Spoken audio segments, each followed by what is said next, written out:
My brother-in-law's wife got. Sorry guys, we're going to go live on Grassroots. Good afternoon. Welcome everyone to the Pickens County Board of County Commissioners regular session on Wednesday, July 28th.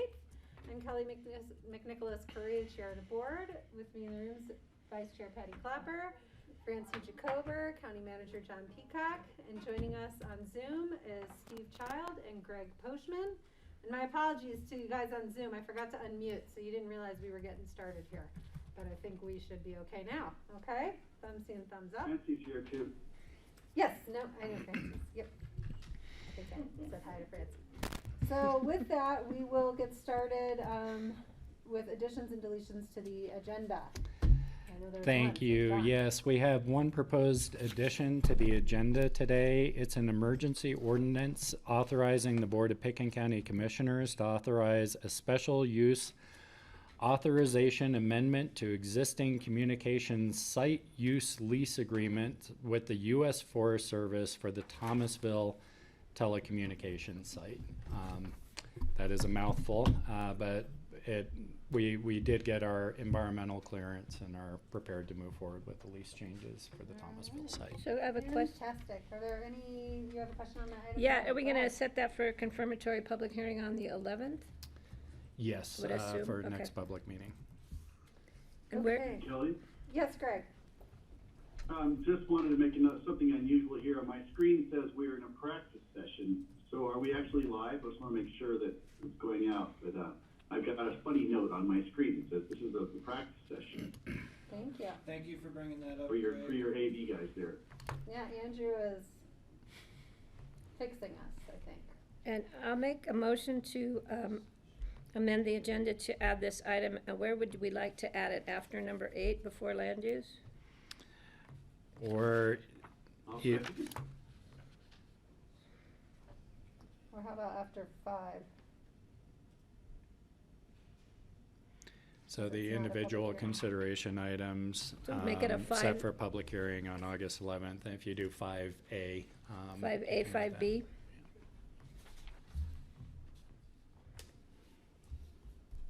Okay, so we have a motion to amend the agenda to add the Thomasville telecommunications site ordinance as 5B and a second from Greg. Any further discussion? Okay, seeing none, all in favor, please say aye. Aye. Aye. Aye. All right, thank you, board. Okay, and now we will go to public comment. We have a gentleman here in the room with us. I would invite you please to come up to the laptop here on the corner and go ahead and give us your name, and Sure. you have 3 minutes. Thank you.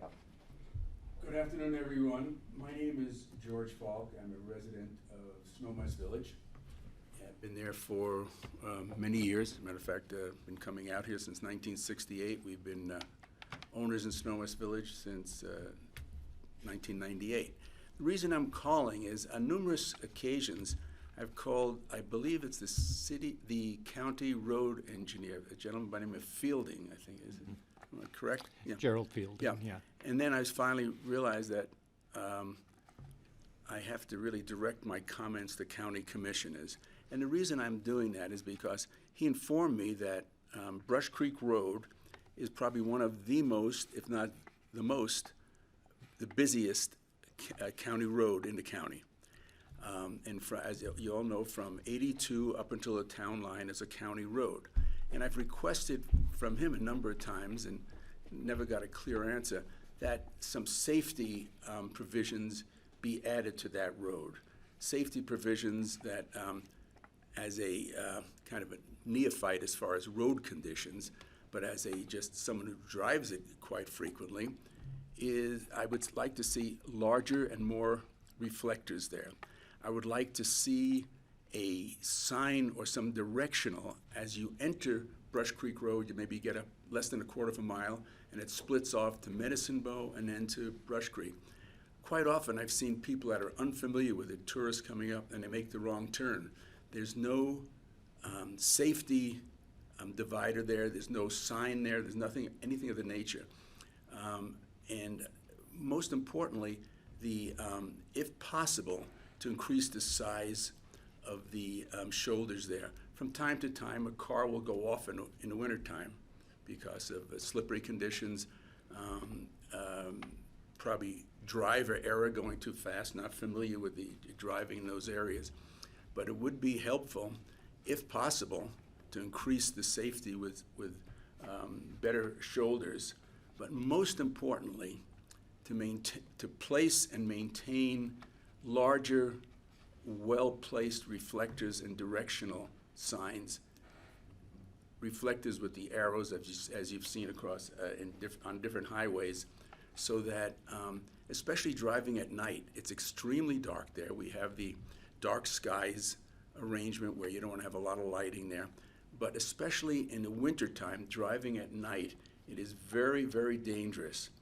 And I would really make a significant request that you consider this very seriously. Have someone who obviously has experience in road safety and changes. I don't see it as a major, major financial obligation to the county, but I do see it as a big help to the residents there and the people that come and visit. And I was wondering what kind of follow-up I can get from the commissioners or the road engineer on my request. Okay, well, we can certainly take this forward to, we have our Public Works Director here, actually in the room You right just now. walked in. So- Came in while you were talking. Your timing was perfect. Yeah, who will be able to consider the request in the broader scope of work on And Brush the Creek road Road. commissioner, is your name? Brian Pettit. Brian. Hello, Brian. I'm George Fall. He's Right, he's yeah. our staff in charge of. Right. road So use. I would, really, Brian, if I could get your contact information and maybe follow up on this, and I appreciate you giving me the time to bring this to your attention. Thank you, Mr. Brian, Falk. did Do you you- mind if I see if any commissioners have questions for you? Pardon me? Do you mind if I see if any commissioners have Not at all. questions or clarification? Greg and then Patty? Great, thank you, Mr. Falk. Thank you for bringing this to us. I'm a resident in Brush Creek Village off Medicine Bow, and I share your concerns. It is scary and dangerous, especially in winter at night. And I do know it is the busiest county road that we have. I think it certainly is on the list, and I'm glad you brought our attention to it again. I know improvements have been made, and we will definitely get back to you. I'll make sure that I get with Brian and county staff, and if you leave your number, I'll make sure that I speak to you about it too. Great. It's very important. Thank Appreciate you. it. And I to add a little bit to that, just trying to get out off of Medicine Bow onto Brush Creek in the mornings, sometimes it's just crazy. It's like merging into traffic on an interstate. It takes forever. There's the constant lines of cars, and of course they're all going fast. And yes, it's gotten worse in the last couple of years too. Thank you. Okay. Thanks, Greg. Patty? Yeah, I was just gonna say, it's just a lucky coincidence that Brian walked in, and Brian is on an item later on our agenda, Great. so, yeah, so if you wanted to step out with Brian, and then, Brian will have your contact information, so Okay. thank you for coming forward, Okay. we do appreciate it. Thank you very much, and if you need a consultation. I know, that's why I wanted your phone number, really. It's all right. Thank you. Okay, let me check and see if we have some folks joining on the phone here. I don't see any. Yep, Steve, go ahead.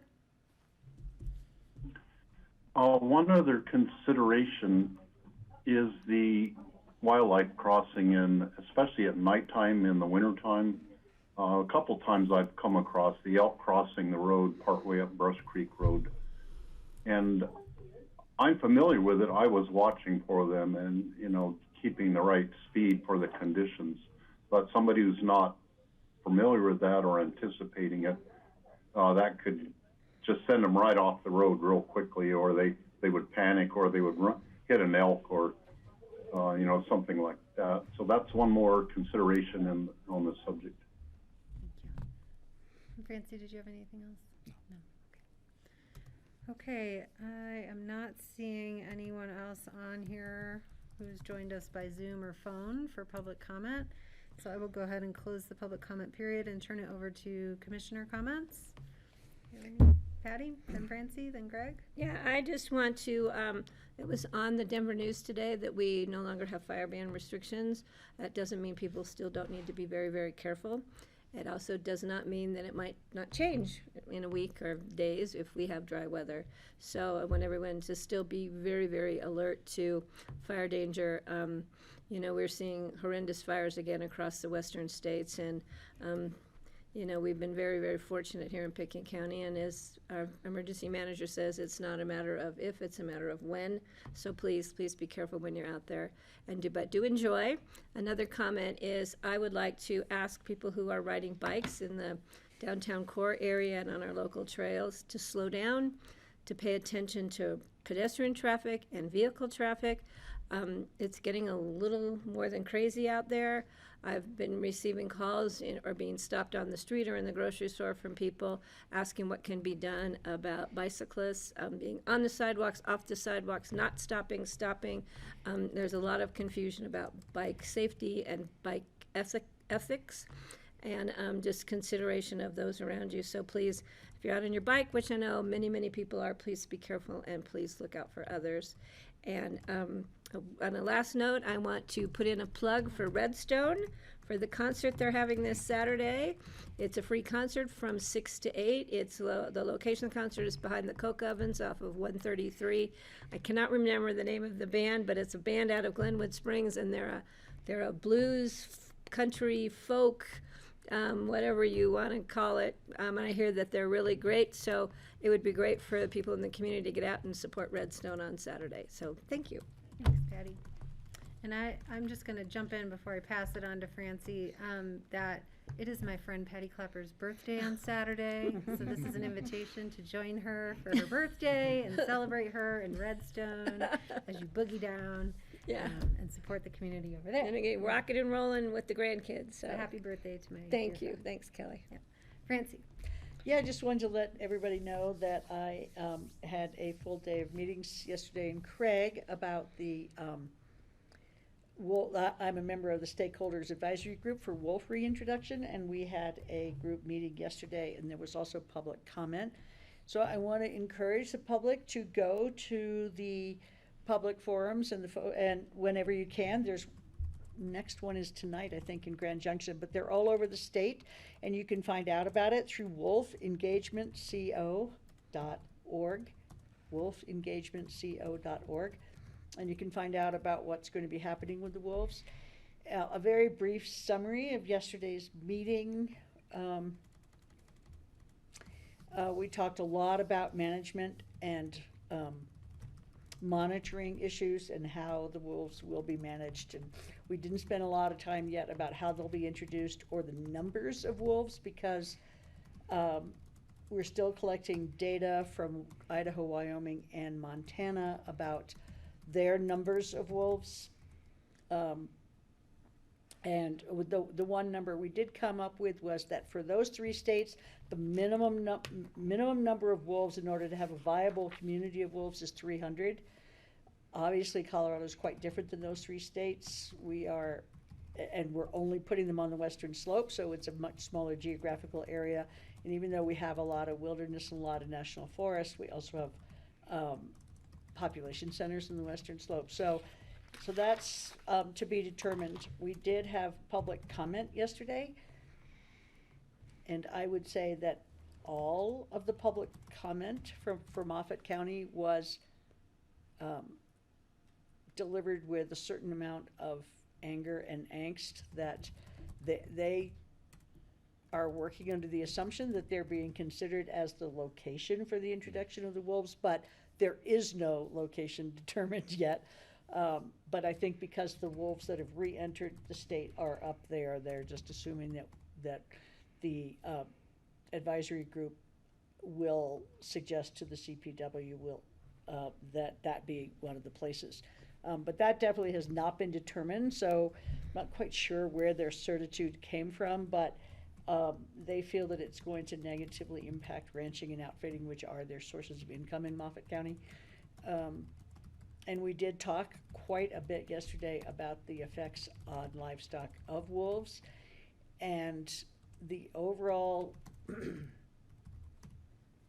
statistical relevance, the large statistical relevance is almost nil, because when you look at all the ranchers in Idaho, Wyoming, and Montana, where there are possibly 1,000 wolves altogether, the attacks on livestock are very small. The problem is that sometimes one rancher will have repeated infractions by local wolves, and so that is obviously very difficult for that one rancher or several ranchers for whom that has happened. But the overall impact is not significant yet. And they've had wolves up there for 25 years. They were introduced 25 years ago.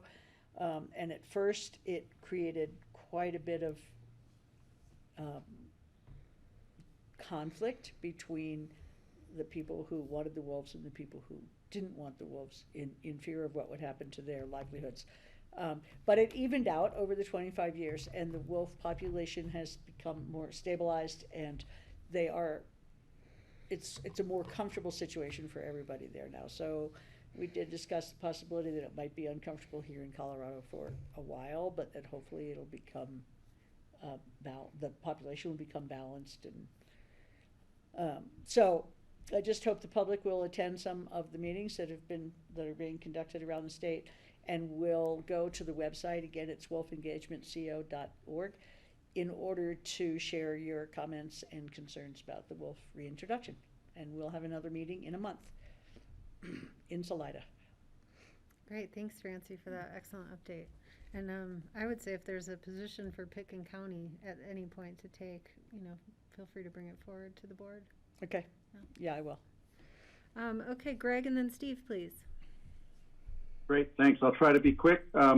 Regarding the wolves, Francie, my very first job when I started working for ABC television back in 1987 was a wolf documentary up in Wyoming and Montana, and the story really was about the reality of what was happening with wolves, and about the, I'm going to say, irrational superstition that was still rampant about wolves.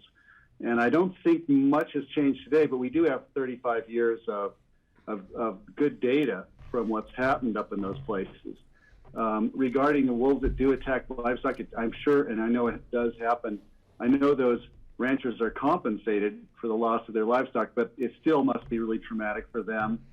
But still, I'm having trouble making the connection with the ancient superstition, that primal fear humans have of wolves. It's like bears. Somehow we can live among bears now, but the wolves are still, but I'm also, just for the last comment on that, I think I'm not certain about this experiment bringing the wolves back here. I'm wondering if it's too late to do that. I think we're going to see a lot of wolves killed illegally and poached, and we're going to see a lot of anger, and I just don't know if that's going to go away. So is it worth it? That's a big question mark. Moving on, Well, before we move Patty, on, you're can I talking respond about to that? bicycling. Sorry? I just Hello? wanted to respond to a couple of things you said before you move on. We did talk about the difference in the public approach to bears and wolves, and actually bears have way more conflict with humans than wolves do. I mean, we actually have people killed every year by bears, and yet somehow we seem to be okay with living in the same community with bears. So that is an interesting phenomenon. But the compensation was one of the things that we spent probably the most time talking about, because the compensation, it's it's compensation only for direct loss from the wolves. If you can prove that you've had a kill, then you can get recompensed for that kill. But there are other ways in which the presence of wolves can create losses in livestock for ranchers. And so they did talk about that and what are the real costs when, even if you lose just one because of the genetic work that's been going into it, or if it's a bull. So all of that kind of stuff came up. So yes, they do compensate, but there was a lot of discussion about whether the compensation is realistic. So thank you for letting me add that. No, it's a complicated issue, and I'm torn, I've got to say. Regarding biking, I just want to say ditto on what Patty brought up regarding bicycle safety. I sent a note to our RAFTA board, and I talked to Brian yesterday just about how I think the Maroon Bells could really use a few more signs, keeping people reminded, especially when they start getting hypoxic.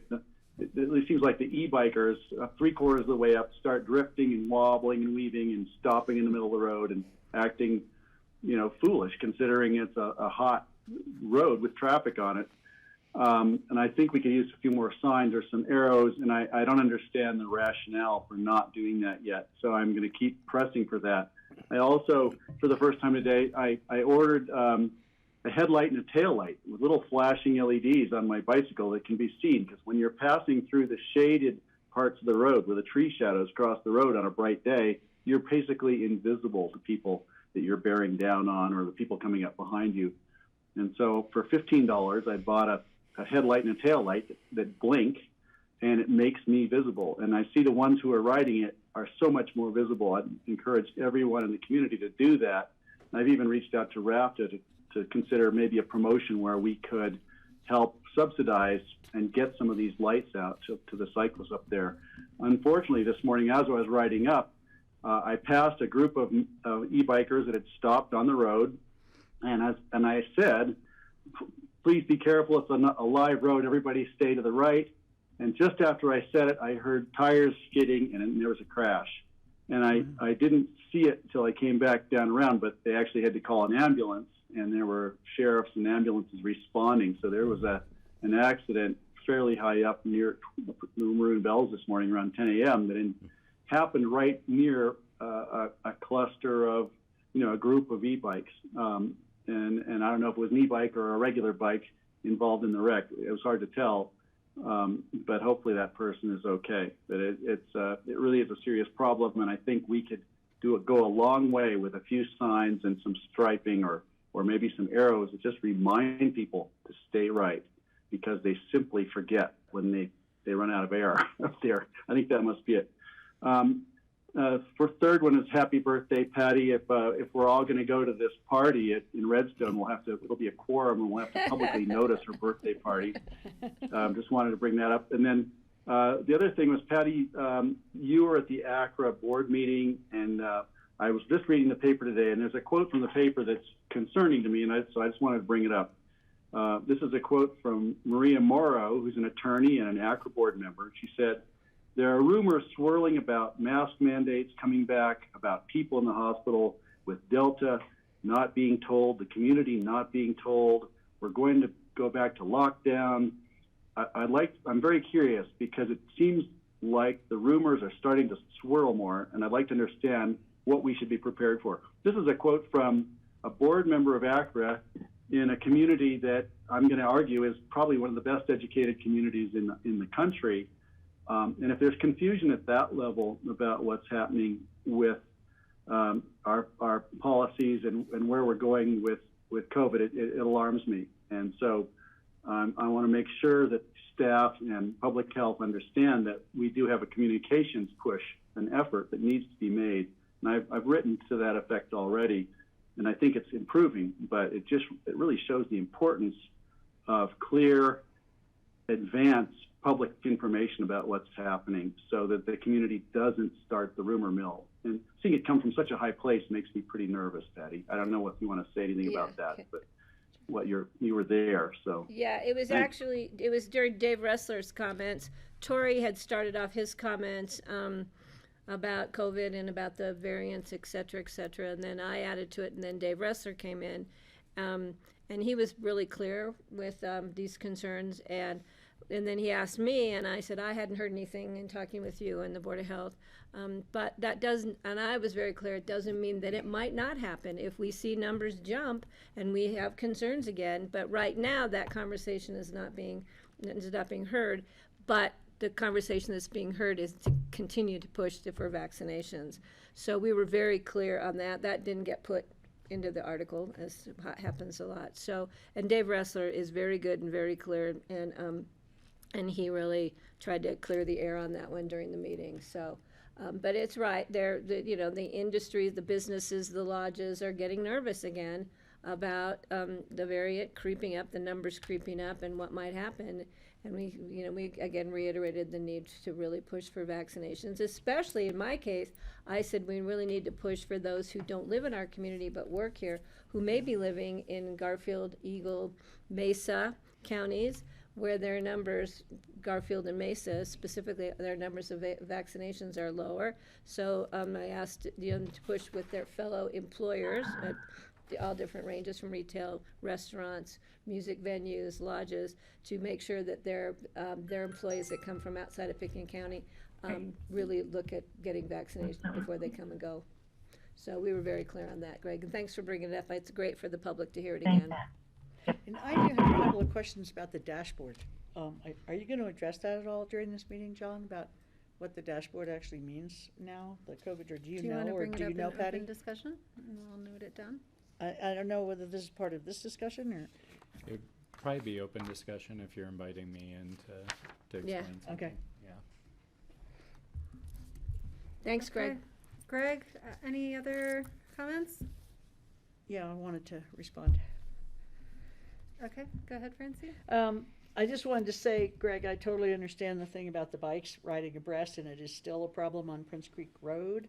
And, it's once the other trails open, when the Crown was like the only place that was open, it was really insane, the traffic and the parking. It's much better now. But the riders that come up from town, or from wherever they're coming from, probably a lot of them are out of town people, do ride abreast and are fairly oblivious of cars on the road. So I don't know whether, it's probably true on every county road. I don't know whether we can have signs at the beginning of each of these roads that say ride singly, in single file, or something. But, and I could imagine on Maroon Creek, it's probably just as bad because it's sort of a biking route like Prince Creek is. So those two are probably the worst, but I do think some additional signage would be helpful to remind the bikers that this is a car road, and sooner rather than later. That's good. Thank you. If I could respond real quick, Kelly, I thank you, Francie. Yeah, just to alert people that it's a live road with traffic at speed coming both ways. Yeah, something like that just might help save somebody's skin. Kelly, there was one more thing I wanted to mention, is that the Colorado redistricting conversation and public hearings are being held, and there's one in Carbondale coming up, and people can sign up to get on the list to testify at the redistricting hearings.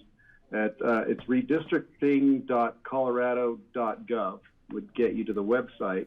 And if anybody wants the specific website address, I can get them that as well. But if anyone wants to weigh in, and I encourage everyone to get signed up on the redistricting hearing website. Thanks. Thanks, Greg. I was going to bring that up as well. Appreciate you. And I think Greg and I will be there Saturday testifying individually. Steve. Thank you.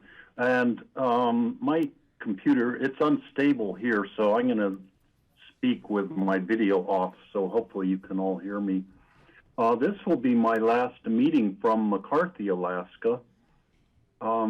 Just a couple of observations of things that surprised me here. One is how much everyone uses solar electricity here. Everybody has solar collectors in McCarthy, except maybe right in town they do have a diesel generator, but Like for instance, right now my computer is being charged by a solar collector outside the house. They've just all adapted this technology, and it surprised me because I was thinking, well, in Alaska in the wintertime they hardly have any sun. When you really need the electricity, you don't have the solar capability. But in the summertime, everybody still uses electricity for their computers, their phones, their little lights. You know, about 11 o'clock at night, it's nice to be able to turn a light on in your house this time of year, even though it's really light out. So that really surprised me how much everyone is using solar. Also, some of the wildlife observations have surprised me. I've not seen that many wildlife, but I did see a coyote. Haven't seen any wolves or signs of wolves here, although they do have them in this part of Alaska. But one day there was a coyote crossing by these people's house, and that really caught me by surprise because I wasn't anticipating that. So my next, the EOTC meeting tomorrow, I will be in Anchorage, and then our work session next week, I will be in Fairbanks at that point. So I'll be tuning in to the Zoom meeting from different locations. So I'll be back the meeting, the second week in August. I'll be there live in person in Aspen again. Thank you. Thank you, Steve. Okay, and then I just have a few comments as well. Remind folks, the APSHA, the Aspen-Pickens County Housing Authority, our meeting was postponed from last week, so it will be held tonight, and I encourage folks to tune into our discussion. We continue to discuss different rule and regulation updates, and we'll be discussing several items tonight, including whether the number of the work requirements, so the number of years that you're required to work before you can retire in your unit should be extended from 4 to 10.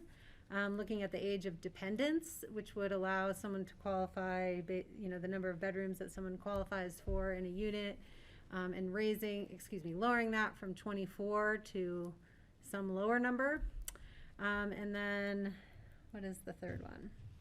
Oh, and then the number of lottery chances that a person or a family may get when they are bidding on a unit, whether those should be extended based on, the number of work years you've been here. Should you get more if you've been bidding on the lottery for 30 years rather than 5?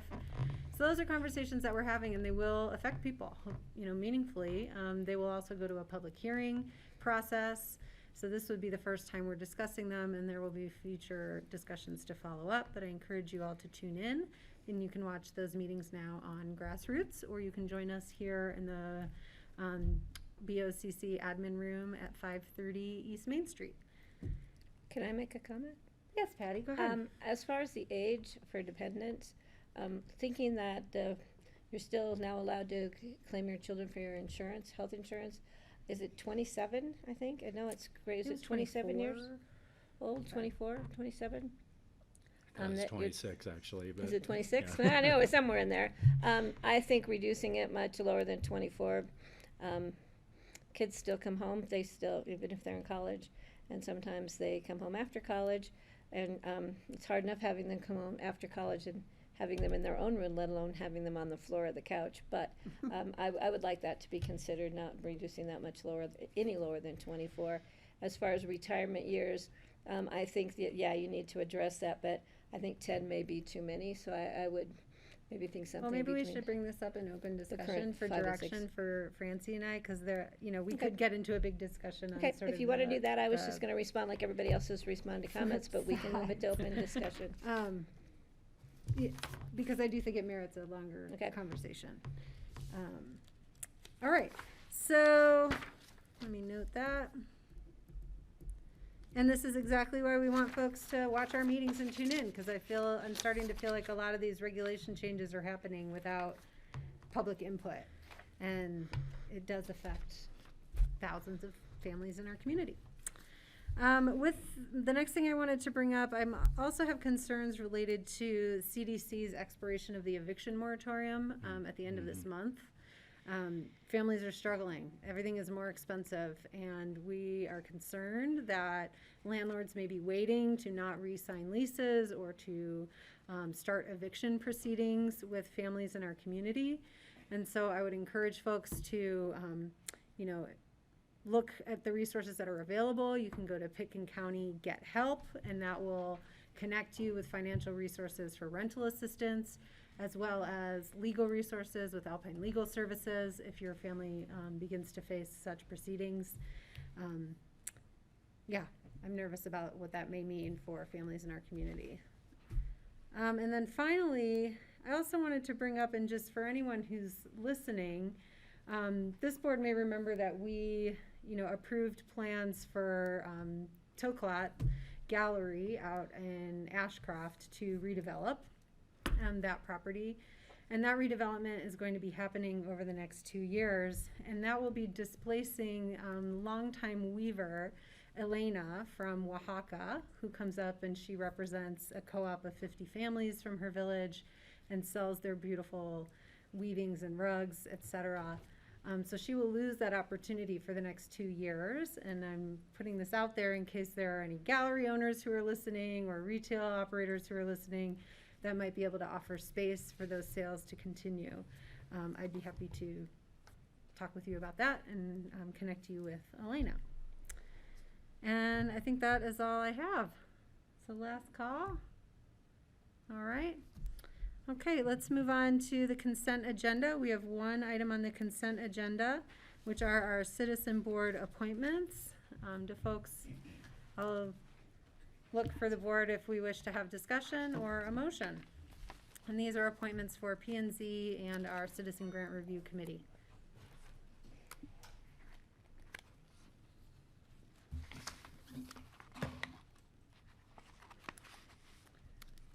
Not If seeing nobody's any. going to say Yeah, anything. Patty? Yeah. Kelly, the one thing that I noticed that I believe that Yvonne Cassar's name is spelled C-A-S-S-A-R,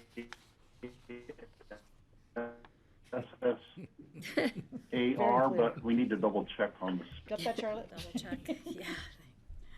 I'll double check on that.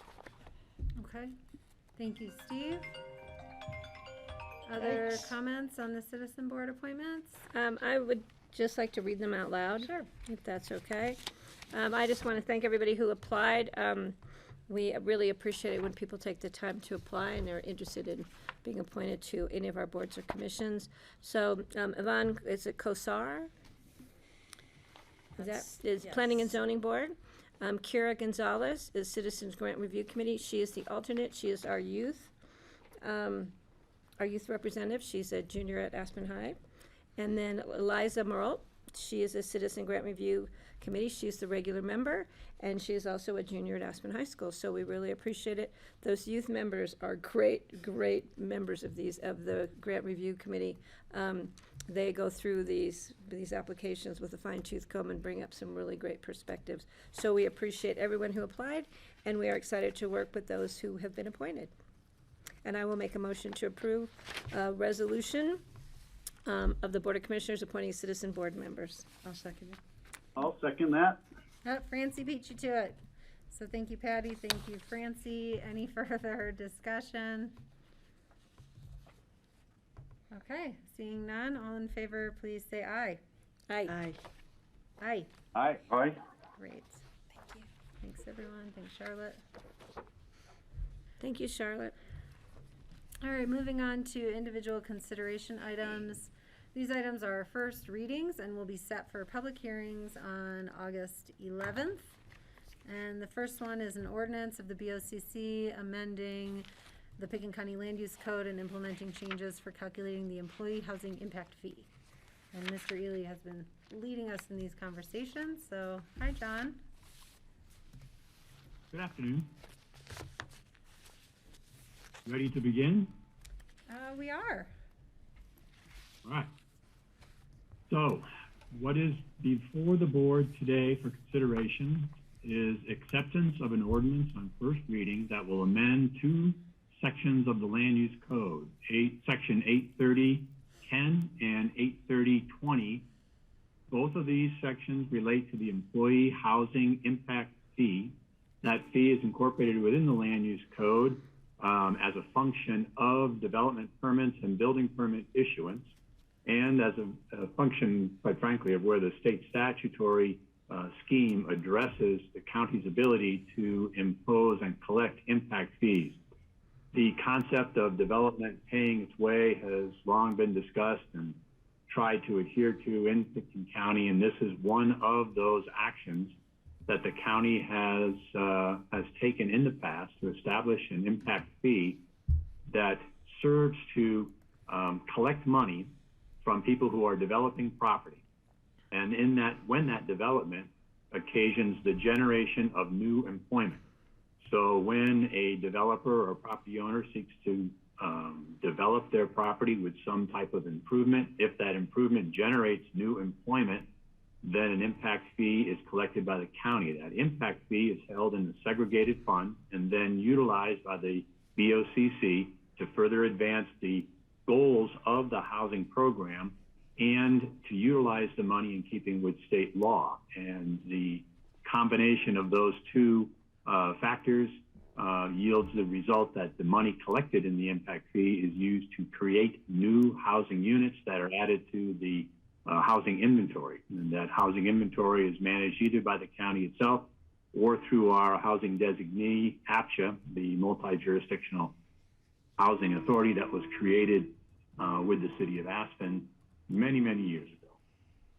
So the changes, the impact fee, are probably best illustrated by a brief description of the impact fee itself. If I may, I'll share a screen. So what is before the board on the TV screen is an impact fee calculation chart. This chart is essentially a worksheet that is recalculated every year. The triggering event for the recalculation is the release of income data by the U.S. Department of Housing and Urban Development, HUD, and that is usually done in the second quarter, beginning of the second quarter, every calendar year. So this worksheet reflects the different data points that are collected and then incorporated in a calculation that yields essentially the impact fee. It's a little bit more complicated than that, but that's what it accomplishes. So the way the impact fee calculation works is that the county first analyzes the level of income that people are earning in Pitkin County each year. So the HUD data is released in April or March, and it shows the area mean or area median income for Pitkin County, and it discriminates by the size of the household. It runs from 1 to, I believe, 12 individuals in the household. And if we were dealing with a household over 12, we would have to extrapolate, and the reliability gets a little less. But in Pitkin County, the average household is 2.09 individuals, so the data that's released by HUD fits well with our calculations. So we look at the area median income for a two-person household released by the federal government for Pitkin County every year, and that changes slightly every year depending on economic conditions, employment conditions, et cetera.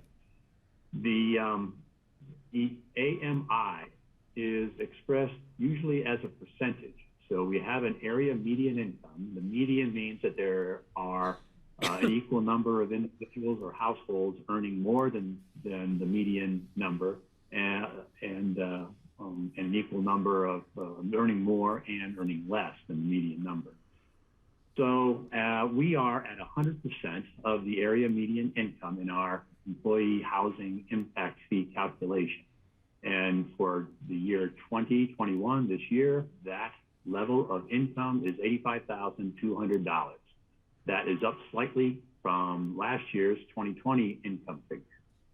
What we do after we have this income level is we do a series of calculations to determine what the expected or market availability under normal calculations and mortgage or loan scenarios is for that household. And so what we do is we calculate an accepted level of spending that is related to housing, and that accepted level is 30%. And that comes basically out of a loan calculation formula that most institutional lenders use. And of that 30% that of earned income that is available for housing, some factor of that 30% is going for other incidences of home occupancy, like property taxes, HOA dues, insurance, homeowners insurance, things like that. So we take a statistical level of those expenses and attribute that or calculate that into the available income for housing. And then, of course, the available income is reduced to a lower level, and that level reflects what is available for essentially payments on a promissory note. Income that would be directed toward payment of the principal of a note and as well as the interest. We then look at the going mortgage interest rate for the particular year that we're in, and we do that by canvassing about a half a dozen different institutional lenders in the area to get an average of what the expected interest rate would be. And this year, that rate is 3.125%. We add an additional 1% to that rate simply because many purchasers of affordable housing or employee housing aren't walking into an acquisition like this with perfect credit, and probably, at least in many instances, is their first home acquisition, and so their credit line is not as well established. So at the end of this series of calculations, we get a maximum affordable home price that we also work through figuring an assumption of 5% down average buyer. And right now, in 2021, based upon these assumptions, the average two-person house, or I should say the median, two-person household in Pickens County has an ability to acquire housing at a level of $354,000, almost $355,000. So with that information, we then compare against what the free market sales have been in the county. We don't do that for a one-year period. We do it over a 3-year period so that the effects of immediate spikes or immediate drops in the value or the cost of housing is, moderated. So we use a 3-year rolling average as we calculate the median sales price. What we do also is we discriminate the sales data that is collected through the assessor's office so that we do not include properties that, for example, are residential properties that are combined with commercial activity, or that exist on property that is over 5 acres in size, or that reflects a property that has more than one residence on it. These types of data points tend to dilute the true value of a single primary residence acquisition. When we eliminate those types of sales, what we do is we get an average per square foot cost for the acquisition of free market housing or residential properties. And for 2021, that is $633 a square foot. The average affordable housing or employee housing unit size is about 1,100 square feet, so that is multiplied out.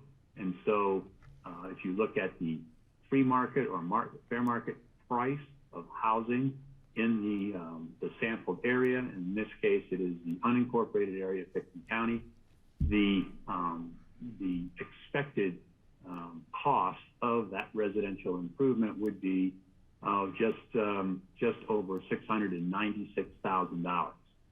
So there is an obvious gap between what is out there in the free market and what is affordable by somebody earning 100% of the area median income. And that gap, that discrepancy, becomes our impact fee. We do a couple more calculations to reduce that down to one singular individual, or FTE, full-time employee, as opposed to be reflected by a two-person household. And so for the year 2021, where we are right now, by operation of the terms and conditions in the land use code that provide for this calculation methodology, we have a $214,532 impact fee per one employee generated for development in Pitkin County. So when somebody develops, what we do is a calculation to determine how much employment is to be expected from a particular type of development. That's usually done by analyzing the type of development it is and the size of that development. And so we get an estimated figure for employee generation, and then we take that number of employment generation, number of employees, and multiply it against the $214,532, and that is the actual fee that is charged for a developer or a property owner for development on a site-specific incident. So, in keeping with the methodology adopted by the county, this, as I said before, this calculation is repeated every year. It's repeated with new data automatically inserted for the items that are highlighted in yellow. So we take new data every year for household income, for mortgage insurance, which is a variable rate that's, it will fluctuate by a quarter point typically in any, between any two given years. The mortgage interest rate or loan rate for an average housing acquisition. And we take the median market price for the preceding 3 years of free market residential sales. We put these new data points within the calculation and generate a new figure. We did this calculation in April this year, and the previous number of, $200,840 per employee in 2020 went up to this year's current charge of $214,532. Now, there are other aspects of this calculation which do not change automatically every year, and that's the point of this entire conversation and action that is before the board. The static variables, if you will, remain the same every year, and so are not changed by staff when we redo this calculation every spring, unless the board amends the calculation formula that is contained within the land use code. 3 of these static variables are before the board for consideration and for potential change through an amendment to the land use code. Number 1, highlighted at the top of the chart, is the percent of AMI, area median income. Right now, the fee looks at 100% of area median income. What that translates into is that we are looking to calculate a fee that addresses, most ideally, a 2-person household making $85,200 a year. If we are dealing with a 2-person household making that much or more, then this calculation makes sense and should suffice to create housing sufficient to satisfy the demands that are made upon the affordable or employee housing inventory by development. But this figure is somewhat high as far as an annual income goes. And lately, the data that we have seen is that there's a recommendation to look at a lower figure. In fact, 80% of AMI seems to be truer, in particular to the most recent housing study of demand in Pickens County, as well as some of the projects that the county has been involved in recently in development. The most recent development of employee housing is the project down in Basalt Vista, where half of that project is dedicated to individuals making no more than 80% AMI. So the AMI for a two-person family this year is stated in the chart, 85,200. The AMI for a two-person household at 80% for this year would be, let's see.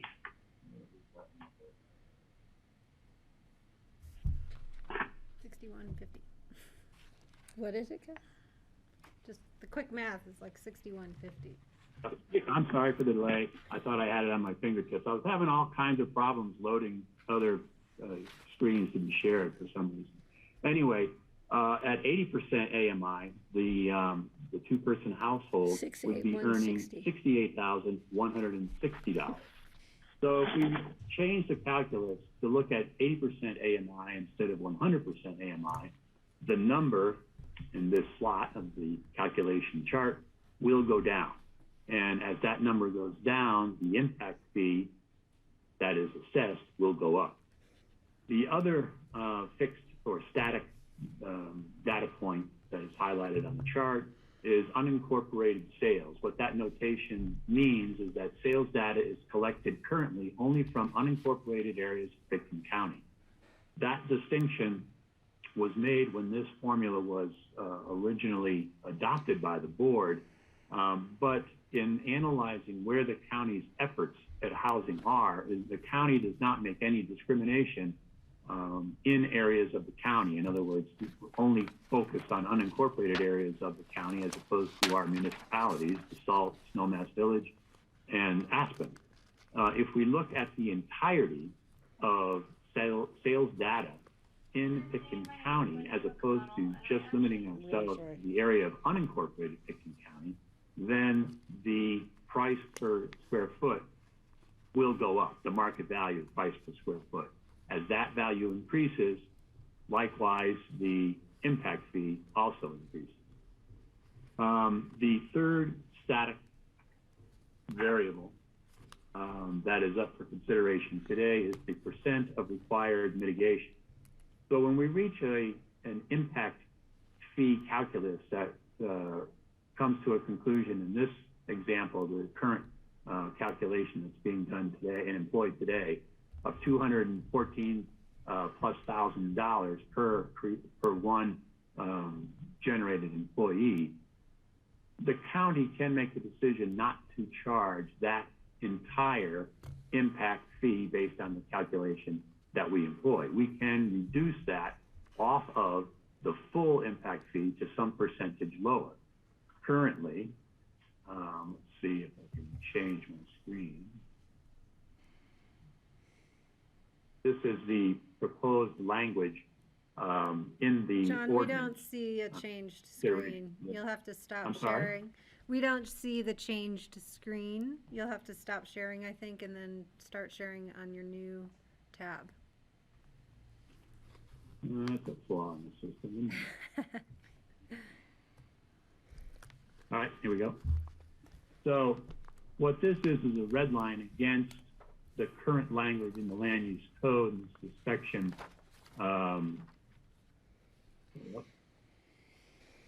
8-30-10. So currently, what we do is discriminate between four different types of development: residential, commercial, tourist and lodge accommodations, and then unclassified for the types of development that are not included within these three principal categories. For the commercial, tourist, and unclassified development, right now we are only charging 60% mitigation. So in other words, if the figure was, to round it off, $200,000 for a full-time employee, the impact fee would only be $120,000. The proposal with this amendment is to change those 60% figures to 100%. In the realm of residential development, 100% is already charged for non-local occupancy residential construction. For local occupancy residential construction, the fee is reduced if the size of the residential construction is between 5750, which is where the size of residential construction where the fee kicks in, For residential construction below that size, there is no fee. So from 5750 or 51 to 8,000 square feet, only 60% mitigation is required. And for residential construction of 8,100 square feet to 11,000 square feet, only 80% mitigation is required. So what is for consideration by the board is amending the calculus to change these three static variables in the calculation of the impact fee. In reverse order, I guess. The first would be the consideration of the percent mitigation that we are actually imposing on development, and then continuing down through code sections to section 830-20, section A1, to reduce the level of income that is analyzed from 100% area median income to, that's a typo existing code, to change that when we get to 80% of the area median income. And lastly, let's see, from analyzing sales of residential properties only in the unincorporated area of Pickton County to the entirety of Pickton County, including our municipalities. So that is the action that is up for consideration for the board today. I will note that the P&Z very recently reviewed this proposed series of code amendments. In fact, last week on the 20th, they reviewed and voted unanimously to change the AMI calculus from 100% to 80%, and unanimously change the area of sales data collection to include the entirety of Pickton County. And there was discussion as to what to do with the mitigation of the fee. A couple of members did discuss the potential increase of the fee and thought that it should be increased in steps or in increments as opposed to all at once. However, the majority of the commission was either for going to 100% or had no objection to going to 100%. Although if the BOCC decides not to go to 100% across the board and to retain some sort of variable mitigation rate as the code contains now, they thought that that variable mitigation rate should be maintained if the BOCC decides not to go to the full 100% mitigation. And that is all I have. Thank you, Kelly. Great, thank you, John. Questions for John? Greg? So John, when they're talking about the possible ramping of the rate, is that a chronological thing where we introduce this more slowly, or is it just based on house size? We introduce it and then it changes based on the increasing house sizes. I wasn't sure. Well, the P&Z recommended that, number one, we get rid of 60% mitigation. They thought with the strength of the current economy, particularly in the real estate industry, its development, its management, its looking at sales transaction and rental rates, et cetera, that there was no reason to mitigate that low. So if we get rid of the 60% and replace that with what they felt was the lowest acceptable number, which was 80% reduction, then that would be employed on two different classifications of sizes for the locally occupied residential development. Got it. Okay. All right. That sounds right. Now, just to clarify, below 5750, this rate is in charge. Is that what happens below? I was looking at that again. Below 5750, our data collection has never demonstrated a significant generation of new employment. And so the decision was made some time ago by the BOCC to have the housing impact fee imposed on residential construction when it is over 5,750 square feet. Got it. So really, there's a great incentive to build a smaller house, and I think that certainly fits in with our philosophy on going here. I suppose that depends on how much money you have, right? What's that? I suppose that depends on how much money you have. Well, certainly, it seems like the more money that flows in, the bigger the houses get. But there are people, perhaps, that may be more modest in that regard. And maybe this is an incentive. I don't know. I hope it is. Okay, thank you. Francie and then Patty.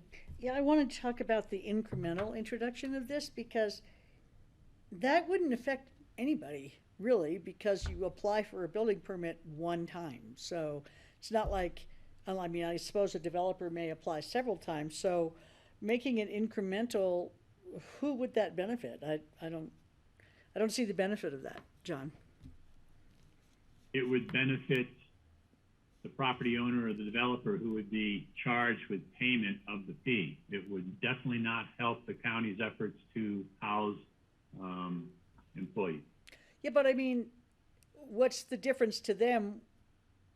It just gives a few people in the interim, as we're doing the incremental approach, a smaller fee that they have to pay. But you understand what I'm saying? Like, you only apply once. So you either pay this or you pay that. It's not like you pay this now and then later you're going to pay that. It's just like, why do it in increments?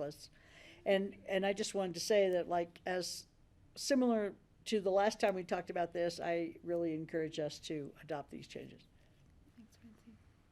Thanks, Patty. John, is there, I'm looking at chart A and chart B. Do any of these numbers reflect looking at the property values from the entire county versus just the unincorporated?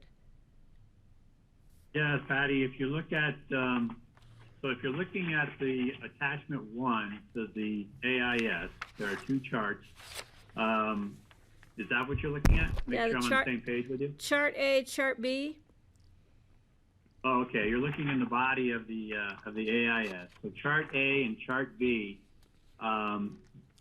And your question is, I'm sorry?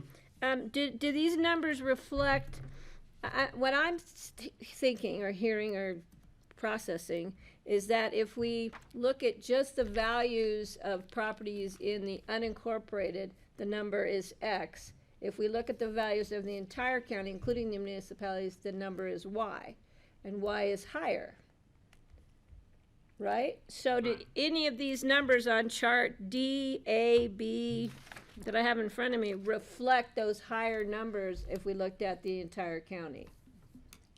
Not charts A and B. They're looking at just the effect. I tried to isolate the 3 different changes so that you could see them independently. It's sort of difficult to do, though, believe it or not, especially if you want to start considering changing 2 of the variables and not the 3rd one and so forth. I do have data on how the square footage value changes, if that's what you want. I have to dig it out of Under chart D, there's a narrative in the the second paragraph. Yeah. But I need to see the numbers on the chart rather than try and take the numbers from here to there. What I'm trying to get at, if we go to 80% of AMI and we go to looking at the values countywide, I want to know how much of an increase we're getting at the end of the day. I mean, because to me, by going to 80% of AMI, we're increasing the mitigation fee by this number. But if we include in that, looking at the value of properties throughout the county, it's increasing it that much more. I want to see what the end of the day total hit would be if we did 80% and all of the county. We can do that on second reading. It's in here. But not on a chart. I'm with you, Patty. No, so but, right now, the calculus produces a number which is the impact fee for the generation of 1 employee. Right. That's at the bottom of that first chart we looked at. And that number for this year is $214,532. Right. So if we change the calculus to reduce the percentage AMI, and if we change the calculus to consider sales data from the entire county, that number increases to $419,698. Right.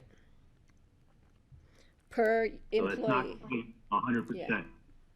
So what I would like to see is a chart, because I'm looking at chart A, chart B, chart D, and I'm looking at your impact fee calculation chart. But to do a comparison for me, rather than have to figure out all the math on the run here, it'd be great if I had a chart that showed me what those total numbers would be for 5751, 8500, et cetera, that showed me at the end of the day what the total increase in that mitigation fee would be. Am I making sense? Patty, if you skim down through your packet, there is an attachment to the AIS. It's labeled Attachment 1, and it contains 2 charts. I think those 2 charts Have are that? reflective of what you'd want to look at. All right, because I don't have those 2 charts in front of me. But I can get well, them quick. I'm not sure. I can get them quickly.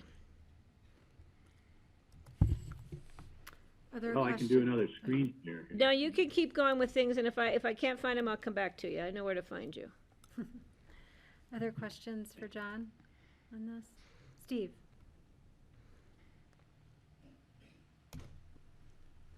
So, John, the P&C recommendation basically is raising the maximum amount of money that we could raise.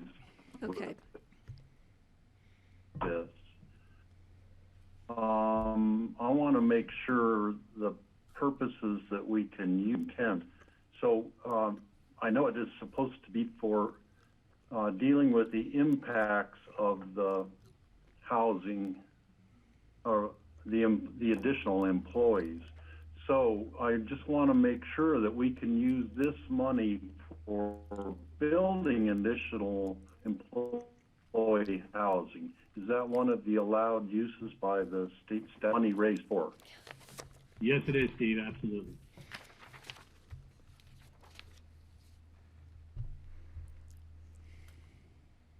Did you hear him, Steve? Yes, and what other, besides the employee housing, what else could we use the money raised for? Well, the pursuant to state law and the interpretation of that law by the courts in the state, the situation is that the impact fee must be applied to mitigate the impacts caused by the development from which we are exacting the fee. So it's limited to providing or creating new employee housing. So, for example, we could not use the impact fee to provide housing for people who are not employed.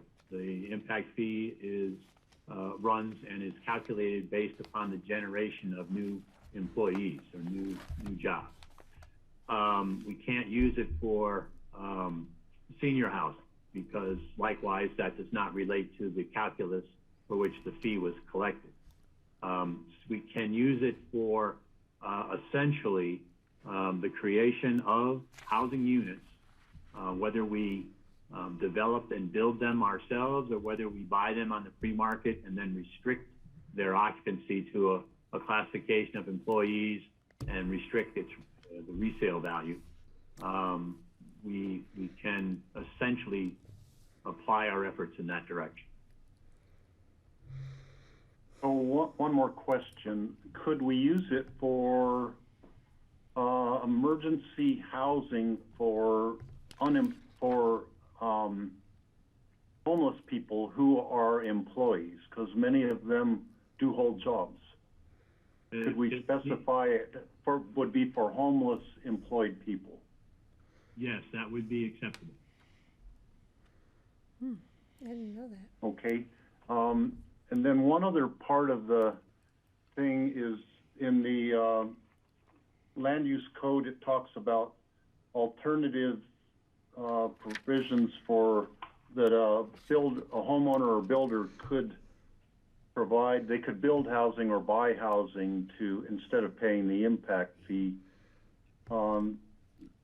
I would think we might want to consider adding the possibility or the wording in that part of the land use code that they could, as an alternative, build or provide emergency shelter for homeless people who are employees. Is that true? I don't think we need to provide for that in the code simply because that option exists already. The limitation on the use of the funds is that it be used to meet the needs of employees in the county. So the fee is collected based upon the generation of new employment, but that doesn't mean that those specific individuals whose jobs were recently created by some type of development have to be the individuals who are housed. We can manage the housing that is created to house employees who are in need of housing within the community. Right now, the exception to paying the fee includes 3 different possibilities for a property owner or a developer. And each of those 3 possibilities must be specifically approved by the BOCC. It's not an election of the developer or property owner's choice. Those options are to build housing themselves, to buy existing housing and to restrict its occupancy and resale, or to dedicate vacant real estate for development of housing. And those 3 potential alternatives to paying the impact fee exist for any property owner or developer that is faced with paying the fee. But whether or not those alternatives are accepted is a decision that remains with the BOCC, so that the board has the ability to evaluate what type of housing is proposed to be created. For example, does it meet our standards or APSHA standards for the quality of housing? Or is the real estate that's being offered make sense for development of housing if it's in an area that is too far from a bus service, for example? Things like that. And John, Okay, thanks, John. Yep. on this thread, I just want to clarify, we don't have to use this just to build, right? We can buy housing with it. That's correct. And repair. Can we repair housing with it? If we are buying existing housing to be utilized in the housing program, then to put that in our inventory, we have the ability to rehabilitate it or make it habitable if the housing that we're requiring is somehow substandard or deficient in some manner. The dilemma is long-term maintenance. The fee under the law is designed to provide for new housing for newly created employees or new jobs, essentially. And that means that we cannot use the fee to go back and rehabilitate housing that was created some years ago, that now has become the responsibility of either other public funding sources or individual homeowners themselves, unfortunately. Yeah, that Thanks, is John. unfortunate. Greg, you had a question. Go ahead.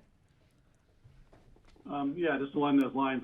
So what would it take, just because I'm naive about these things, what would it take if we wanted to amend this so we could put more to maintenance of, correcting the past maintenance errors of previous? That's the first question. The second one is, you mentioned transit, and I just thought, sure would be great to have people helping mitigate transit costs as part of this as well. Clearly, it doesn't look like we can redirect any of this funding toward helping pay for public transit. But that's still a huge component here, whether they're in affordable housing or not. We're trying to get everyone on transit. The demands for transit and the costs are going up. We're talking about electrifying our bus fleet to make cleaner burning transit. And I'm just wondering, would there ever be a way we could use these fees in those directions as well? That would be an intensely complicated and very dicey path to try to take. Prior to state law being established through the codification of how far a local government can go in collecting an exaction or an impact fee, the ability to do so existed in what's referred to as the common law of the United States in its entirety, and also within the state of Colorado. The idea within the common law was that the local government could collect an exaction if the money was related to an impact caused by the development or use of the property. And the amount that was collected was roughly proportional to the degree of that impact. incumbent within that understanding is that the money being collected is needed by the local government or the local governmental subdivision to further a legitimate program that it had both the legal authority to maintain and support, and had done so through some manifestation of prior expenditures or the establishment of the program or some other action to indicate its concern in that regard. So for mass transit, for example, the county used to be one of two entities that cooperated in the function of RAFTA. With the change of the law that allowed for rural transportation authorities to be created, RAFTA moved into the realm of its own independent existence. We, as a county, no longer have buses. So we don't have a program to establish or maintain buses. So we cannot collect money for buses. Now, RAFTA might be able to do so, but the parameters that it would be able to do that under are a little bit strained. But that's where that is. The codification of the law into state statute came when there was a recognition that local governments were stretching that idea of rough proportionality or direct causation for the collection of impact fees. And so, although the statutory law in Colorado doesn't change the common law very much, it did highlight those standards and make them somewhat immutable. So for us to use impact fees, for example, the housing impact fee, in a way that is other than what we've discussed here, there would have to be a dramatic shift in Colorado law, both statutory and the way that change would be reflected and interpreted and construed by courts, because the entire thing is ultimately grounded in the state constitution and the federal constitution. Okay, other questions? Patty? Yeah, John, I did find that chart. Thank you for pointing me in the right direction. So now I can really focus my question on looking at the proposed chart, which was on attachment 2, which shows me the numbers if we were to look at 100% or 80% of AMI and all data, all county sales data. And then on chart D, it is 80% of AMI, and it is limited to unincorporated sales data, so your bottom line numbers. In other words, for a non-locally occupied with 80% AMI and looking at all unincorporated, all county data, it's $225,044. That would be right. Right, I think you're looking at it correctly, yes. Okay, all right. So if I wanted to look at 80% of AMI using only unincorporated Pickens County, it's $259,286 per employee. If I wanted to look at all sales data, it's $419,698. Right. Okay, all right. So I'm on track. I just don't know where I'm going to go with it yet. Okay. Thank you, John. Other questions for John? All right, well, let me persuade you. Yeah, that's what I want to do too. I'm Patty. just chomping at the Go bit for here. it. And others. You know, I brought this up in our work session, and I'll bring it up again. I mean, we're calling the regional housing study, which is now 4 years old. You know, we have a housing gap for under 80% AMI households of 2,700 units. We have an additional gap of another 1,700 units from 80% up to 140% AMI in our community. So we're looking at a need of 4,000 units from 4 years ago, which I have no doubt has expanded. And, you know, this money is our only skin in the game to solve this desperate problem to house our workers and families that is only growing more dire. So I don't know who we're concerned about here in this. You know, I'm concerned about getting our workers housed, getting our families staying in the community, not as much concerned about the folks who are building homes above 5,750 and not paying their full way in the impact that they're generating. So I think, you know, development paying its own way is a long-standing community value that this code is only reinforcing, and that which we are finally saying the conditions are such that they don't need breaks anymore. And we can always revisit this if we decide that the developers, the property owners need those breaks in the future. We can come back to this every year. Right now, in this year, I see zero justification for it. And I think we need to go after this, and we need to get our coffers into a healthy balance so we can start to chip away at this problem more. That's my persuasion. I hope you're persuaded. My turn. Francie.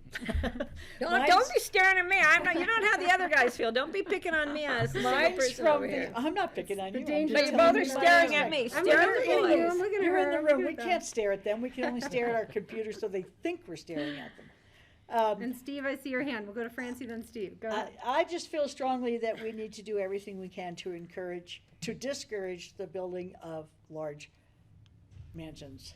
And my son had a great quote the other day when I was talking to him about whether or not he wanted to talk to Diane about construction. He said, "Yeah, of course I'm willing to, but I only build mansions for the devil." That's his feeling about his work right now. So. Anyway, I just really think we need to discourage this this proliferation in the Aspen area of houses that are large just for show. They're not housing people. They're using incredible amounts of resources in the building process, in the excavation process, and then in the ongoing maintenance of those buildings. And those buildings detract from the quality of life from other people in the valley. And I don't see any reason why we're continuing to say it's okay to break our code. Let's encourage you to do it. Let's have a lottery, give you more square footage with a lottery. Let's, create some more TDRs so we can have bigger houses. We just keep doing it, even though we say we're not going to keep doing it, we keep doing it. So this is an opportunity to not keep doing it, or at least to take some of the permit income, or I guess just the impact fee, and at least build some places that make more sense. And so that's my reason for supporting this, absolutely 100%. Thanks, Francie. So Steve had his hand up, and then Patty. Steve, go ahead. Then Patty, and then John Ely.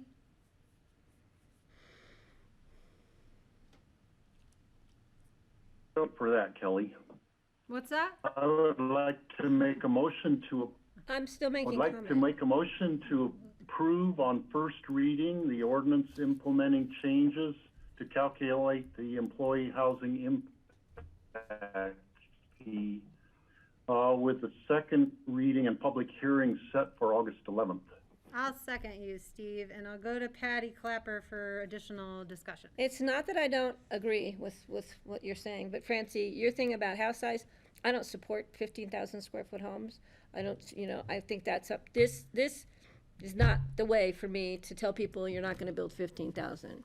This is a way to extract money out of them for building it. So if that's what we want to be doing, I'm looking at a fairness issue across the board for all of my constituents. And I do want more people living in this community, and I've been working on this board for 19 and a half years, working on housing. Until this board changes the policy about building only housing within the urban growth boundary, then we are foolish and getting more money, because where are we going to build housing? I don't care how much money we have within the urban growth boundary. That is a policy that needs to be addressed much sooner than later, much sooner than exacting any more money out of people. I will move this forward on first reading, but I'm going to give it more thought, talk with the county attorney in the interim before second reading. But I agree. I've been working on housing for, ever. I live in affordable housing, and I'm very grateful for it. But I live within the urban growth boundary, which is really a nice place to be able to say that I live in my little single wide trailer, 1967. But until we change that policy and looking at a fairness issue, and until we address house size, this charging a person $1 million something for building greater, 15,000 feet or greater, is up to 15,000 square feet, 10 to 15, is not going to deter them. They'll pay it, they'll write us a check. I would rather deter them in a more direct manner from building by Well, saying couldn't no. we do both? Can we work on the other problem while we do this? Well, but then, that's the question I have for the county attorney, is that what happens if we do that? Then we have to come back in and adjust all of these. That's a question I'll answer before second reading. Okay. And I'll go to John Ely. The only point that I wanted to make, commissioners, is that there are a great number of different policies that are weighed by each of you in determining how to vote on the motion that has been made and seconded. However, discouraging a certain type of construction or a certain type of land use shouldn't really be one of them. If there is a land use or a development activity that is not widely supported or unanimously supported by the board, then that begs a change to other provisions in the land use code. This is simply an impact fee. And I would mention the numerous charts that were included in the AIS are for illustrative purposes only. In other words, to just be able to, as Patty was discussing earlier, see how different things change the calculation. However, the decision shouldn't be based on how the calculation results in a new fee either. It really should be based on what you feel is the appropriate variables to be considered in deriving the impact fee.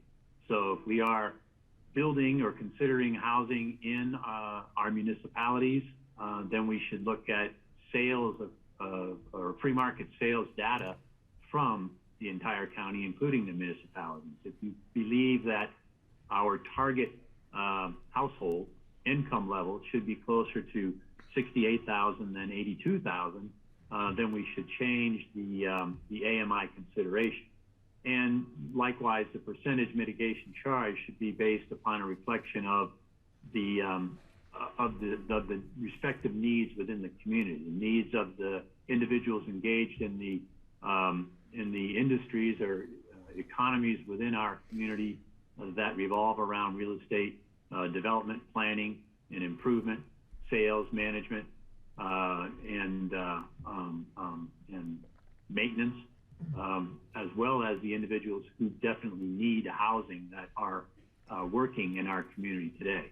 So the number really flows from the decision of what's appropriate to consider in deriving or constructing the calculus, constructing the formula to generate the impact fee amount. Thank you. Thank you, John. Other comments on the motion? Just real quick. Yeah, Patty. Yeah, and John, thank you for that, because my consideration at second reading will be based on, I don't have a problem, again, in looking at 80% of AMI. The other one is I need to really think about the data we're using, the sales data.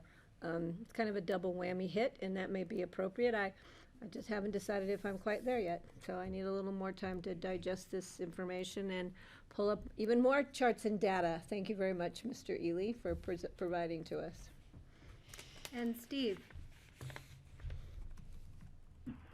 John, one thing that I don't have a good handle on is the difference between only measuring using the unincorporated Pickens County versus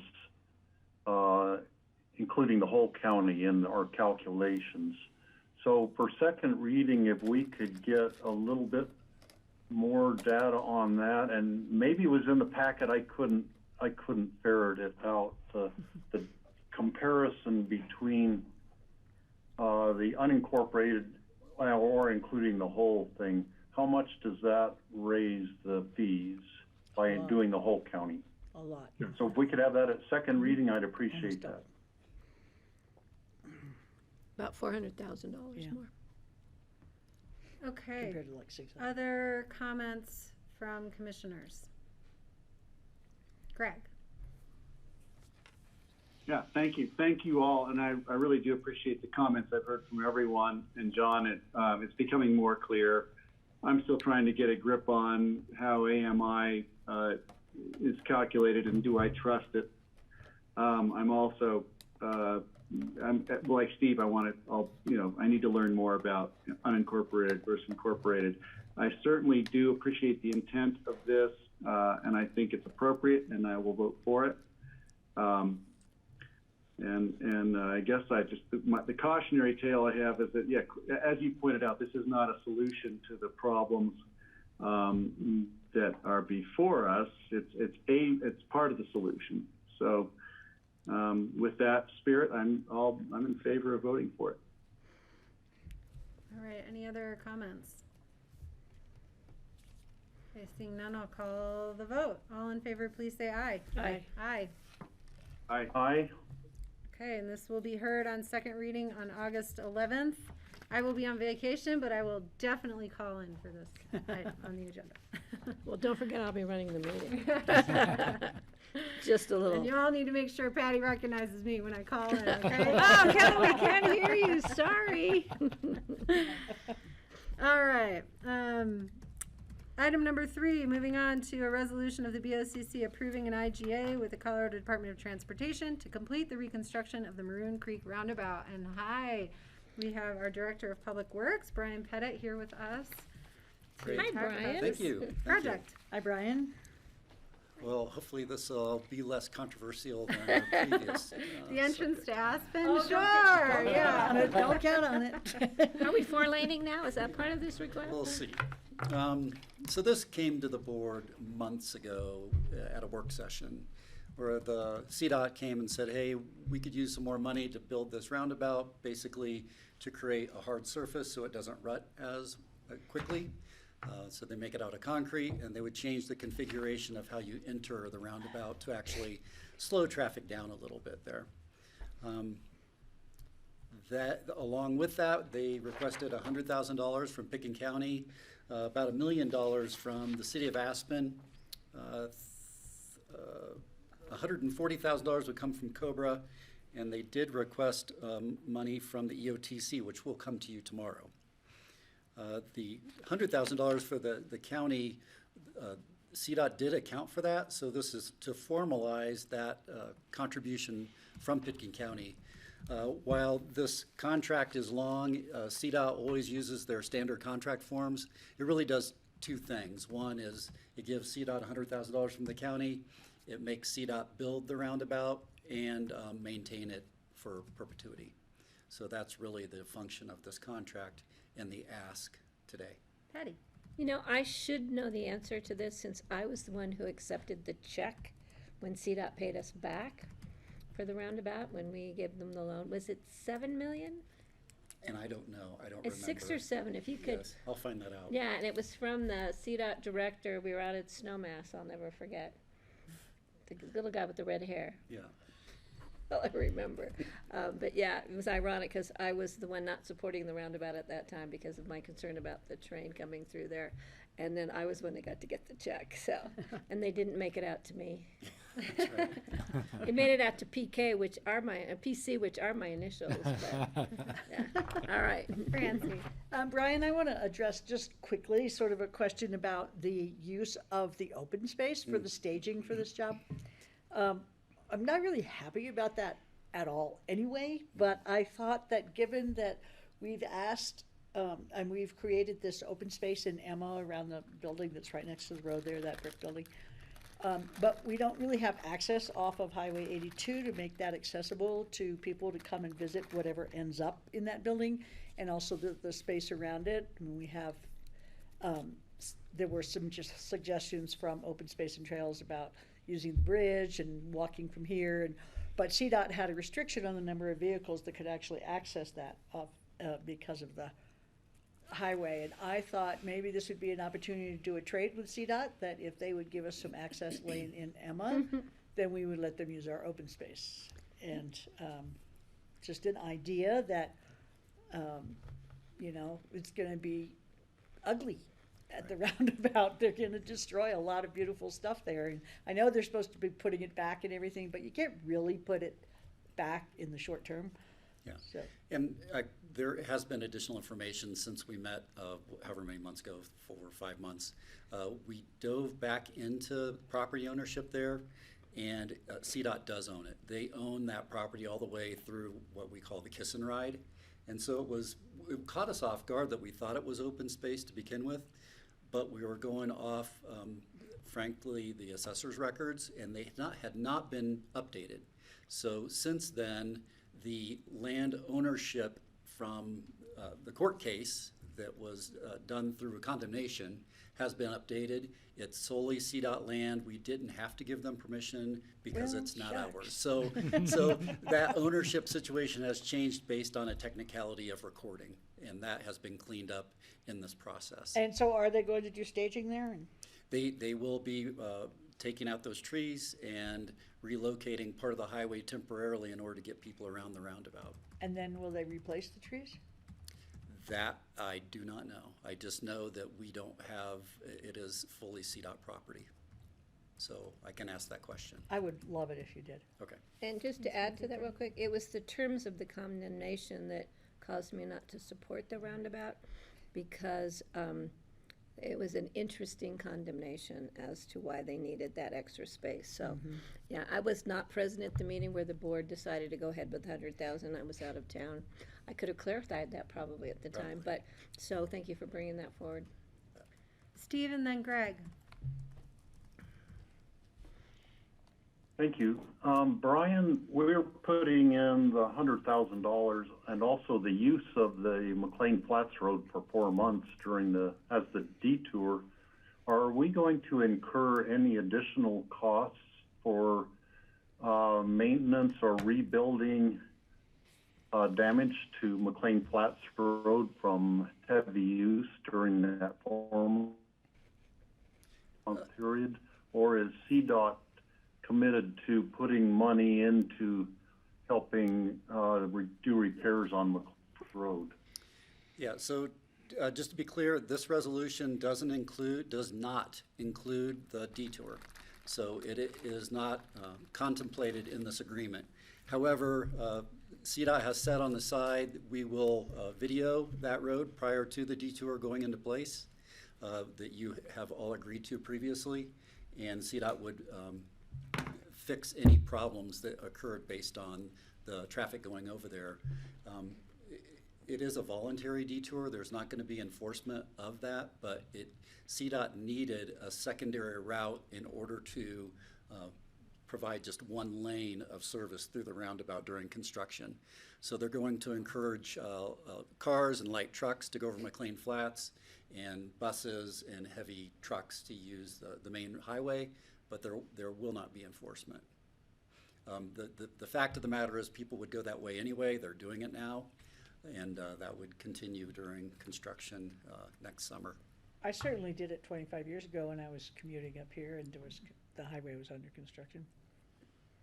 And Brian, what I'm about sorry, Woody Creek? though? Let's go to see if Steve's done, and then we'll Yeah, go to Greg. I sorry. don't know if I answered his question or not. Okay, Steve, did you have other questions? Not hearing from him. No, I'm good. Okay, Thank thank you. you. All right, Greg? Yeah, hi. Thanks, Brian. Good to see you. More in the last couple of days than I've seen you in a while. So great to see you. Thanks for this.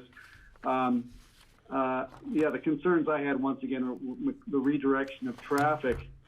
It seems kind of difficult, and it's I'd love to be able to hold CDOT's feet to the fire, because it seems as if sometimes the maintenance of just basic stuff on CDOT property here gets done by our county staff because it's easier for them just to get to it, and perhaps because CDOT is too slow to come and do the job they're supposed to do on their property. I'm thinking in particular regarding the intersection with Brush Creek Road. The potholes there, I think, get filled by your crew when it's really a CDOT responsibility. And so that it just seems to me that if CDOT is going to do maintenance on this new roundabout, that's great, but will they do it in a timely manner? And certainly, I don't know how to hold their feet to the fire on that, but that's a concern.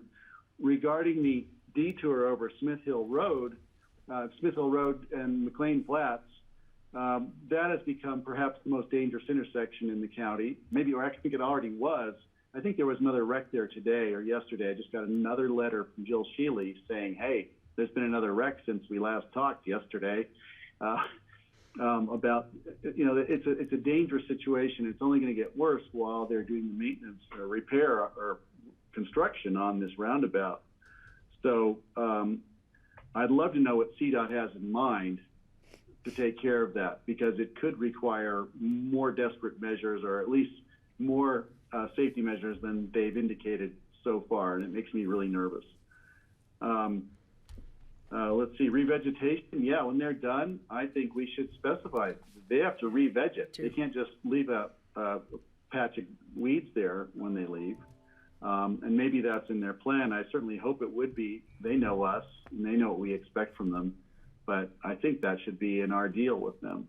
$100,000 doesn't seem like that much to contribute, but still, it's going to be a huge inconvenience for us. And what are we going to have to do to make it right after they're done and gone? So I do have a few questions about it. So I don't know if you can answer any of that, but I'm just thinking, wow, this McLean Flats thing is going to be problematic, especially the exit from I-70, I-82 onto Smith Hill and then McLean Flats.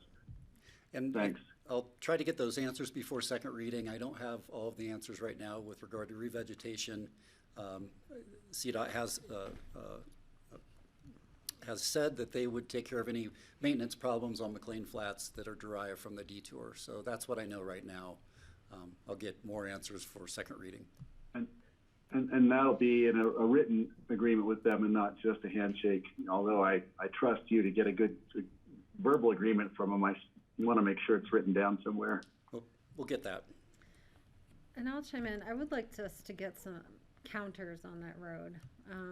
You know, I think it could really be informative, sort of a pre-construction and during construction and post-construction kind of data.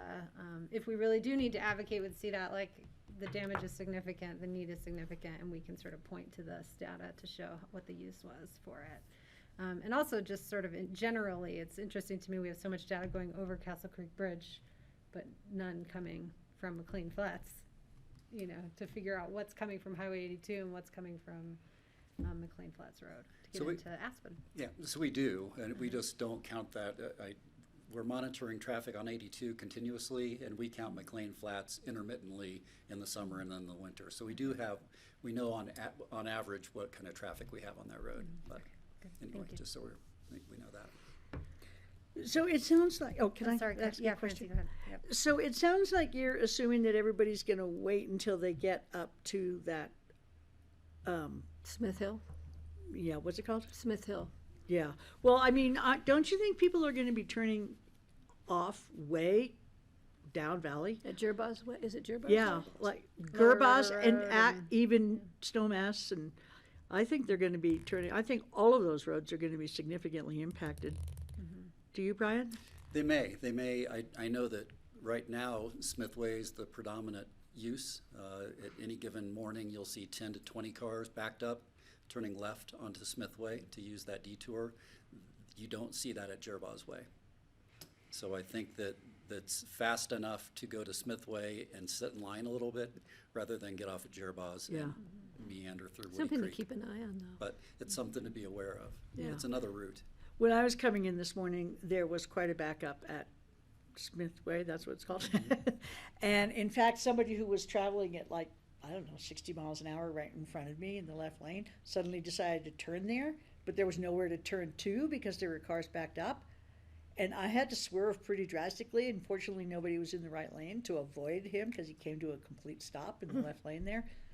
It was pretty insane for a moment there. Mm-hmm. So I don't know, maybe even a temporary light would be something to consider there.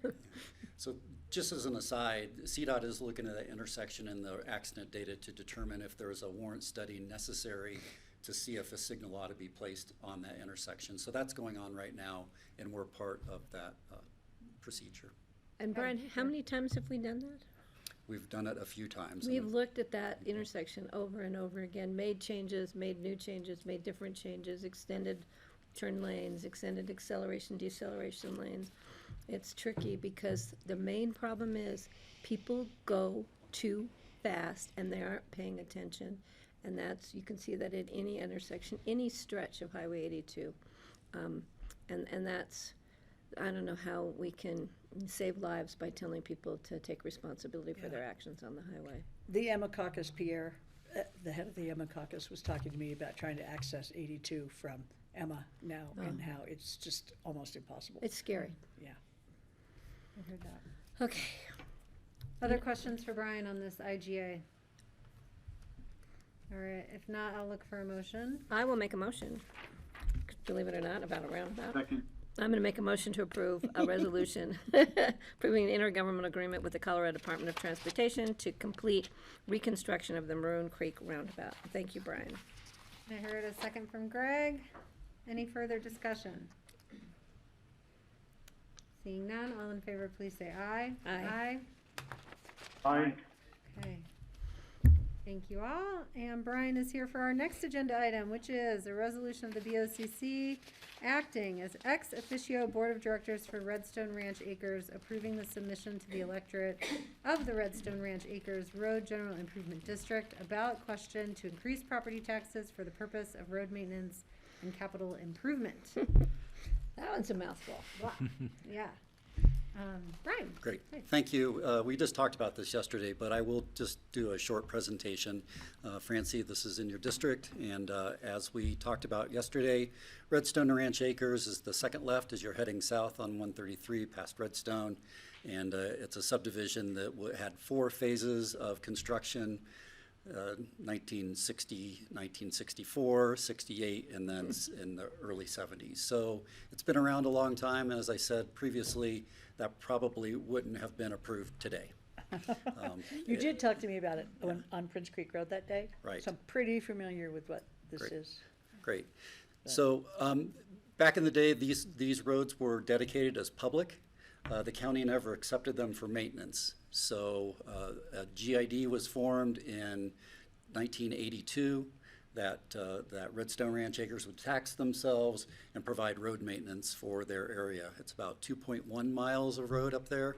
It's very steep and narrow and winding, and they have, over the last few decades, slowly started to run out of money based on the cost of construction and not increasing their mill levy. So we've had this discussion with that community for many, many years, and it finally came to roost this year that they needed to increase their mill levy. Through a community meeting where we had 20 Redstone Ranch Acres members present, we kind of negotiated what that mill levy could be, making sure that it would be acceptable to them from a financial standpoint and yet meet the needs of the road. And through a straw poll during that meeting, we landed on 15% as a mill levy for a ballot question. And that's what is before the board today, to create a ballot question for the Redstone Ranch Acres community, 55 properties, and ask them to increase their mill levy to 15%, which would generate an additional $20,000 a year, making a total contribution for their roads of $30,000 a year. That would provide adequate snow removal, provide some road maintenance, grading, dust control if necessary, upgrade their drainage, and then save some money for future problems. Okay, thanks, Brian. Questions for Brian? Greg, then Patty.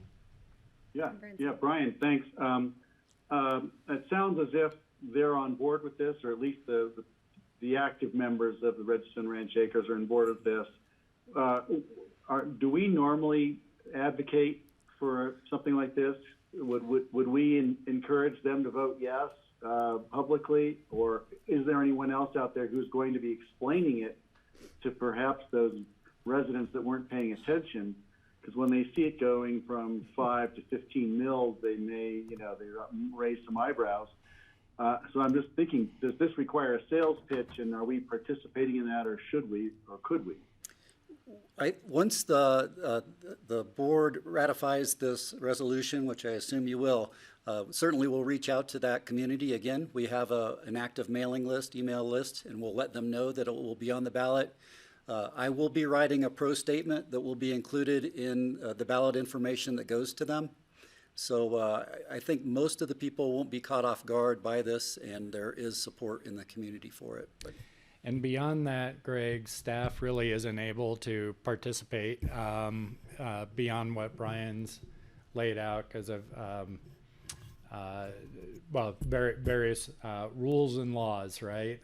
But board members are in a position where you can advocate for a question actively. So board members are at liberty to do that with the residents. Thank you. Well, I'll come out and canvass with Francie as she walks door to door with her banner and her flag and her sash. Yeah, like I did for my own campaign. Yeah, and take your walking sticks with you because you'll need them to go up and down that road. And I'm sorry, I forgot the order we were in. Patty, Francie, Steve. I'm going to be real quick. You know, when we usually do this with mill levies, we show the public how much it is per, what is it, $100,000 value? Could we just, I just want to see what they're paying, kind of what they're paying now. That would be good for second reading. okay. Thanks. That's probably something they're going to ask anyway. Yes, and just briefly, a challenge there because we went through it with that community. The $100,000 really doesn't apply to their assessed valuation. It's more like if you looked at $30,000 would be more applicable because folks there got caught up in what their actual value is and not their assessed value. Okay. So it was a lot of explaining that this doesn't go against your actual value, it's what your assessed value Well, is. yeah, just So- some kind of correlation. So we can do that. That'd be good. We can do Thanks. that. And that was my question, is, and I also have a comment. So a mill is what part of your assessed value? Is it, it's per 100,000, is that what you're saying? No, I don't know. How does it work? It's basically 1/1000th of the assessed valuation, and so you have your market value, then you have the assessed value, which is set according to Gallagher's percentage of the market value, depending on whether it is residential, commercial, vacant, and then the mill levy is multiplied against that assessed value to determine the property tax. Great. And then my comment is, as I mentioned to you when we were talking before, Brian, this seems like a complicated approach to getting road work in a small community, going through a whole ballot and taxing. And I mean, can't they just, I know they don't have an HOA, but can't they just contribute and pay for it? I mean, this is so complicated. Yes, they could. They're not well organized there. And I think from a fairness standpoint, this is how taxes work, as you know. And I think it just hits everybody in a fair way, and everybody needs to contribute based on how many properties they own there. So I think it's the way that we work. And so while it seems overcomes the tragedy of the commons, right? I'm trying to get Taxes used to count. government here. And I'll just know, I think for ballot formatting, the options should read yes, for, no, against. So yes/for, no/against. Okay. I'm sure Janice will correct it at some point. But, any other questions for Brian on this? Were there any representatives from Redstone Ranch Acres that want to maybe come to One more second reading? question from Steve. Sorry, Steve, yeah. Brian, is the bridge also, is that privately owned by the subdivision? And what is the condition of the bridge? What's the anticipated replacement date for it? And how much would that cost them? Will the extra money they put in their capital fund be enough to pay for the reconstruction of the bridge at some point in the future? So there are two bridges. One is at the entrance. It goes across the Crystal River. The county owns that. That was paid for through a grant from the state, and it is a county bridge. It's on our bridge replacement list. It's in great shape, was just recently replaced, as recent as 20 years ago, I want to say, but is in, Recent for bridges. is really in good shape right now. We look at it every other year. The other bridge, which is a makeshift culvert bridge structure, goes over in the Big Klein Creek. That's fully within Redstone Ranch Acres and is their responsibility. That's our concern from an expenditure standpoint for the GID. They would need to pay for that, and you could be upwards of $200,000 to $300,000 to create a structure there and put in guardrail and do the construction work. As you all know, doing construction work in this area has an escalator because of how far it is away from everything and just trying to stage equipment in that area. So they will be saving money for the ultimate replacement of that structure. But the other bridge that you may be referring to, Steve, is a county bridge. I have one more question. Okay, Francie, go ahead. What happens if it doesn't pass? It's a great question. I'm sure there's people in there who are not going to vote for it, because that's the kind of people that live over there. Yeah, I was hoping to cross that bridge when it came, but Or that culvert, that cross that Well, culvert. as a practical matter, this board will have a choice as to whether to continue to subsidize the road services up there or not. And if those funds are not available, then the service levels will need to decrease for that community until. Or if we decide to say no. If there aren't the Exactly. funds, or if we say no. Yeah, Yeah. I see what you're saying. And snow plowing included in that. Mm-hmm. So that's the and which is a difficult position for everyone to be in. So we will, I think, hope that doesn't happen. But those really are the alternatives at this point.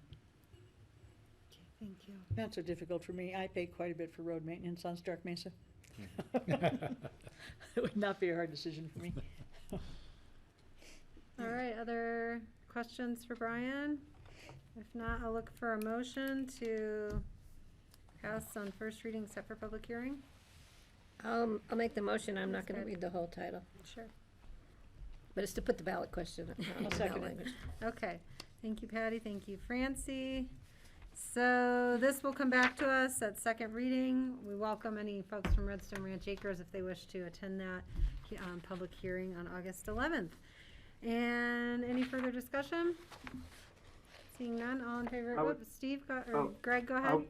Just wanted to say briefly, I would encourage the Redstone Ranch Acres people to show up and get involved because this really is important to them, and it'd be great to see how engaged they are in this because it's, as we've noticed, it's not a sure thing that this will happen. So I'd invite them to be here. Thanks. Right, thank you. All right, I'll call the question. All in favor, please say aye. Aye. Bye. All right, thanks, board. All right, the last Thanks, item Thank you very much. on, of individual consideration, first reading, is our summer 2021 budget supplemental request. Connie? We have Connie Baker, who is our budget director, here with us. Now, can she use her own computer? Sonia? I think so. You are so good. Just have to make sure. There you are. Got it So of set course, now that you hear Connie, I'm thinking about my sister that looks just like you, and looked just like you. So this resolution today is a budget supplemental request. Normally, we bring supplementals quarterly, but there were a few items that came up this summer that were not yet ready for second quarter supplementals, and timing-wise are important to get approved before third quarter supplementals come in September. So that's why we have this extra resolution here for you today. This resolution would increase the county's 2021 budgeted expenditures by $1,074,321, offset by an increase in budgeted revenues of $28,000 for a net increase of $1,046,321. I am going to share my screen and bring up the supplementals.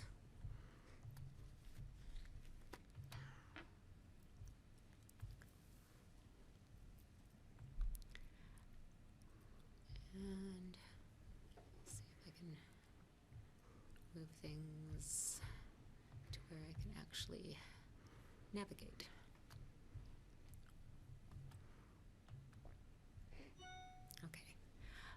The first supplemental request, Sam Lander-Casper had some other meetings this afternoon and was not able to be here. But it's a fairly simple request. It's a net zero request in the Human Services Fund. The Economic Assistance Department has had a program where they purchase community-supported agriculture shares and then provide them to families with older adults. They had a funding stream for that, but it was discontinued. But the Aspen Community Foundation stepped in with a grant of $28,000. This $28,000 will buy 28 full weekly shares of the CSA, which comes from Two Roots Farm, and that provides food, fresh vegetables for 56 households with older adults from June all the way through part of October. Again, it's a net zero request, and so no impact on their fund balance. Any questions on this item? Okay, I'm seeing none. Then we have a new position request from Healthy Rivers and Streams. This was brought to the board in a work session on July 6th, so you should be fairly familiar with it, and you were able to spend a lot of time then with Lisa McDonald and John Ely going over this position request. It's for an administrative specialist. For the 12 years of the Healthy Rivers Fund, they have had only one employee, Lisa McDonald, and so this would be adding an admin specialist to work under the supervision of Lisa and help their Healthy Rivers Board to be more proactive in the programs that they would like to advance. I think John Ely is on this meeting if he has any other comments that he would like to add.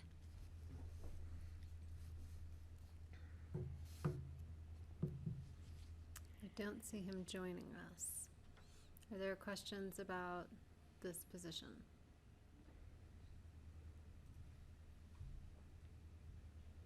Okay, I don't see any. Okay. And then we have two facilities requests. And Jody Smith, the facilities director, brought these requests to the board recently on July 13th. And Jody should be on the meeting here. I think she has a few comments to share. Yes, thank you. Jody Smith, Facilities Director. And we did talk about these during a work session in the recent past. And I wanted just to take the opportunity to highlight some of the requests for our listening public. The first project is the Jail Safety Improvement Project.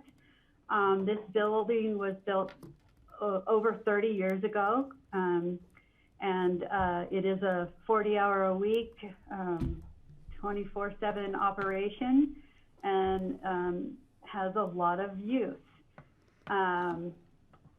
You know, we believe that that Pickens County is still a really safe community, just like the rest of the country that has seen an increase in inmates struggling with mental health issues, which in turn can create some safety concerns for our officers and such.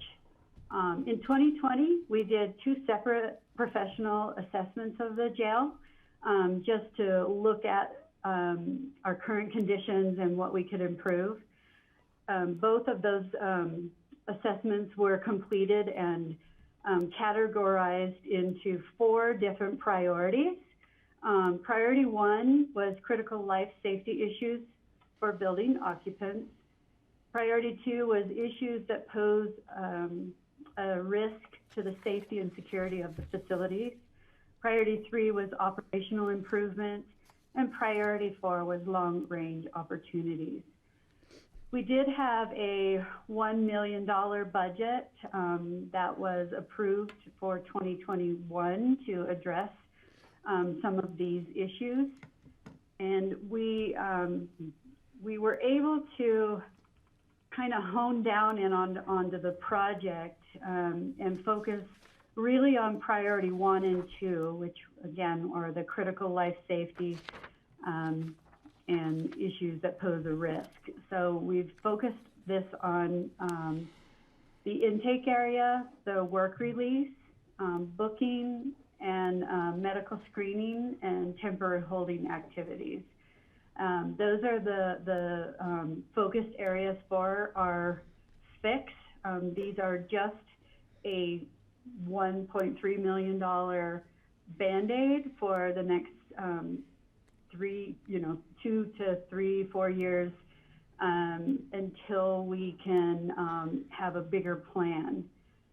This request does just focus on option 2, the priority 1, and a little bit of priority 2.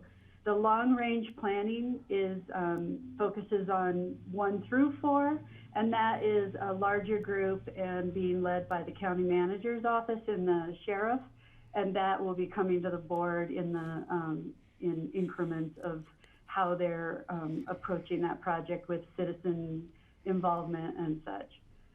So again, we do have a intergovernmental agreement with the Garfield County Detention Facility to house our inmates.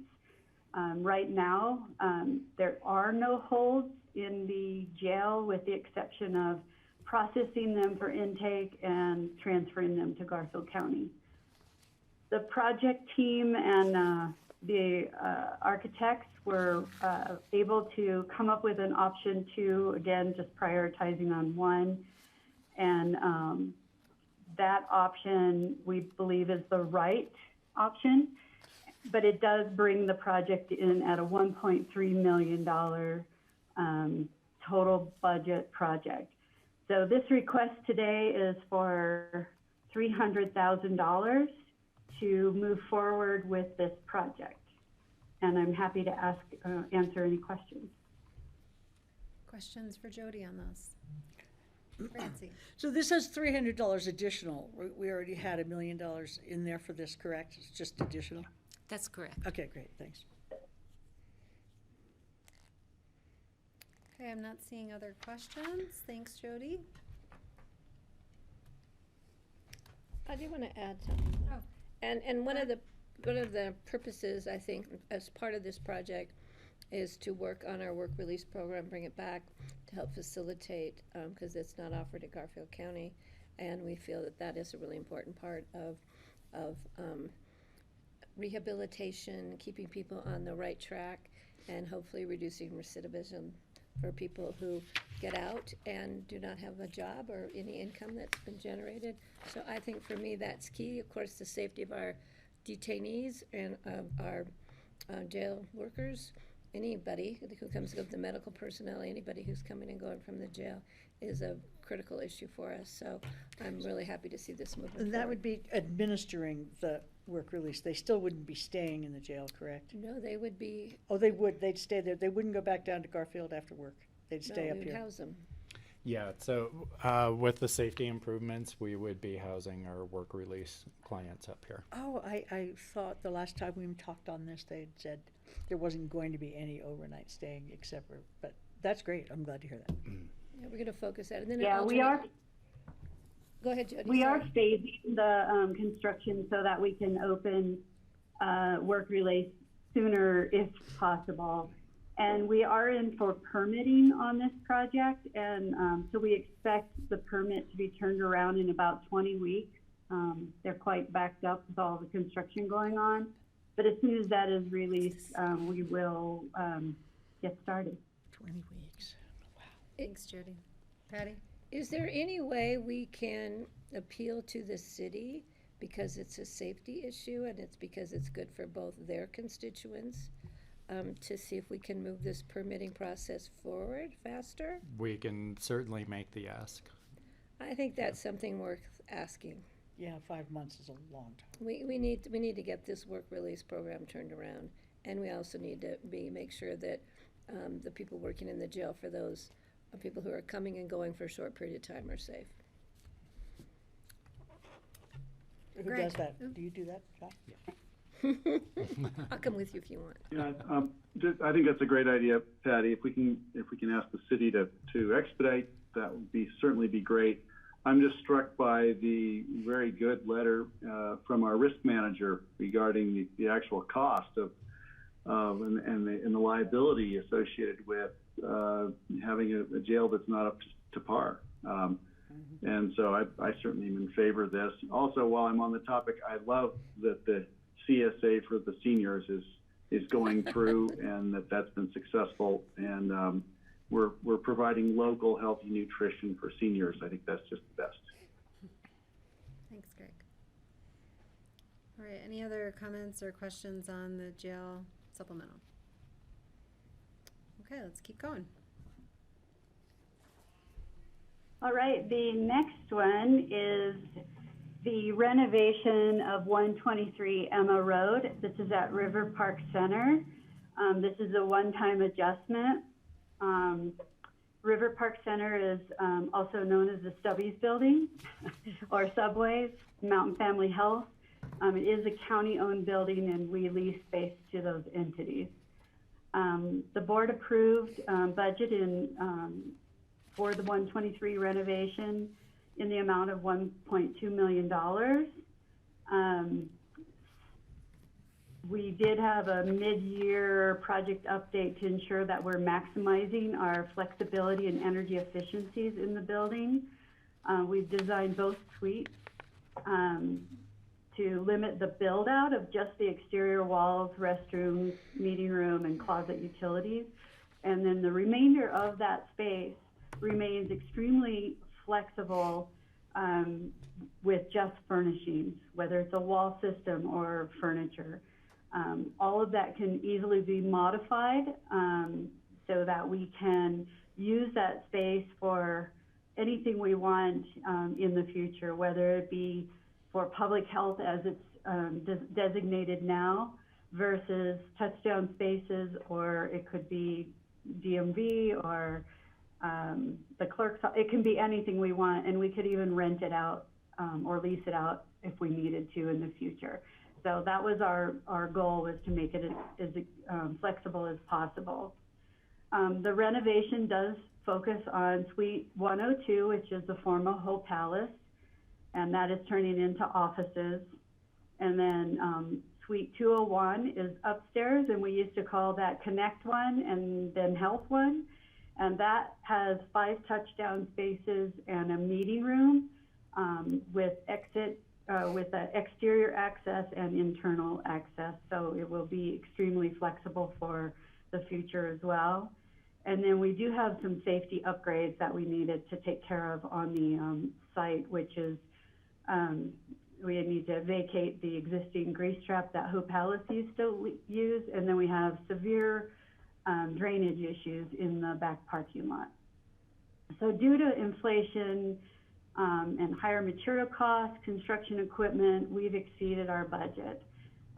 Staff came to the board 2 weeks ago, and we were asking for $151,000.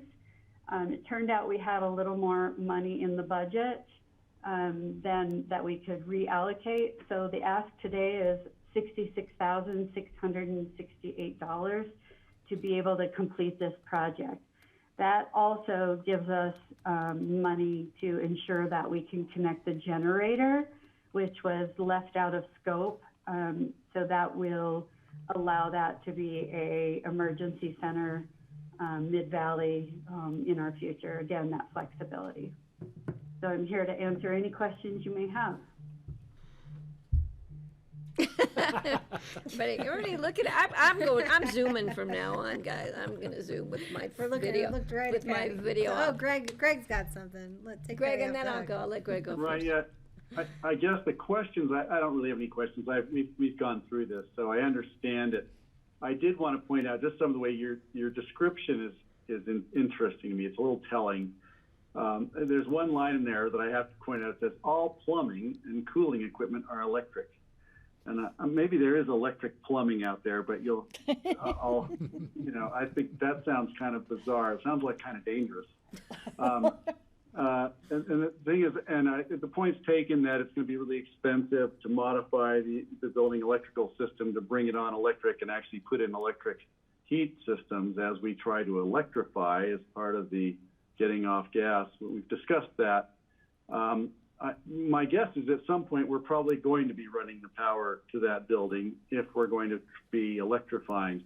But I think what we're waiting for is a policy and a strategy for all the county buildings regarding electrification, so we're not doing it piecemeal. And that point's really well taken.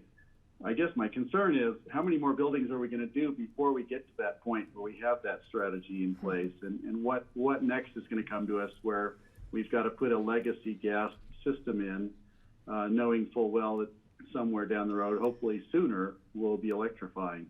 So I just want to make sure we're not going to keep seeing these things trickle in, and hopefully I know it's a tough question to ask, John and Jody, but you know, this is important stuff. I want to make sure people are focused on it.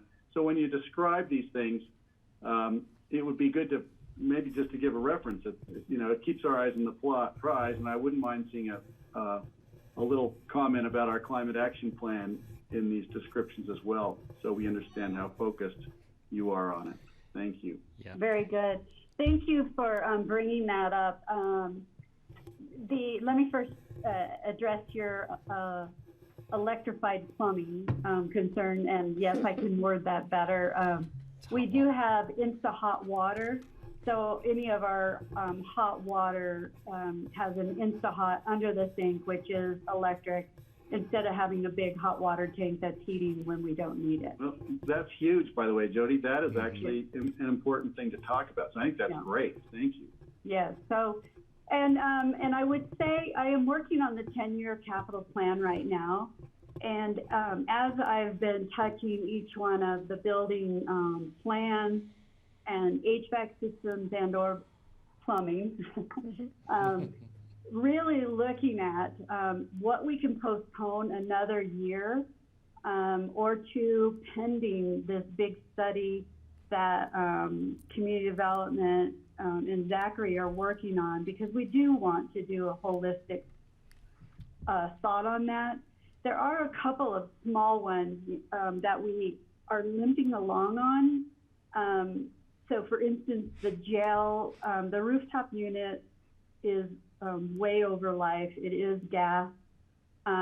We do know that we're looking at bigger pictures, so I have put that out, the replacement of that out until 2023. But I wanted to keep it in like the 5-year budget because it has a great potential to fail any day. It could have been last year, it can be next year. We're limping along on that.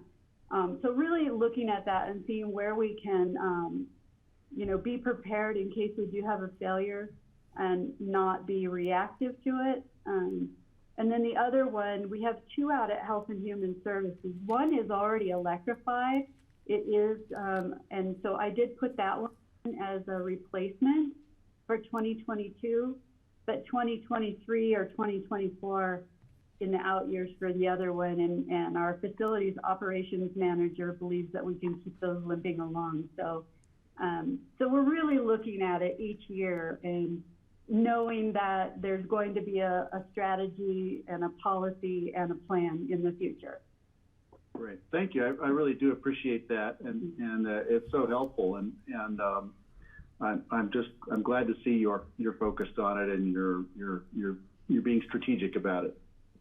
Yeah, and we're even planning out solar in out years to see where we can budget and just put a placeholder until we know what that looks like, and but try not to overwhelm the budget as well. John, did you have anything to add? You did great. All right. So Patty and then Nancy. John, in thinking more about the discussion we had in my need for information about staffing and public health, when we did have that discussion, from my memory, I wanted information to come back before we had this hearing. But that being said, I'm comfortable moving this forward. I just would like to, at some point in the near future, have that information come back to us so we can determine where we are with those And- term-limited employees. And we are preparing a work session item Thank you, for John. you. And it's not for lack of not wanting to answer it. We've been planning to changing state requirements Okay. and such too. So we are almost there with that staffing proposal that we want to have included in the 2022 budget and what those changes would be. So we will bring those ahead of the Okay. budget discussion. And for I sure. will extend my patience on this issue. Thank you. Which we know is infinite. Francie. I'm reading up on it. John. Jody, I just have a quick question for you, but I just have to say that all my years of teaching, I wish I had used the expression, "You have a great potential to fail." That was a great line. Great potential to fail. I love that. You would have told your students Yeah. that. So my question I'm is, not a teacher. are those 5 touchdown spaces just for county employees, or is that like a business kind of thing? It's just for county employees? Okay. At this I time. believe that they will be just for county employees.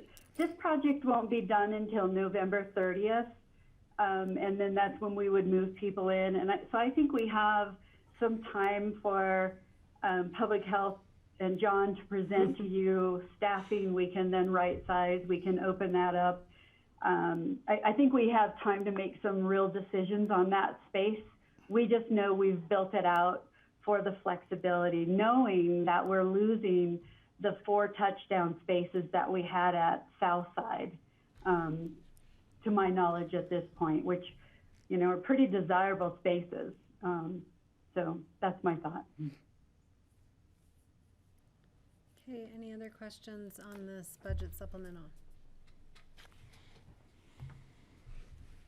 Okay, I'm not seeing any. I think, does that bring us to the end of them, Connie? No, we've got One one more.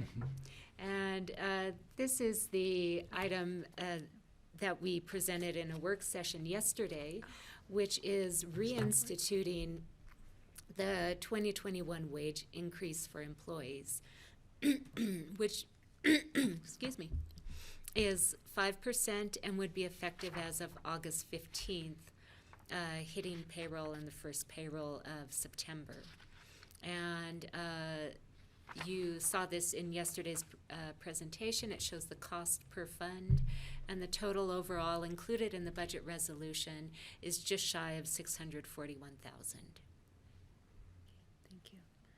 Other questions, comments, Patty? My comment, as it was yesterday, I wish we could do this yesterday and not have to wait for second reading. Our staff has been patient with us, and we appreciate all the hard work and effort that everyone has done at every level. So I am more than happy to move this along with great thanks and appreciation. And I'll add, we are not giving ourselves the BOCC raise. The BOCC does not get this raise. It's not in our power to, is it? No. No, Just like- it's against the law, actually. Yeah. Yeah, I just want to say Yahoo. I support it 100%, as I told you before, so I think it's a great idea. All right, any other questions or comments on this item? All right. I think that's it for our summer budget supplementals. Again, this is a first reading, and we'll come back for second reading and public hearing on August 11th. 11, yep. And I will look for a motion. I'll make a motion to approve resolution, Board of County Commissioners providing supplemental appropriations to the 2021 budget and amending the 2021 budget for summer supplemental requests. I love that summer supplemental request, very smart. So that's my motion, please. Is there a second? Second? Oh, I'm going to give it to Steve, chiming in from the darkness. Okay, any further discussion? Seeing and hearing none, all in favor, please say aye. Aye. Aye. Aye. All right, thank you, everyone. Thank you, everyone. All right, and then we will go to our emergency ordinance, and then I'll suggest a short break for the board. So at the beginning of the meeting, we added an item, which is an emergency ordinance authorizing the BOCC to authorize a special use authorization amendment to existing communications site use lease agreement with the U.S. Forest Service for the Thomasville telecommunications site. And I think, we have Drew Peterson here from our telecommunications team and possibly from Thomasville. I can't tell where he is. He's out there Hi, somewhere. Drew. Hey, can you guys hear me? Yes, we can. Okay, yeah, sorry. I'm up at Upper Red, actually, above Aspen. You can't see very well, but we're doing some major work up here and getting the new solar and everything all hooked up, and, well, not new solar, but cleaning it up. So, anyway, thanks for taking this issue so last minute. I apologize that it wasn't on your agenda sooner. We just received this from the Forest Service last week, but in a nutshell, it's the amendment to our current lease for our Thomasville translator site, which we've had for 30, 40 years, number of years. It's been in the works to be rebuilding it for 3 years now, and it's just kept getting pushed back for Forest Service delays, budgetary issues, what have you. Anyway, this is just a simple lease amendment required just for us to begin construction and rebuild the site. So just the simple details of what we're rebuilding up there are listed in the amendment. If you guys had a chance to review, it's a simple equipment cabinet, 40-foot tower, and I think that, well, that's pretty much it. So this is really just a emergency ordinance just because we are scheduled for construction to start next week. We've had the helicopter scheduled for 6 months, and the Forest Service kind of dragged their feet to get us this amendment. So this is why it's so emergency is we can't reschedule the helicopter. Once the helicopter is gone, it's gone. Especially with fires going on, they're very tough to schedule. So you got to do it well in advance. So anyway, we're starting construction on Monday, and we just need this amendment to be approved by the Board of Commissioners, and I'll get it back to the Forest Service tomorrow first thing, and we'll be ready to rock and roll on Monday. All right, Drew, thank you. Questions for Drew? I see, is that a hand, Francie? No, I'm just ready to make the motion. Okay. I'm ready to go for a ride on the helicopter. Yeah, good luck with that. And I'll just, for folks watching, the critical nature of building the site, directly from our memo, the Thomasville site serves as a critical link for providing fixed wireless backhaul and broadband internet into the Upper Frying Pan Valley. So these are essential communication structures for that part of the county. And is there any questions for Drew? Also services those in Eagle County. Thank you. Greg? Just wondering, will the Pano fire AI camera system be installed in this tower? No. John's saying no. Yeah, currently it's not planned for this site. No. Theoretically in the future, tower space, but that's a future discussion, I think. Got it. I guess it won't improve our radio coverage over here in Brush Creek. my sore point. You have a radio written-down problem issue, over so there? I can make a motion that we approve this if anybody's ready. All right, Greg beat you to it. Francie, Yes, you want he a did. second? I'll second it.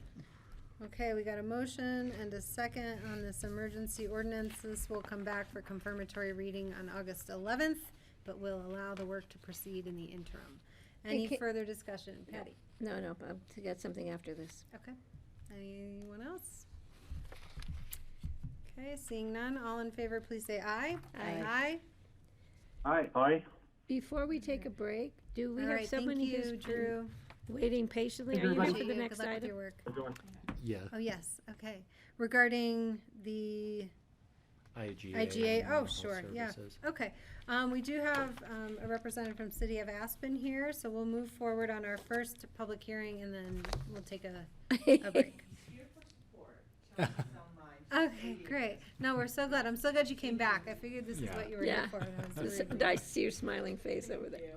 Okay, so this is our first public hearing of the day, and this is a second reading on a resolution amending resolution number 16, 2019, and approving an amended IGA between Pickens County and Aspen School District, Aspen Valley Hospital, and City of Aspen for the purchase of vital mental health services.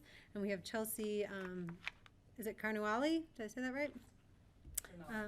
Carnoli. You were close. Like cannoli. Okay.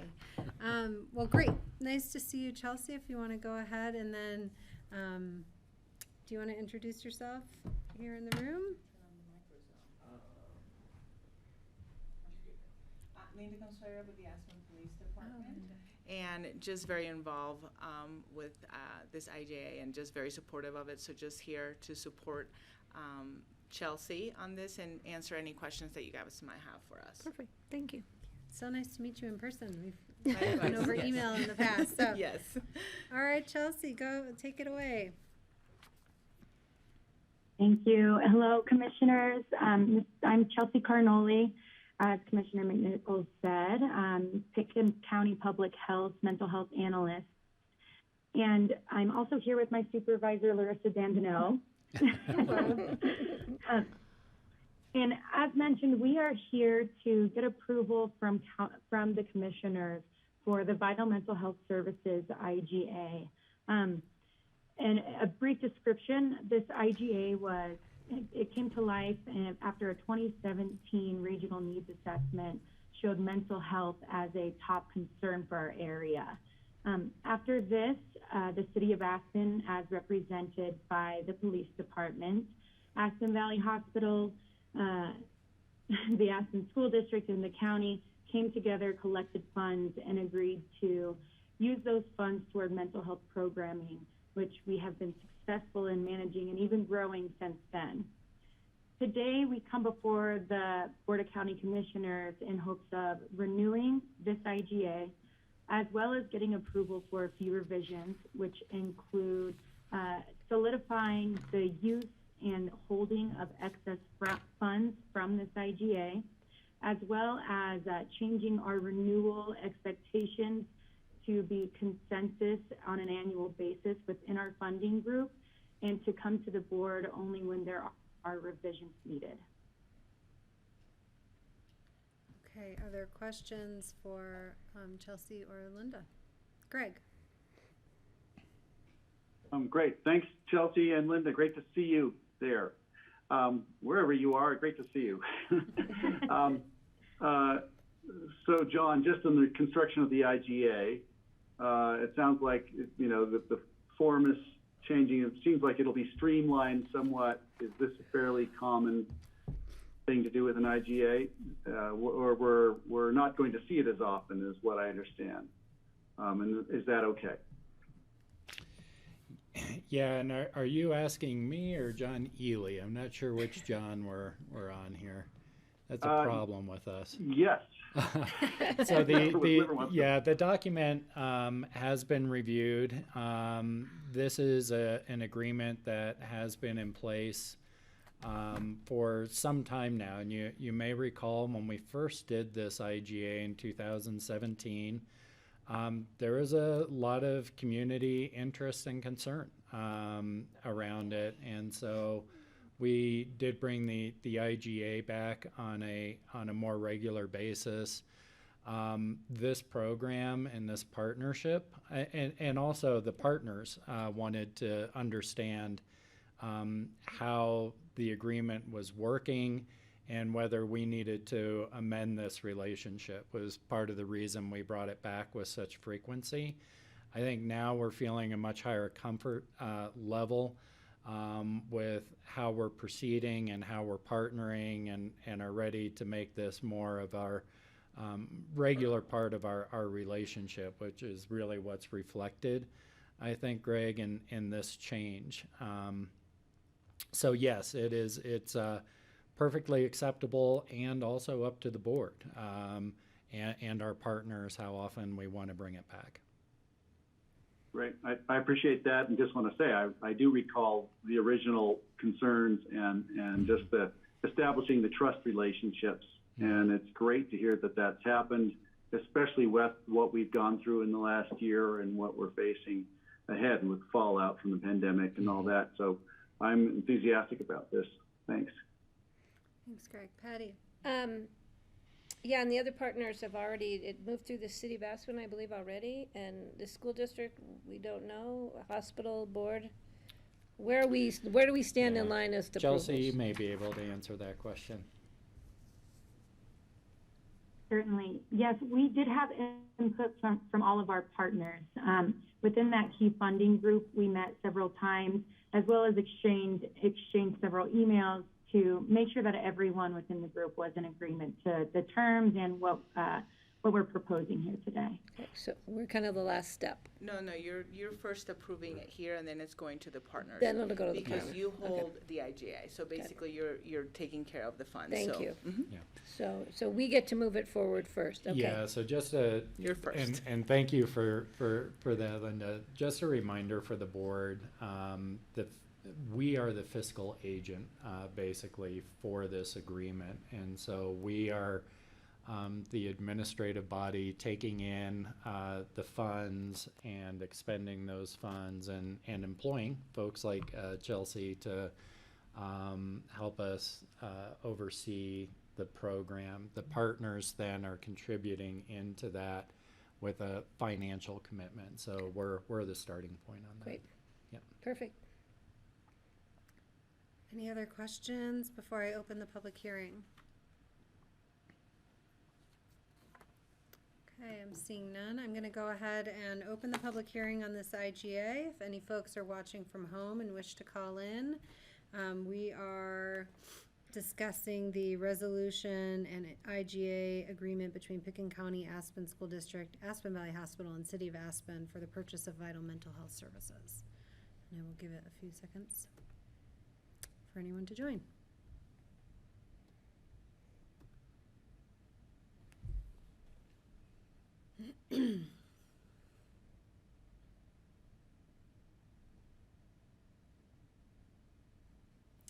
Okay, that is not your, that's just about your 20 seconds to wash your hands. Sing It's the happy very birthday. Um, Birthday on Saturday. I will go ahead and close the public hearing on this item, seeing no one join us for it, and bring it back to the board for discussion or a motion, please. I'll make a motion to approve the resolution amending regulation number 01622019 and approving an amended IGA between Pickens County, Aspen School District, Aspen Valley Hospital, City of Aspen for the purchase of vital mental health services. Thank you. Second. Thank you. All right, I have a motion and a second. I'll just say, I look forward to a report out of the successes of this work and the need, the ongoing need as, you know, coming out of the pandemic and the conditions as we move forward. And I'm sure that will be forthcoming. Greg. Yeah, Kelly, that's a good point. You know, as we go forward here, it'll be interesting to see where the shift in focus necessarily goes, and mental health is going to be a huge part of that. And so I too am looking forward to that. Anyway, thanks, Chelsea. Great to meet you if I haven't met you already. And Linda, I know we've seen you here before, so it's great to see you again as well. And Steve, go ahead.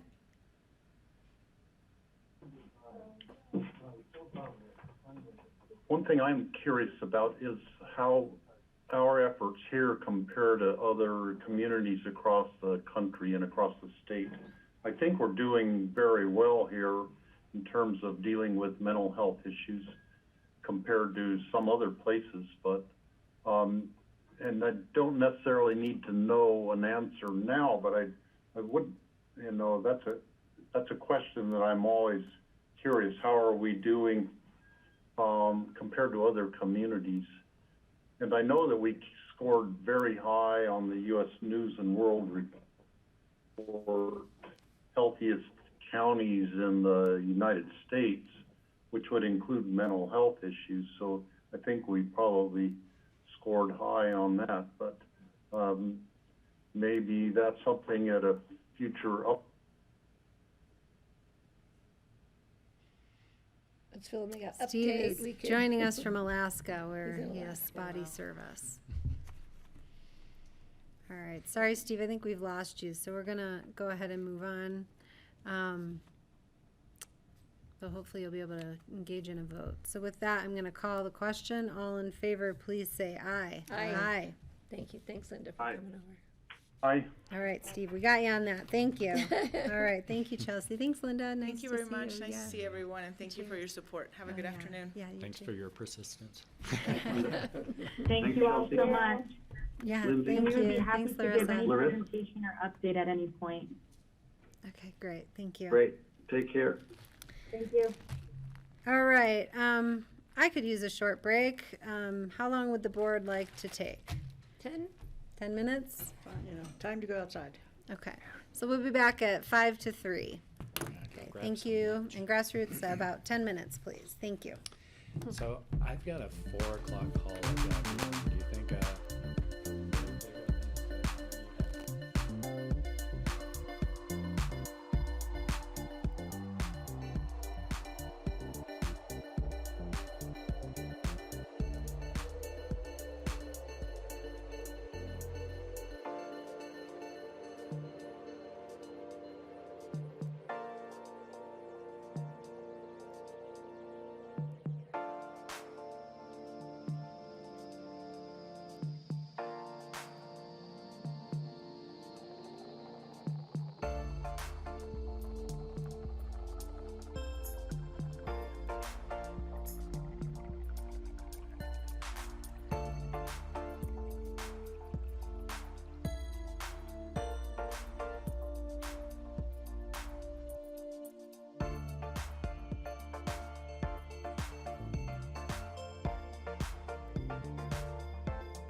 Okay, welcome back after a short break of the BOCC's regular session on Wednesday, July 28th. We are down in our public hearings, and we will talk about item number 7 now. The ordinance of the BOCC authorizing the facilities director to enter into and renew lease agreements with lessees of Pickens County Housing Fund units and approving the form of the lease agreement, is what I think that is supposed to say. So Jody, I know we have Jody Smith, and I know we have, right? Steve, you can't hear me?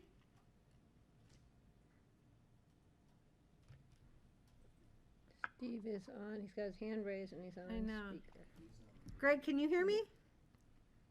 Greg can hear me, Steve can't hear me.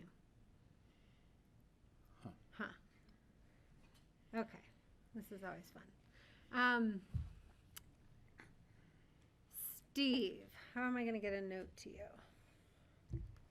Well, I'm gonna text Steve real quick and tell him to jump off and rejoin us. does he get text in the middle of Alaska? I don't know. Whoa, familiar face. If he can How get are online, you? he can get text. Good to see you. Sign language. I know. Great. I was like, I could write him a note or I could text him, so. Does he know sign language? We can't hear you. No, he can't. Steve's in Alaska. Okay. Can someone email Steve or text Steve, please? I'll text him. You're right, his best bet is to jump out. Yeah. We're just gonna forge ahead. So, with that, we're on the form of lease agreement. So, Jody Smith, are you still with us, or Rye Neely, who's kicking us off here? Yes, Jody Smith here, Facilities Director. This is an ordinance approving the county housing fund lease template and the policy for the current and future owned county rental units. Pickens County has 13 housing fund county employee housing units. They're located throughout the valley from Hunter Creek down to, I think we have a few in Basalt area, Mid-Valley. And we do have that as attachment C if you wanted to see where those are in your agenda item summary.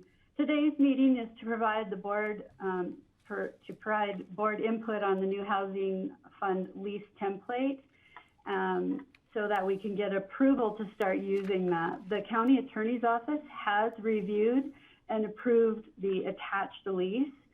On first reading, some of the board members, I know Patty had asked for us to look at a tenant's ability to appeal for a termination of a lease in item number 3 and to give notice to tenants. And then I believe Kelly had asked for another section to be looked at. Boy, it's leaving my brain right at the moment. But I do have Richard Neely on, who's with the Assistant County Attorney, and he's here to kind of talk about the request that the board had and work with you regarding those terms. And at this point, nothing has been changed in the lease. He wanted to speak with you about that. And then we'll move forward after he addresses your request. Okay, thanks. Yeah, if I might, just for thank you. clarification, Kelly, I know that yours was regarding the given notice for those that had come back out of compliance, that may not have been in compliance, and then Patty's was on the appeal. So just those were the two that we noted during that meeting. Okay. So with that. Thank you, Rich. And let me check in before we move on to see if Steve Child can hear us now. Okay, we're good. All right, we have a full board. Thank you. All right, Rye, go ahead, please. Great, and Ryan Neely, Assistant County Attorney. Rich, thanks for that clarification. Those are the notes that I have as well. So I'm just going to go in chronological order in the lease. The first issue that Jody and Rich brought up with me was with respect to paragraph number 3 and a requirement in paragraph number 3 that, well, the lease starts with a requirement that there's a 60-day notice to tenants in the event that the county would like to not renew their lease. I think that's something to think about. All these leases, residential leases in general, when the term expires, generally how that lease would work is that the lease would not automatically renew, and you would not need to give notice that we did not plan to renew the lease, or that the lessor did not intend to renew the lease. This lease is unique in that it does require Pitkin County as the landlord to say, hey tenant, we're not planning on renewing your lease. And the lease requires a 60-day notice provision of Pitkin County to say, hey, we're not going to renew your lease. That is unusual in the residential lease framework, but I think we're all operating under the assumption that because these individuals are employees, that it's probably a good idea to give them advance notice that, hey, you might need to find another place to live.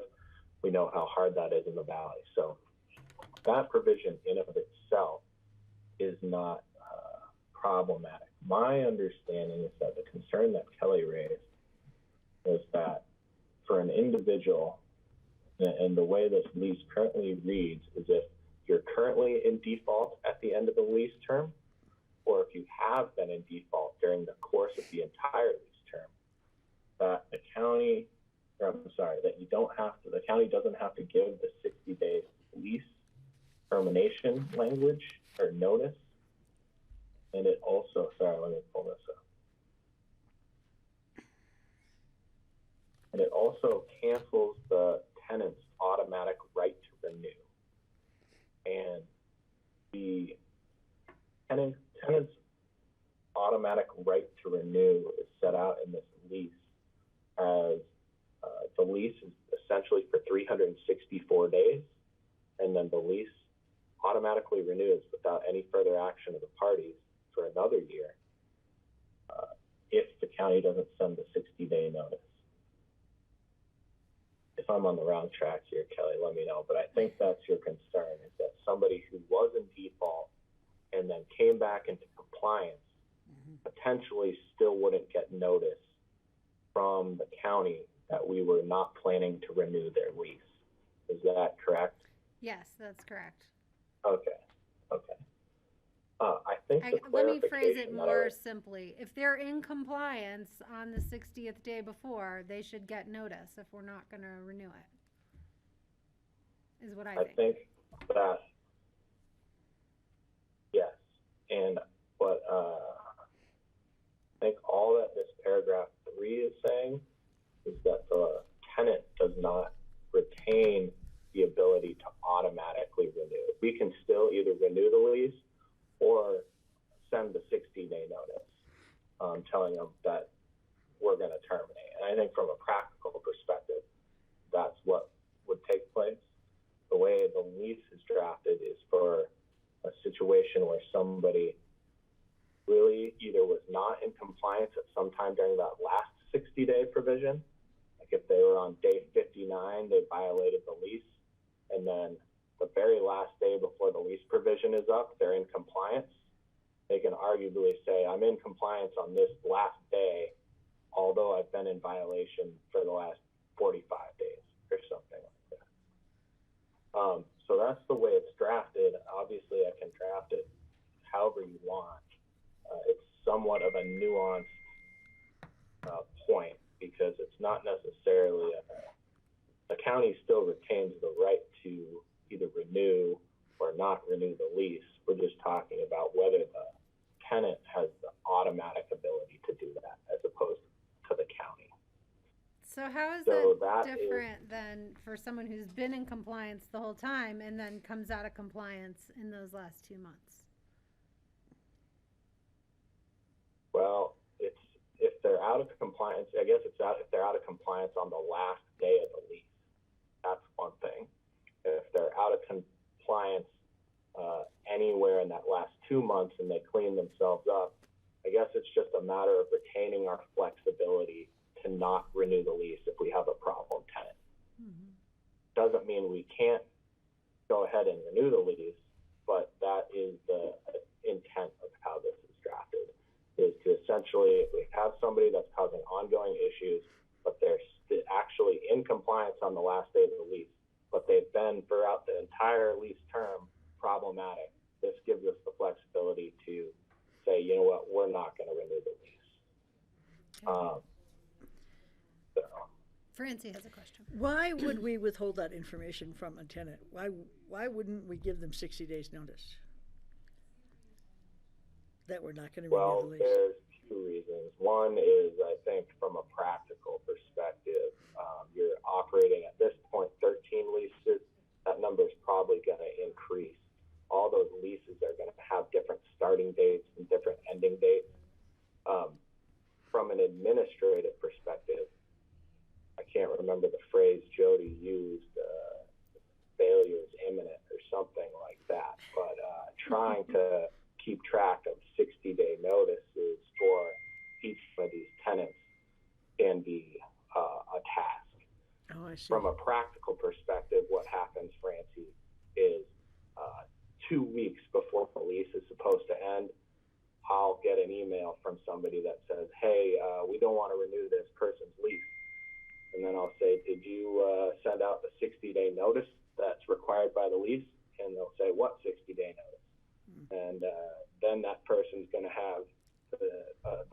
tenancy for another year, whether we want them in there or not. This just retains some flexibility for the landlord, which is us. And I think it's important to understand that this automatic renewal language in this lease is highly unusual for a residential lease.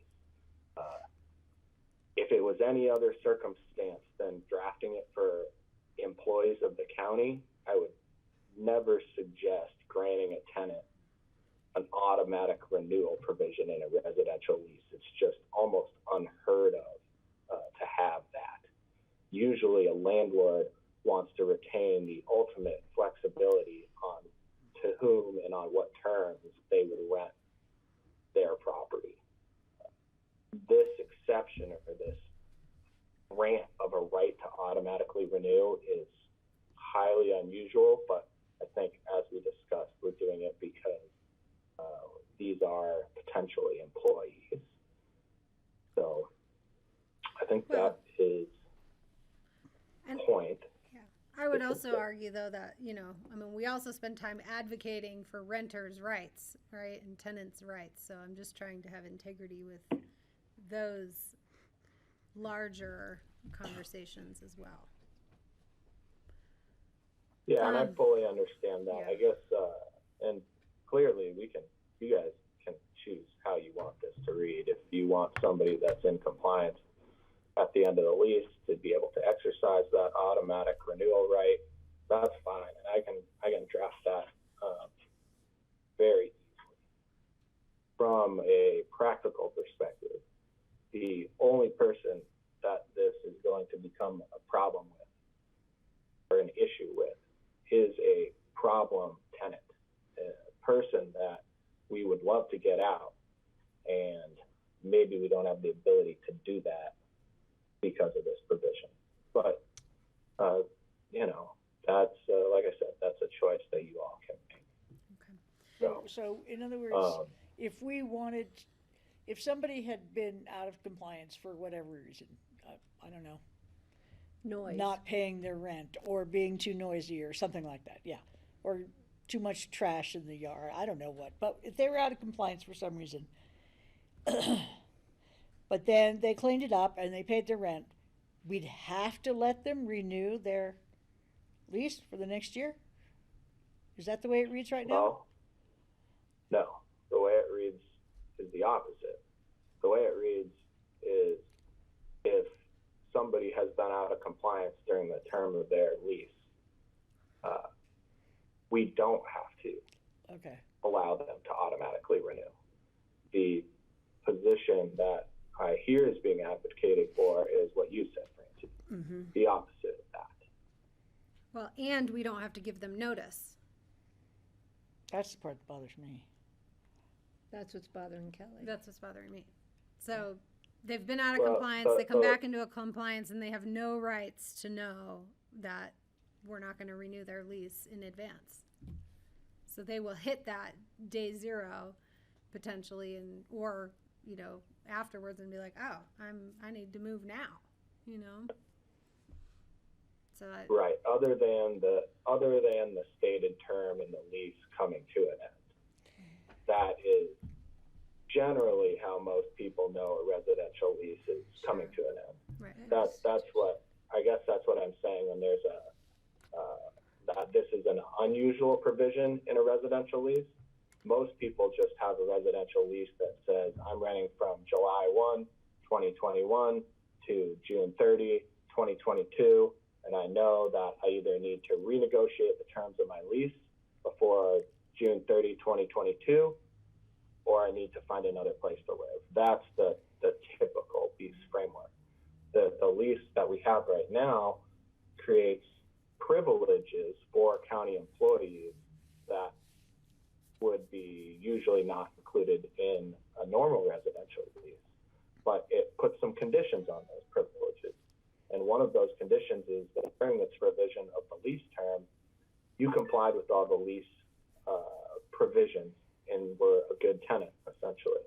But like I said, I can draft it however you guys want. So just let me know. Let's figure out where the board's at. Patty, then Greg. Yeah, and Rye, you mentioned something about the fact that we have 13 of these leases. We want them all to be on the same time frame, so we want everybody to start and finish at the same time. I understand that, but if somebody at the end of their lease and we give them 60 days notice, which kicks their lease out another 60 days to be renewed, if it's renewed, well, then couldn't you just do the lease for 10 months? So you'd get them back on the schedule for, see what I'm saying, adjust the term of the lease then, so that you got them back on the once a year, every year with everybody else. I mean, that would solve that problem if we were able to do that. I mean, my concern is really not that we can't keep track of 13 leases and when they're up and when they're down. It's also more efficient for the county to have them all on that same time frame. But, it's not like we have 130 of them or 3,000, we have 13. So I would rather do what Kelly's saying and give people notice. Me too. And for example, what do we do with an employee their employment is terminated? Do they have to move the day after their termination, or do we give them some time frame? Good question. Because people have to plan to move. Sorry, Patty, go ahead. And John, do we give them any time? Yeah. Yeah. Yes. So then we'd be releasing that property, so it'd be at a different time frame. Yeah, they're all gonna be in different time frames. Yeah, so that's not a concern to me as a difference in time frame. I would rather give notice to county employees if the intention is not to renew their lease or there's a concern about renewing their lease. I think Steve's next, though, or Greg or something. Greg and then Francie. I don't think it's too onerous for us to be able to notify people 60 days before their lease term ends, whether it's a love letter or a goodbye letter. I think that's something that can be computerized and stuck into a calendar, and that shouldn't even be an issue here. Communication with the tenants makes perfect sense to me, and I think that should be our policy. Regarding the lease, I don't want to change this lease too much. In fact, I'm all for a standard lease because, as Rye points out, when you run into trouble, it's with somebody that you probably really want to get out, and they play the system, and they pay the rent at the last possible minute, and they get an extra 60 days or whatever. It's like, no, we don't want to play those games. I think people know how leases work. They have lease terms spelled out at the beginning of their term. I don't think it's unfair or it's onerous of us to just have a regular lease term and with the terms understood and good communication. I would not be in favor of giving people the opportunity to jump back in just by paying the rent on the last day. I don't know if that's Rye's concern there, but that's what came up for me. It's like, if somebody's working the system, just look at some of the issues we've had with affordable housing issues in the past, for instance, and with APSHA. I don't even want to go there. I mentioned the guy in the cowboy hat, but I don't want to see things like that happen here, and I don't think they will. I think the quality of our employees is higher than that, but I don't think we need to make this lease dissimilar from the standard. Thanks. Okay, Jody, I see you have your hand, and then we'll go to Francie. Yeah, I just wanted to say that, yes, relationships are really important to build with our tenants, whether they're employees or community members, to really be reasonable in talking with them. That's certainly the intent. The one thing that I would give an example is we did have a tenant in one of our buildings. They didn't pay their rent for quite some time. So what we do risk, I believe, is that we have an employee who does well for 3 months, then they get 6 months in the arrears and don't pay. Then we still have 3 months before, or 2 months before I can give that notice that they need to vacate. If they're not in good standing through their whole tenancy in there, then we can't really eliminate or cancel this until their 365 days is up. Really? What? Is that I think true? we're all confused. Ryan, can I ask Ryan, a standard lease like a standard Colorado lease, I think gives 10 days notice. If somebody's in arrears, they've got 10 days notice with notification. And if they avoid being served or, notice, that's another issue. So they can work it, but it's a 10-day thing. So 60 days to me seems, that's generous on the part of the county. I think this lease reflects that the county is trying to do its best to be fair, but we're not going to be suckers. Thanks. Yeah, and I think for clarification, Jody, if I understand it right, is that you give the 60-day notice. After 60 days, it's done. It doesn't roll to fill the end of the lease. Okay. So that's correct. Yeah. Is that correct? I'm not sure I understood that. Greg's point is generally correct. We're talking about two different things. Yeah. Which I guess I'll go back and clarify. The lease that we're dealing with right now says that 60 days before the end of the lease. So we're not talking about somebody who hasn't paid or anything. They could be in perfectly good standing, and we decide, you know what, we want to sell that unit because it makes sense for us to sell that unit and put that money into a different property, whatever that is, or allocate that to different housing somewhere else. It just says we've got to tell that person, that tenant, 60 days in advance, whether they're in compliance with the lease or not, that, hey, by the way, we're not going to lease the unit to you for one more year. That's what that provision says. My concern was, Greg stated my concern pretty succinctly.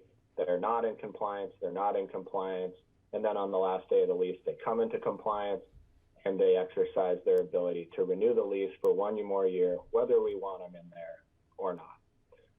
From a policy perspective, you all can create the housing policy that says you will always give people 60 days notice. Hey, Jody, I want you always to tell people 60 days in advance that we're not going to renew the lease.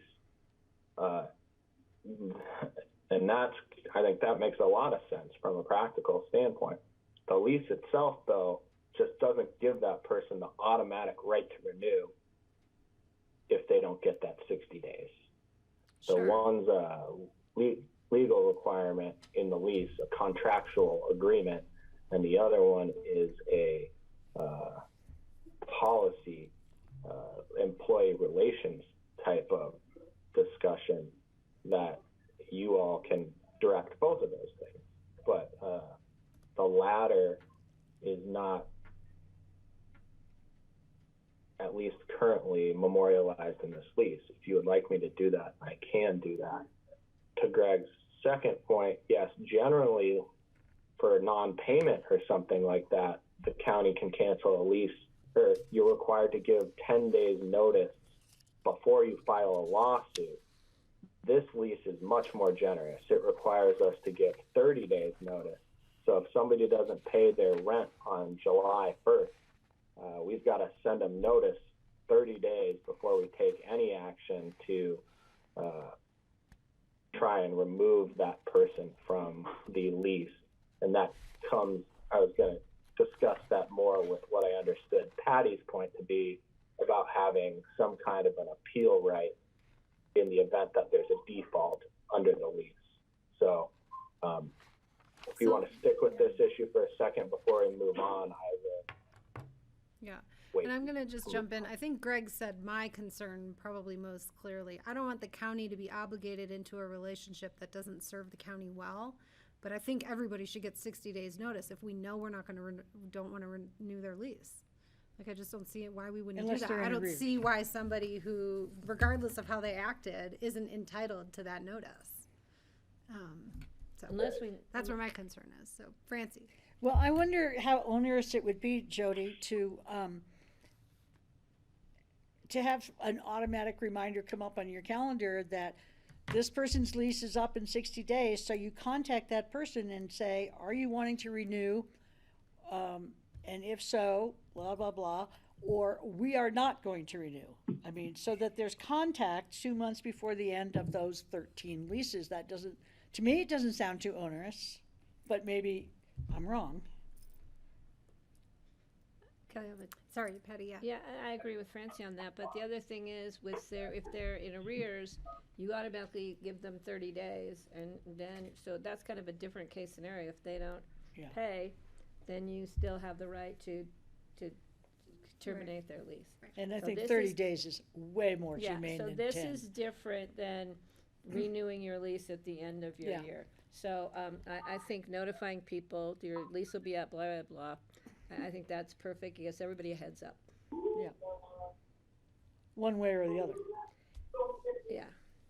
And just real quick, Rye, as far as the appeal, if it's gonna get as complicated as this issue, then I'm willing to give it up. I don't think it's going to be as complicated because I can give you a brief outline of what would be required to actually remove somebody from a unit. I just briefly touched on if somebody is not paying or something like that, we've got to give them a 30-day notice. And after that, if they still aren't paying, then I have to come and talk to you all. So the lease doesn't automatically terminate after 30 days. After 30 days, I just have to come and talk to you all and say, hey, this person hasn't paid for 30 days.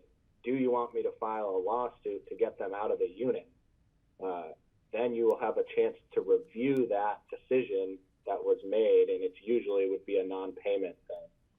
And if you did direct me to go ahead and file a lawsuit to remove them, which is commonly known as eviction, but it's forcible entry and detainer, that would then require me to serve them with a summons, and that person would have the right to contest that decision in the local county court or district court, so in front of one of the local judges. So you've really got almost 3 different layers of review there. One is county staff, and then you all, after you get advice from John or Laura and I, and then a judge would review that determination. So I think adding another layer of appeal in there is superfluous, to say the least. Well, I was thinking more, I think right? that's an easier one. I was thinking more not a failure to pay, but things like noise. Well, did I make noise? And, those things that are kind of gray. We're evicting you because you made noise. What does that mean? Or we're evicting you because you parked 4 bicycles in my parking place, or whatever. Right. So I was looking more at those terms. Failure to pay is pretty black and white. So I don't know. Sure. So I think I can give it up for now, and if it becomes an issue, we'll address it in the future. I think, I guess my only response to that, Patty, is that you all would have to make that decision for me to move ahead with trying to terminate somebody's lease for something like a noise complaint. Okay. Or too many bicycles. And I generally think that I certainly trust your collective wisdom on something like that to make a reasonable determination as to whether that type of a violation would warrant canceling a lease with one of our employees. Okay. So that gives me the confidence in that particular provision, as opposed to adding a whole nother administrative appeal right that is could further complicate things. I'm good, Rye. Thank you. Okay, are we clear on the other matter? I feel like I've heard support for 60 days notice, regardless of if you've been in or out of compliance. Is that? Yes. Yeah, that's what I heard is Okay. we'd like to change provision 3 to make sure, or paragraph 3 to make sure that individuals get a guaranteed 60 days notice whether they're in compliance, or only if they have not been in compliance but they now are in compliance, we still need to give them 60 days notice. Okay. This So you is just take out the last sentence. I think so, yeah. Yeah. Okay. This is a public hearing, so I'm not seeing any additional questions from board members. I'll go ahead and open up the public hearing on this. And again, if members of the public are watching from home and you wish to comment on our ordinance authorizing the facilities director to enter into and renew lease agreements with lessees of Pitkin County Housing Fund units and approving the form of the lease. Please feel free to call in now. We'll give it a few seconds.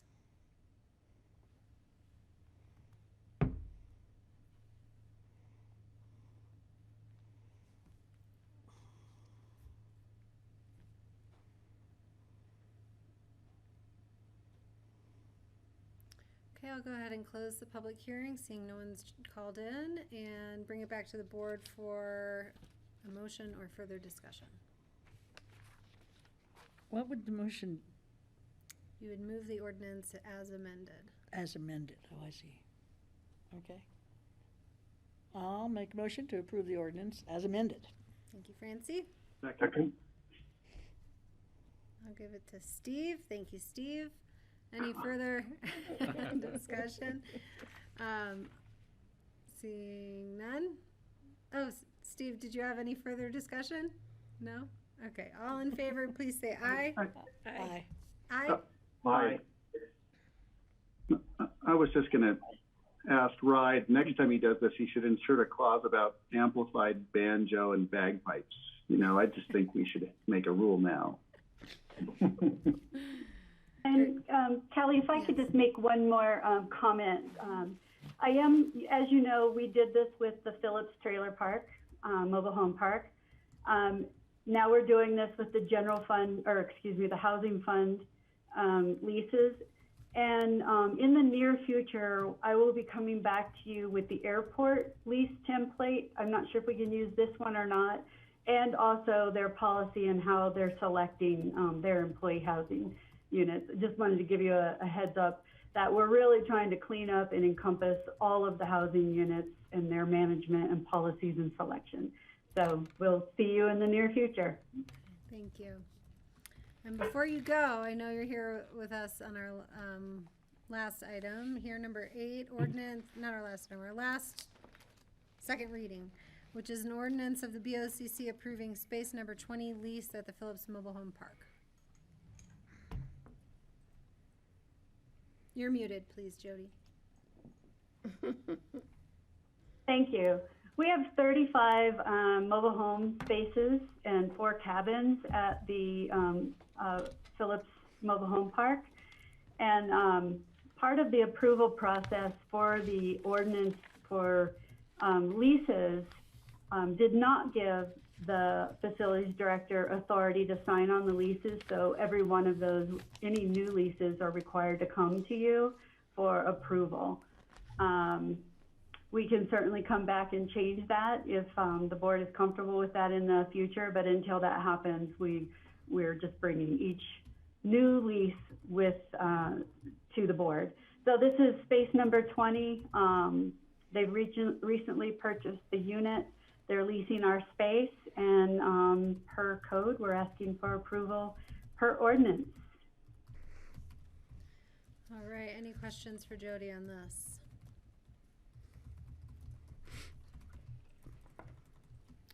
Okay, I'm not seeing any. This is also a public hearing. I'll go ahead and open up the public hearing regarding the ordinance approving the lease for space 20 at the Phillips Mobile Home Park.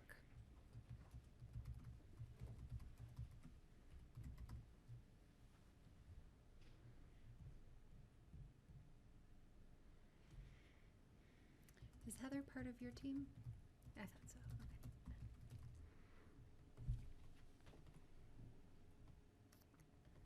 Okay, I'm not seeing any members of the public wishing to comment on this item, so I'll close the public hearing and bring it back to the board for a motion or discussion.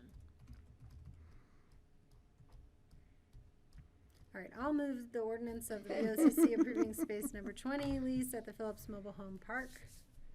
I'll second. Thanks, Patty. Any further discussion? Seeing none, all in favor, please say aye. Aye. Aye. Aye. Aye. Okay, thank you guys. Thanks, Jody.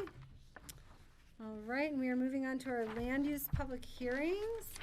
And this, the ordinance of the BOCC conditionally rezoning certain real property on Richmond Ridge owned by the United States and Aspen Singing Company from agricultural residential 10 and rural remote zone districts to ski rack zone district, and amending the zoning map to reflect this change.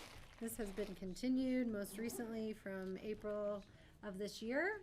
And, oh, hi, our lovely ComDev staff. And we will have some folks join us at the dais, but I'll turn it to Patty Clapper. Yes, I, as everyone knows, need to recuse. I don't know, will somebody let me know what's happening, if it's gonna go on for the next 24 hours, or if it's gonna be 24 minutes. We don't know that yet, apparently. I don't know, I haven't been able to ask anybody. I'd say 30 minutes or less. I will be upstairs, because we have open discussion, so if anybody wants to just send me a quick. I'll text you. Perfect. All right, thanks, Won't be Patty. far. Okay, and John, we will run over into yours, so I don't know. Yeah, so I'll probably someone need to will- step out Okay. at 4, and I'll step back in Yeah, as soon as I can. Yeah, I'm no gonna problem. take all my baggage with me. Maybe you won't And need I'll to. take Maybe notes more. as relevant. Okay, welcome. So we have community development staff. Nice to see you, Suzanne. Cindy Hubin's here. Do you want to sit back there, or do you want to join us? Okay, very good. Okay. All right, and Aspen Ski Co. representatives. Nice to see you, gentlemen. How are you? And should we promote Heather to a panelist? Yes, please. Okay. I would ask that Okay. to happen. I'm glad you're on it. I'm starting to feel like, having chaired for like the last 15 months, I feel like I'm coming to the Like, end I of kinda- my steam a little bit. You're on it. All right. everybody. Hi, Heather. Nice to see you. Hi, nice to see you too. All right. I'll turn it over to Suzanne. Hi. Thank Hi, you. thank you. Suzanne Wolf for Community Development. What's before you today is a request to continue the consideration of the Aspen Mountain Ski Area Pandora rezoning. Sorry, all of those things.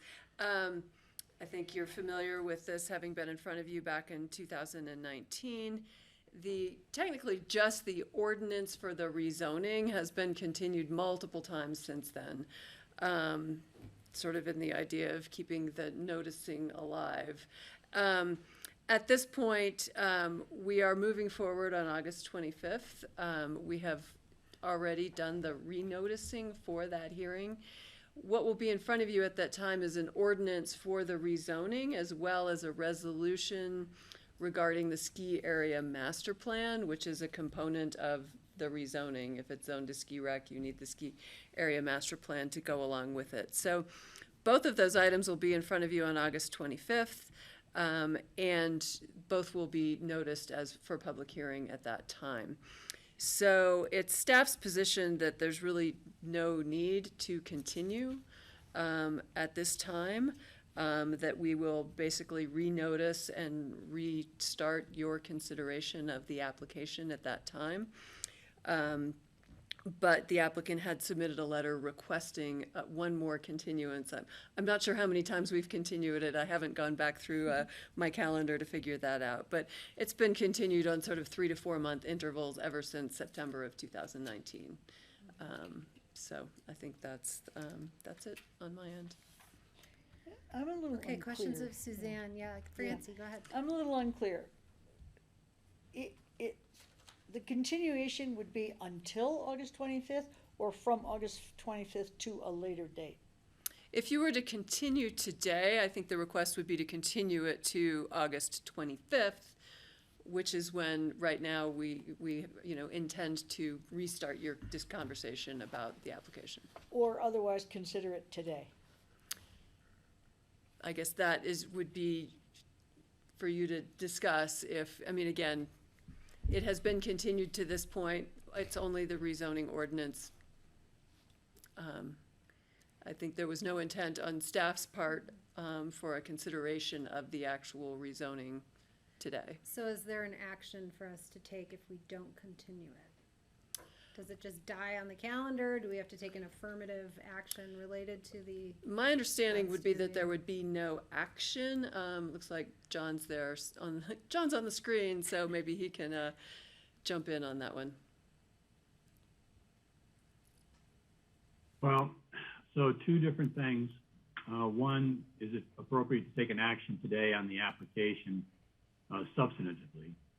I think that would be a difficult step, given that this application was originally noticed for a public hearing back in 2018, at the end of 2018, I believe.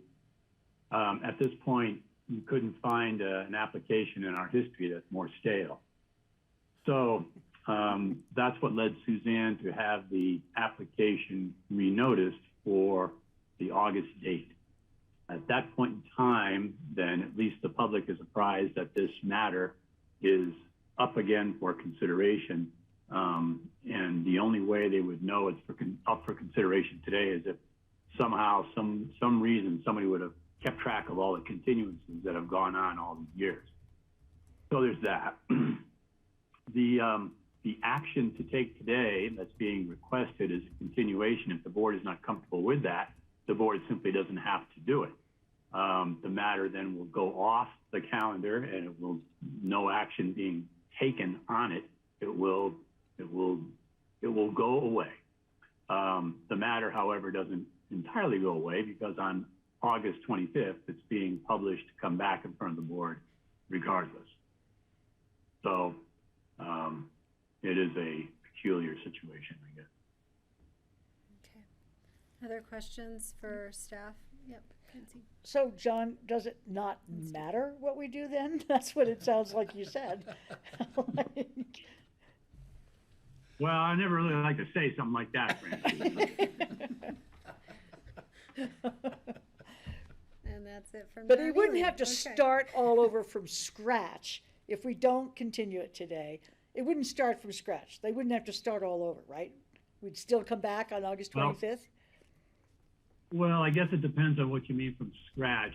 My way of thinking is that, yeah, they're going to have to start all over again. The record has been drawn out over a great period of time before the continuances started to begin. The board has two options on that, either to listen to that in its entirety and try to reconstruct it, which involved a lot of community participation in the form of public comment and so forth.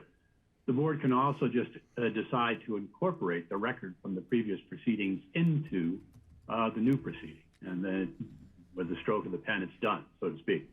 But nonetheless, the board is going to have, all members on the board, I think, will have some degree of refamiliarization with the application or at least the requests that are being made by the Ski Co. And Francie, of course, you haven't been on the board to experience the previous review of the application, which led ultimately to the continued request for continuance. So the level of review for you probably exceeds that for other members. So in a way, to me, it does add up to something akin to from scratch. All right, I'm going to go to Steve and then Greg. So, John, my question is, are there implications to the ski company if we do not continue it today?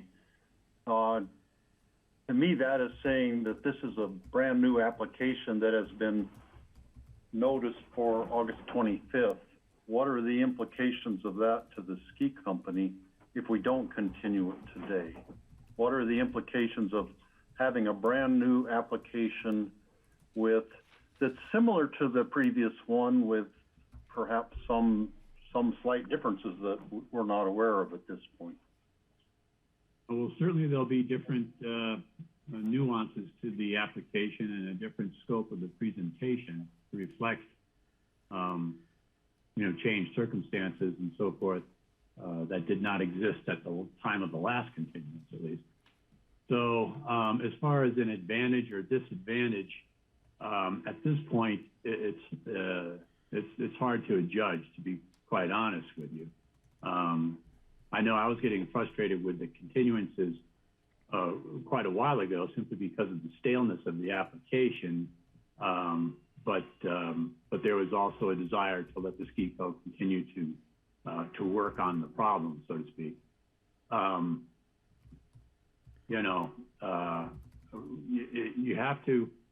You have to sort of look at it at the time the board takes an ultimate action to evaluate with some assurance that the public is aware of the matter being heard and is aware that the issue is up for decision by the BOCC, so that the public can participate or at least observe the discussion. So that's a fundamental consideration either way. I guess I'd let the SKICO speak to what they feel are advantages or disadvantages. To me, the only objective is to maintain a clean process for the review of the application, just so that it stands up if it were reviewed by another party, by judicial review, perhaps. Okay, thanks, John. Greg, do you want to ask your question now, or do you want to wait to hear from SKICO reps? Yeah, I just had a question with John. This is, I haven't really understood this completely so far. Regardless of what county does or ski company asks for today, I understand that Patty's recusal would still stand no matter what. Is that right? Legally, she's required to remain recused. Is that correct?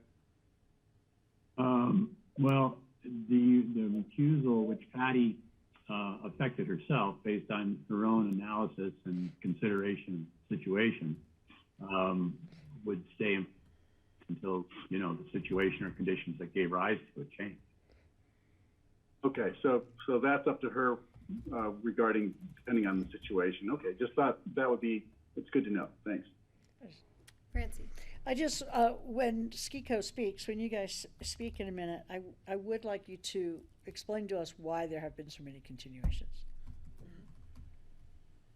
All right, I think that's a good segue. Nice to see you. Go ahead. Okay. I'll give you the floor. On behalf of Aspen Skiing Company, David Corbin, Vice President of Planning and Development, Tom Todd, our counsel with Holland and Hart, Heather Henry on the screen, our planner with Connect One. We've been in process for quite a long time. That's something I think everyone would admit to. We have been in process both federally and in this local jurisdiction literally for years.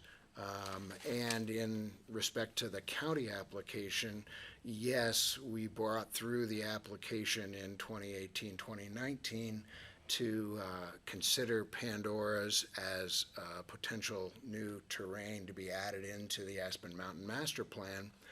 The application itself was for an updated and if you will, amended and restated master plan for the mountain, together with a proposal to rezone the area of Pandora's to add into the mountain master plan, which we have to do every 10 years.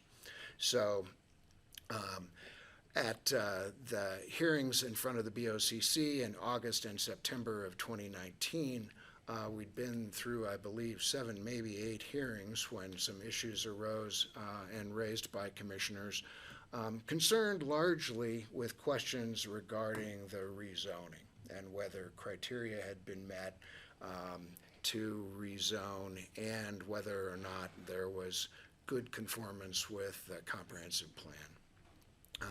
And in light of those concerns and in light of, if you will, a small board that seemed to be at that time evenly balanced in terms of their points of view on it, we proposed and the board agreed to bifurcate our application, proceed with the master plan review and ultimately approval, with the exception of the Pandora's terrain and its rezoning were excluded from that. And that's what we understood was the subject matter that was being continued. So we proceeded with and obtained the approval of the Mountain Master Plan, with the exception of those issues related to the Pandora's inclusion in the master plan and its rezoning. Suzanne may very well be technically right that the matter itself, in its most legalistic sense, that was continued was essentially the second reading of the ordinance that would have included Pandora's. That indeed we understood was continued, as was, from our point of view, more importantly, our application, which was still in process and continuing, so that we could review and look into and then subsequently provide additional materials to the county, first P&Z and then BOCC, in response to some of the concerns, questions, and issues raised by the board.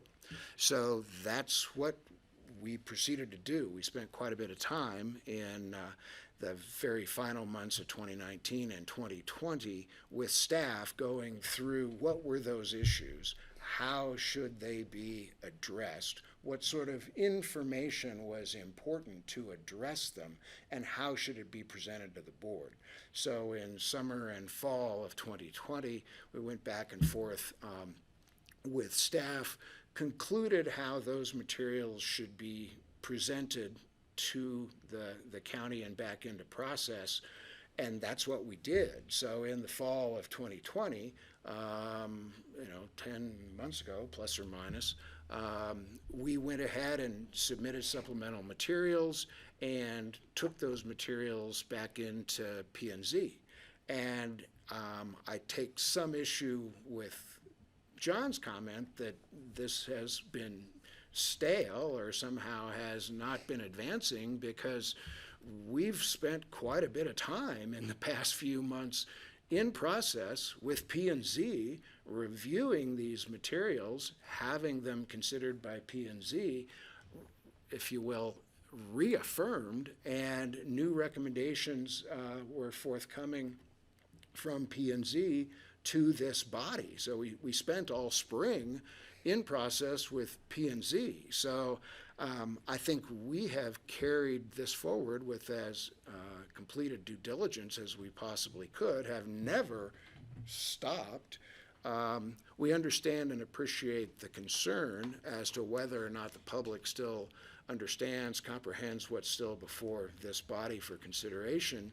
And we have gone ahead and mailed notice for the forthcoming meeting on August 25th. So our primary concern is that our application is still pending. You know, there hasn't been no real decision, yes or no, with respect to Pandora's incorporation into the Mountain Master Plan, nor has there been a final vote on the rezoning that would be necessary to make that ski rec and hence subject to the master plan. So we're prepared to proceed on those issues still pending from our original application that relate to Pandora's and that terrain and its rezoning. So we're prepared to go forward. We've sent out, public notice, mailed notice for the upcoming hearing on the 25th, and what we are looking for is assurance from the board that indeed our application is in process, it's still pending, and we can and will be heard on August 25th, because we believe we've stayed in process and proceeded with it for these many months since the decision in fall of 2019. So we're ready to proceed. We would look for that affirmation, if you will, and are ready to go if the board is so willing. Todd, did you have anything else to add before we open for questions? Okay. Are there questions from the board? I see John Ely's hand is up. Let me get some board questions in first. Greg? And then Francie? Oh, I don't have a question about that. I just think that people have been asking me about this issue and should they come and comment and all that, and I've been telling people for the last month or more that hey, I understand it's going to be continued into August. So if we chose not to continue today, I'd feel as if I'd led a lot of people astray. I'm sure they could figure that out, but I don't see the point in not continuing it to the August meeting as planned. I think it's important to get the public there. Clearly, they're not here with us today. We don't have any participants outside this little Zoom meeting. So my feeling on this is I don't see why we wouldn't continue it. So that's where I stand. Okay, thanks, Greg. Francie? Yeah, I appreciate the fact that it's taken time. I mean, I think it's a pretty major question about whether to rezone an R&R piece of property. So I'm glad it's taken time. I'm not frustrated by that, but I haven't sat here with you guys several times. But I would like to ask Suzanne why the staff is recommending not continuing it. I think from our perspective, it's being fully renoticed for a public hearing on August 25th. And again, technical or not, I feel like what has been continued over time is not the complete application that's in front of you, and that will be fully noticed for August 25th. So I kind of feel like we've been pushing something along, but in the end, it's not the complete application. Technically, what has been on every single agenda when it's been continued has just been the rezoning ordinance. So it's not the complete application. I think we have done what we need to prepare to bring the complete application to you on August 25th. And I don't think we're in that, I think we acknowledge that, right, we're picking up where we left off with the BOCC. But I think when John spoke to Stale, he was referring to the noticing. I mean, this was originally noticed for April of 2019. So I think that was our purpose, was really, when this is going to really come forward to the BOCC, we need it to be fully noticed for all of the actions that will be in front of you. Well, how would not continuing it allow us to be fully noticed? It seems like the reverse would be true. To me, from my perspective, I must be misunderstanding something. I mean, I guess I just see it as we have a brand new notice for the August 25th hearing, and that I don't know, again, I guess legally, does it mean anything to go one way or the other with continuing the ordinance one more time?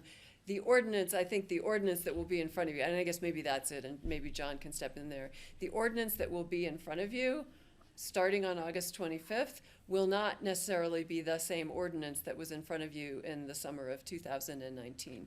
The P&Z has taken a further action that affects that ordinance, and so it will be a new ordinance on first reading. So maybe that's the better answer. See. So it's not to really the a question. continuance in your opinion. So the ordinance that you would continue today is not going to be the ordinance that's in front of you starting on August 25th.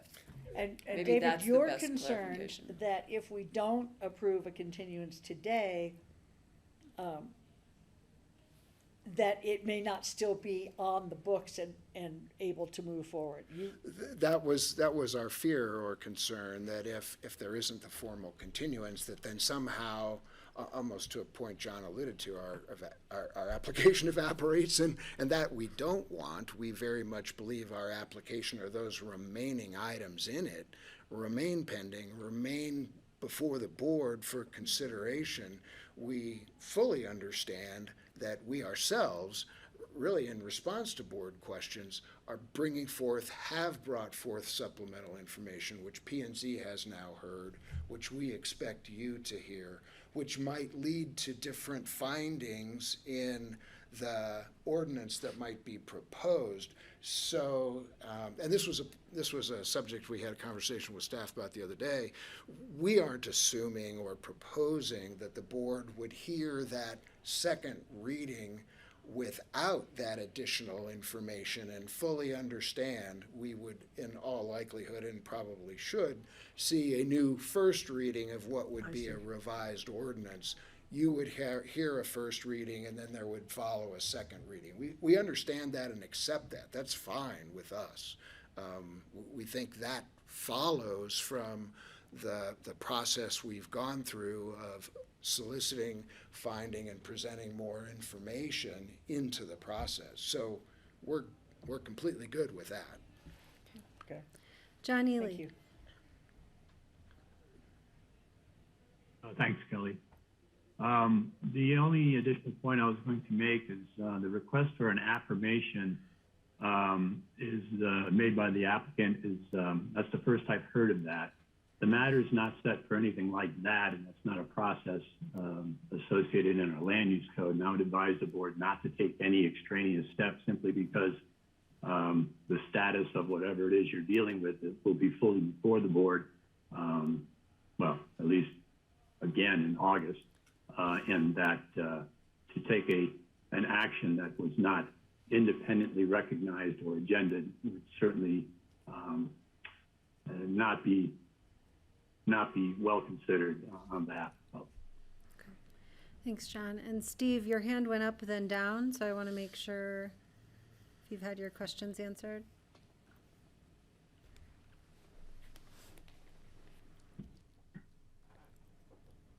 Steve?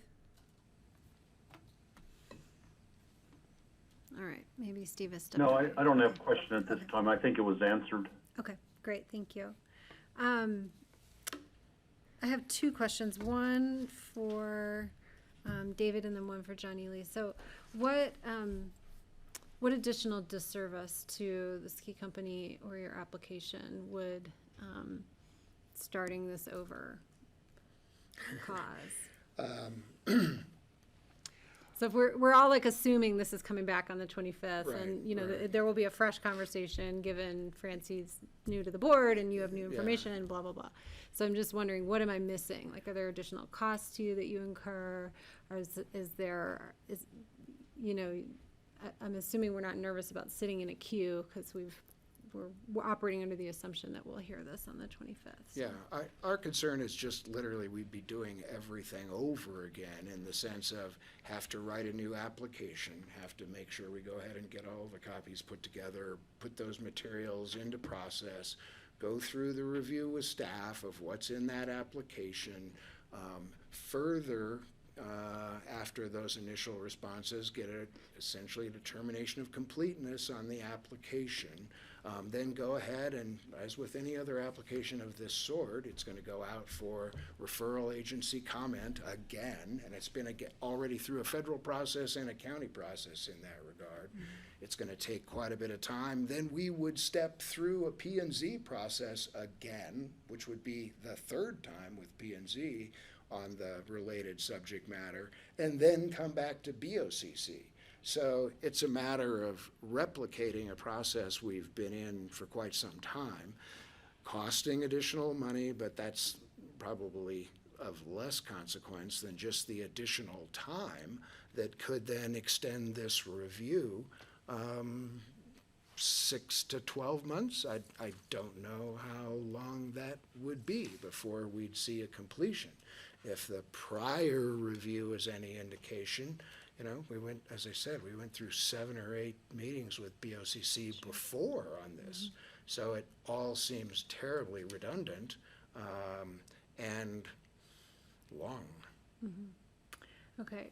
Suzanne, is that your shared, perspective of how that would proceed then? Like, what would we be seeing on the 25th if all of those steps would have to take place? What would you say? I mean, I think that would be the process if we were saying this is a new application, Mm-hmm. that we're not starting where we left off with the 2018 application. I think Dave accurately Mm-hmm. described, what it would look like. We would not be doing that on the 25th if we were looking at this as a brand new application. Mm-hmm. So the hybrid then that I'm understanding as the path forward here is, if we're not continuing it, then we are picking up with a first reading of an ordinance that incorporates all of that other work that David just described into the record of this first reading of this new ordinance. Is that, Cindy's nodding at me. All of this seems very semantic, but, just trying to understand what we're doing. Essentially, you're right. Picking up where we left off means accepting, right, as John said, into the record, all of the proceedings, through September of 2019, which Mm-hmm. included 4 P&Z hearings and 8 or 9 BOCC hearings, Mm-hmm. is all the record, Right. that's already in place. Mm-hmm. Okay, I have some concerns. I'm going to continue on here. So hang on, Francie. Yeah. John, I'm going to ask my question, and then I actually have a question for you, Francie.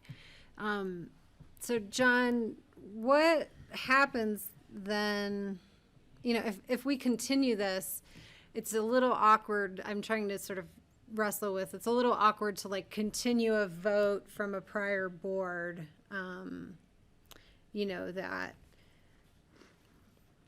I don't know. That seems a little strange to me. Well, it is a little strange, I think, probably just in the context of the lapse of time. But if this were an application that had been filed and was being reviewed and considered in the course of, well, say the 8 meetings that Suzanne just referenced, and during the time of those 8 meetings, there had been an election and then a swearing in of new office holders, the application and the business of the county would continue apace. It's not unusual to have the individual commissioners change and the composition of the board change, but the board to maintain going forward in the work that it has to do. I think that, personally, I think it just seems strange because of the passage of time. And quite frankly, it's difficult to think back and I was on a phone call the other day and wondering if my recollection was accurate or inaccurate because I wasn't remembering the same sequence of events as other folks did. And so I take away from that, it's very difficult to recall exactly where we were, what the conversation was, and everything else. And if the purpose of this is to interject new elements or a new factual circumstance to consider, primarily, well, I don't even know if it's primarily, but at least in at least one particular, a new action of the County Planning and Zoning Commission, then, you know, at what point do we change complexion and we've stepped into a new realm?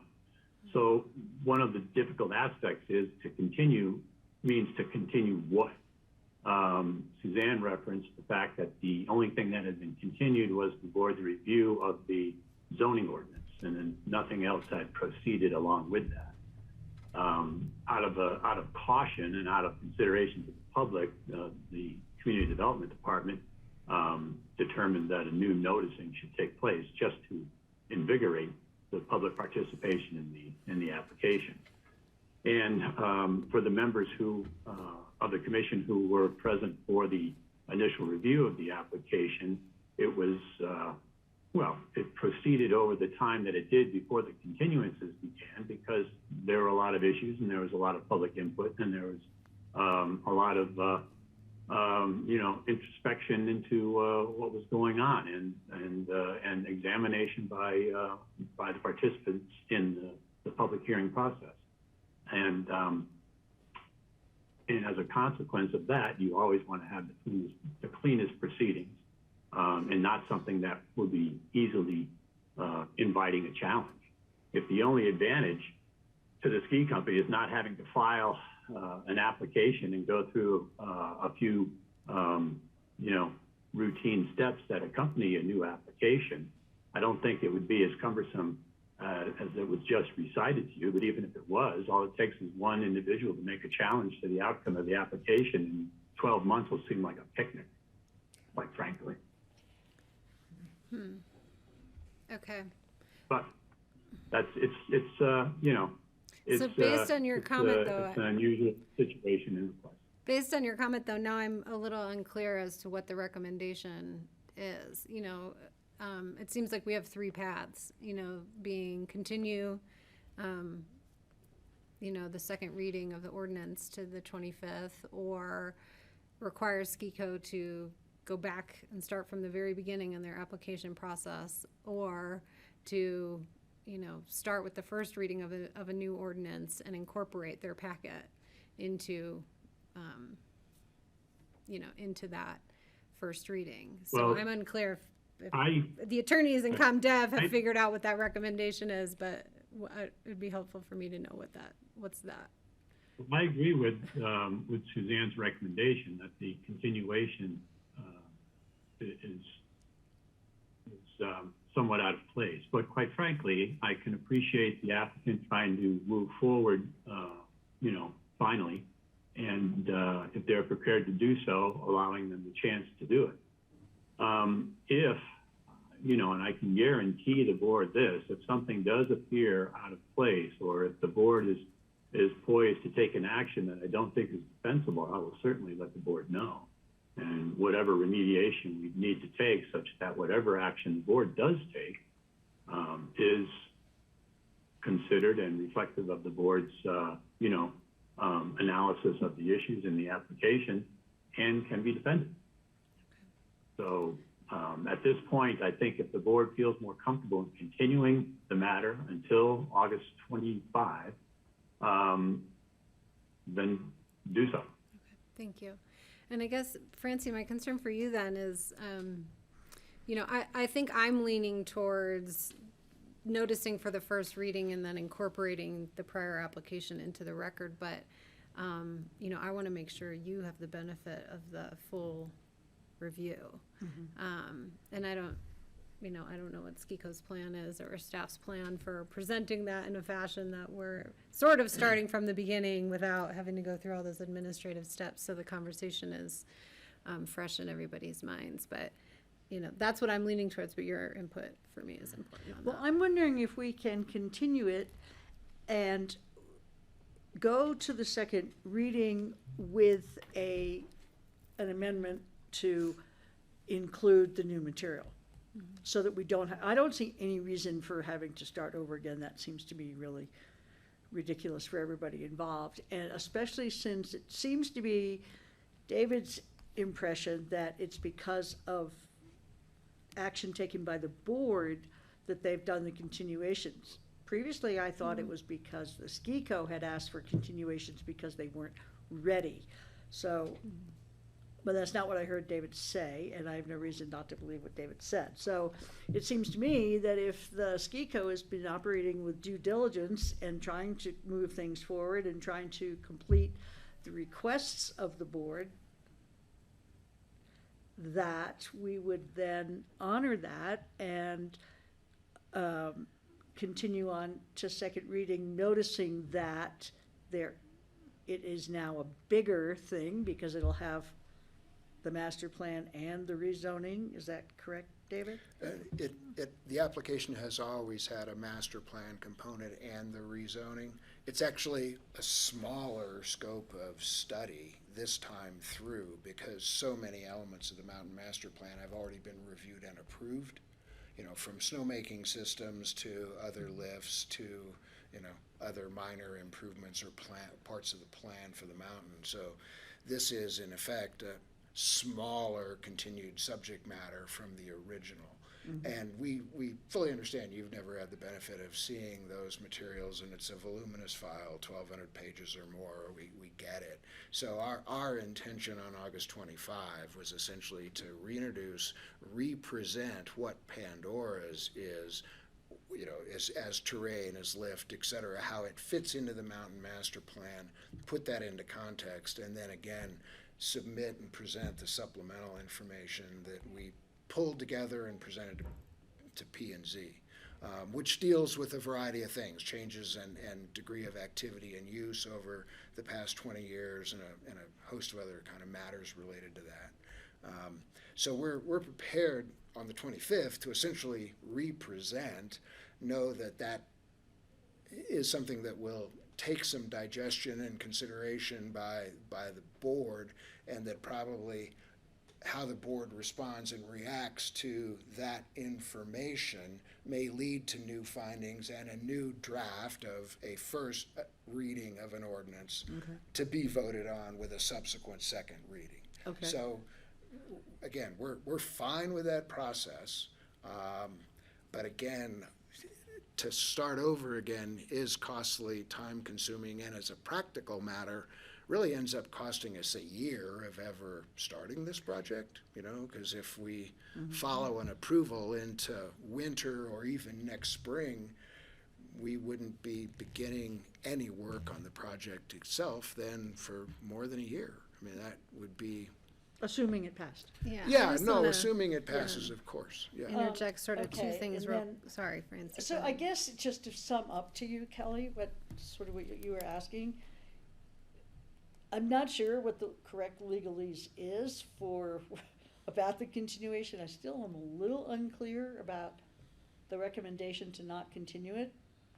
And I mean, I get it that it's not the same ordinance that we're asking for. It's slightly different now, but whatever it would take, and maybe it would just take John to clarify this, but I would recommend that we move forward to the 25th and we just get the ball rolling. I think the public and the SKICO and the board are ready to move forward. So that's, however we can do that, that's what I'd like to recommend. Not with the project, but with the process here. Understood.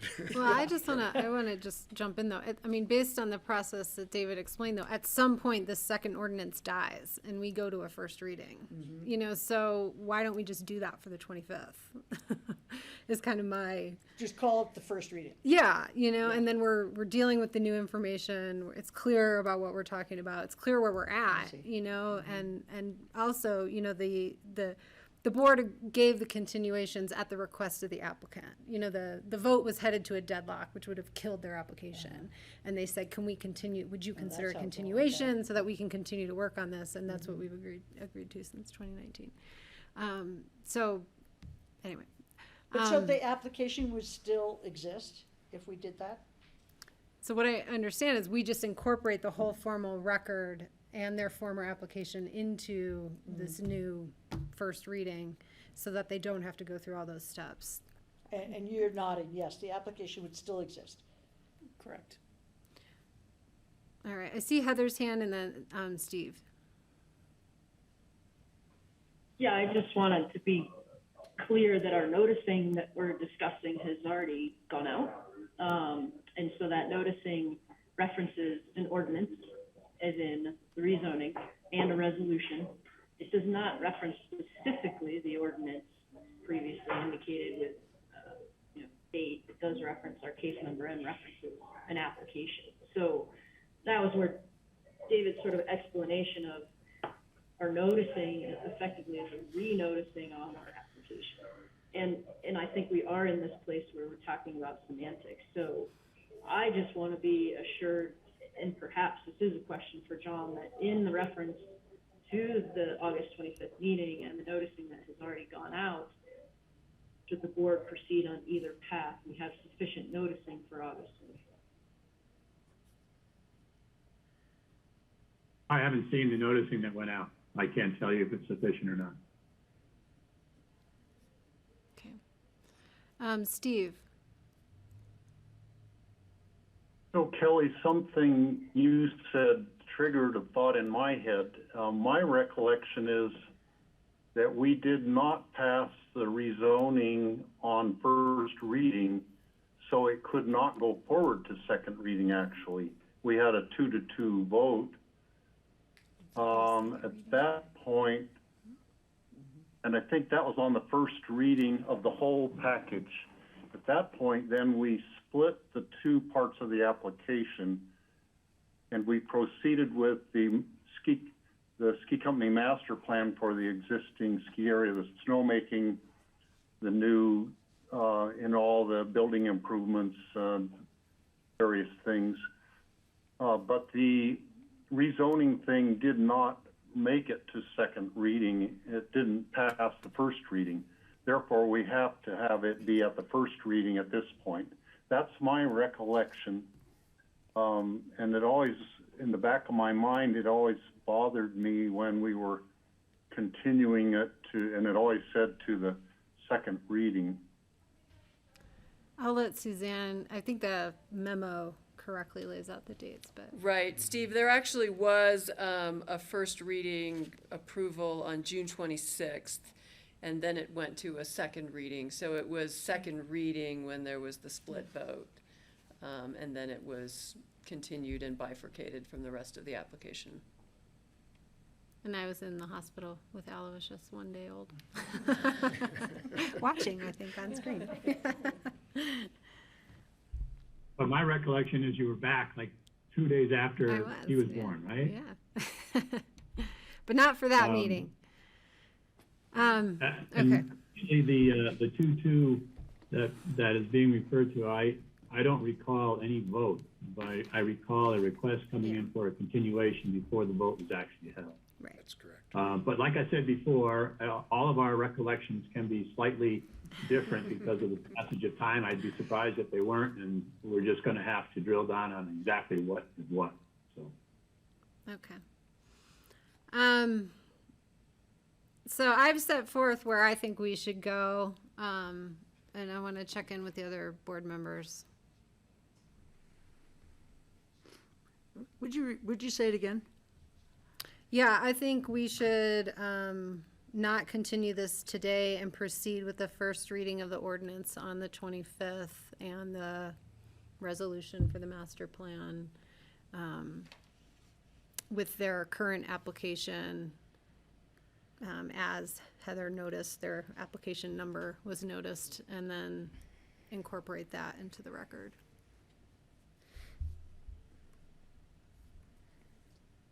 Do you see that as a threat? You kind of look like you do.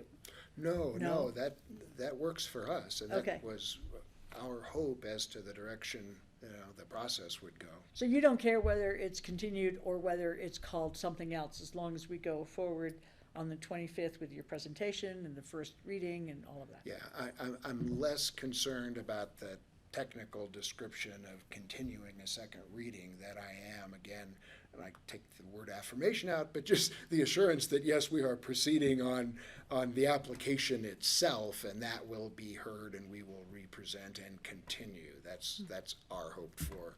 And so, Suzanne, if you agree that that is the case, then I would agree with Kelly. I agree. Greg and Steve. And I'll just say, I think this actually gives Skiko like more bites at the apple, because a second reading, you never know. At least a first reading, you have more coming, right? Mm-hmm. All right, Steve and then Greg. So Kelly, I agree with your proposed action. Also, is this a public hearing today that we need to open? I just wanted to remind you on that. Thank you, I appreciate that. It is, and I will. Greg. It sounds as if a ski company is okay with the applicant's okay with that, and it sounds like it seems like an expedient and defensible way forward. If John Ely, I get the impression he thought that would work, and if that's the case, I'm in favor. Okay, and thank you for the reminder, Steve. So I will go ahead and open the public hearing on this. This will be the only hearing, I think, where we have no public hearing or no public comment. All right. We'll give it a few seconds.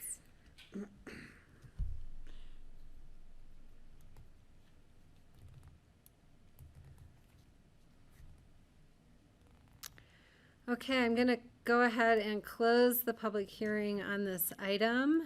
And as I understand it, we've given direction and we do not need to take any formal action today. Is that correct, John Ely?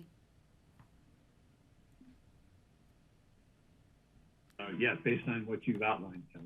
Okay. Okay. We'll see you in 25th. Okay. And I have one more question. Yes, if that's Francie, okay. sure. So either one of you could answer this. So when you send out your notices, are they in like the newspaper or are they letters or? Or Heather maybe should answer? Yeah, So we publish it in the newspaper, and then the applicant does mail it to anyone within a 300-foot radius of the property. And I believe Heather and I talked, Heather's on the screen, that was done for the entire ski area, not just the rezoning area. So it was a very... Anyone or everyone? You said anyone. You mean everyone? Everyone within... So pro or con? It goes to everybody. Oh, right. This is just, the land use code requires public notice to property owners within 300 feet of the property boundary. And in this case, we did a broader boundary than just the rezoning area. And then, John, in terms of the whole ex parte thing, when people come up to me, like I was out to dinner in Aspen and somebody knew who I was and came up and started talking to me about it. And so could you explain a little bit about to whom I'm able to talk about this and that sort of thing? Well, the application represents a quasi-judicial action in front of the BOCC, so you are in a position of a quasi-judge, which is an interesting distinction in the use of the word quasi in front of it. I guess it just means that you're not appointed by the governor, because all of the other aspects of requiring a fair hearing and an impartial determination of facts and rules and regulations, which is the law, against a request made by an applicant or a property owner, all apply to you the same as it would to any other judge.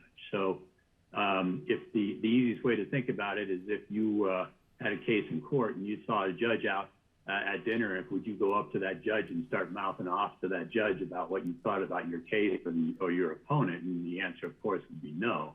I think that because you're an elected official, there's a different sort of liberality and a different kind of availability that you should have to the public. But in this particular circumstance, the applicant is entitled to a fair hearing, which means an impartial determiner of the facts and the rules that apply to the application. And that translates into everybody who's in that same position. In other words, all 5 commissioners are on the same page, which is to say they all have the same information available to them. They don't have any inside track with anybody else. And that all the commissioners are aware of the same arguments and pleas and requests and justifications as everyone, and that the public is also aware of it, so that anything made outside of the presence of the rest of the board or outside of the presence of the public at large really is a private communication that tries to insert an advantage one way or the other for whoever's talking to you. And it might not be the actual goal, say, of somebody who comes up and starts talking to you about the business of the county, because a person like that might have known you for 20 years and just started talking to you in a friendly way. So you basically are in a position to remind that person that because this is a pending application in front of the board, you really can't discuss it. Okay, so everybody. And then I usually say, but please email the BOCC with your comments. Except for maybe my friends in Carbondale, but everybody in Pickett. It's just like Kelly said, remind whoever it is that they can put their comments into the BOCC. You can do it in writing, through email, digitally in front of the board, whatever means you want to. Okay. And likewise, I can't solicit people's opinions either. Okay. Correct. All right, thank you. Great, thanks for the reminder. Okay. I think we're clear. We look forward to seeing you back in a month. We'll see you on the 25th. Yeah, sounds good. Thank you. All right. Thank you. Okay, and our board, Patty, you can come back in. I think she's outside. And we'll pick up with open discussion. And I will say, it'd probably be great for Francie and I to get a little break before our 5 o'clock APSHA meeting. So I'll try and ask us to prioritize our open discussion items. John Peacock, are you with us? Not back yet, I guess. Or out of his phone call. I think he's on, but he's not on. So, yeah. Let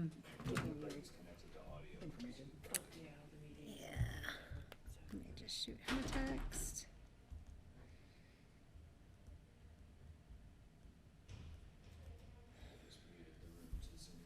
Thank you. That's not my county phone. Okay. It's the phone that I always have with me. Don't always have my county phone with me. Thank you. Oh my gosh. Okay.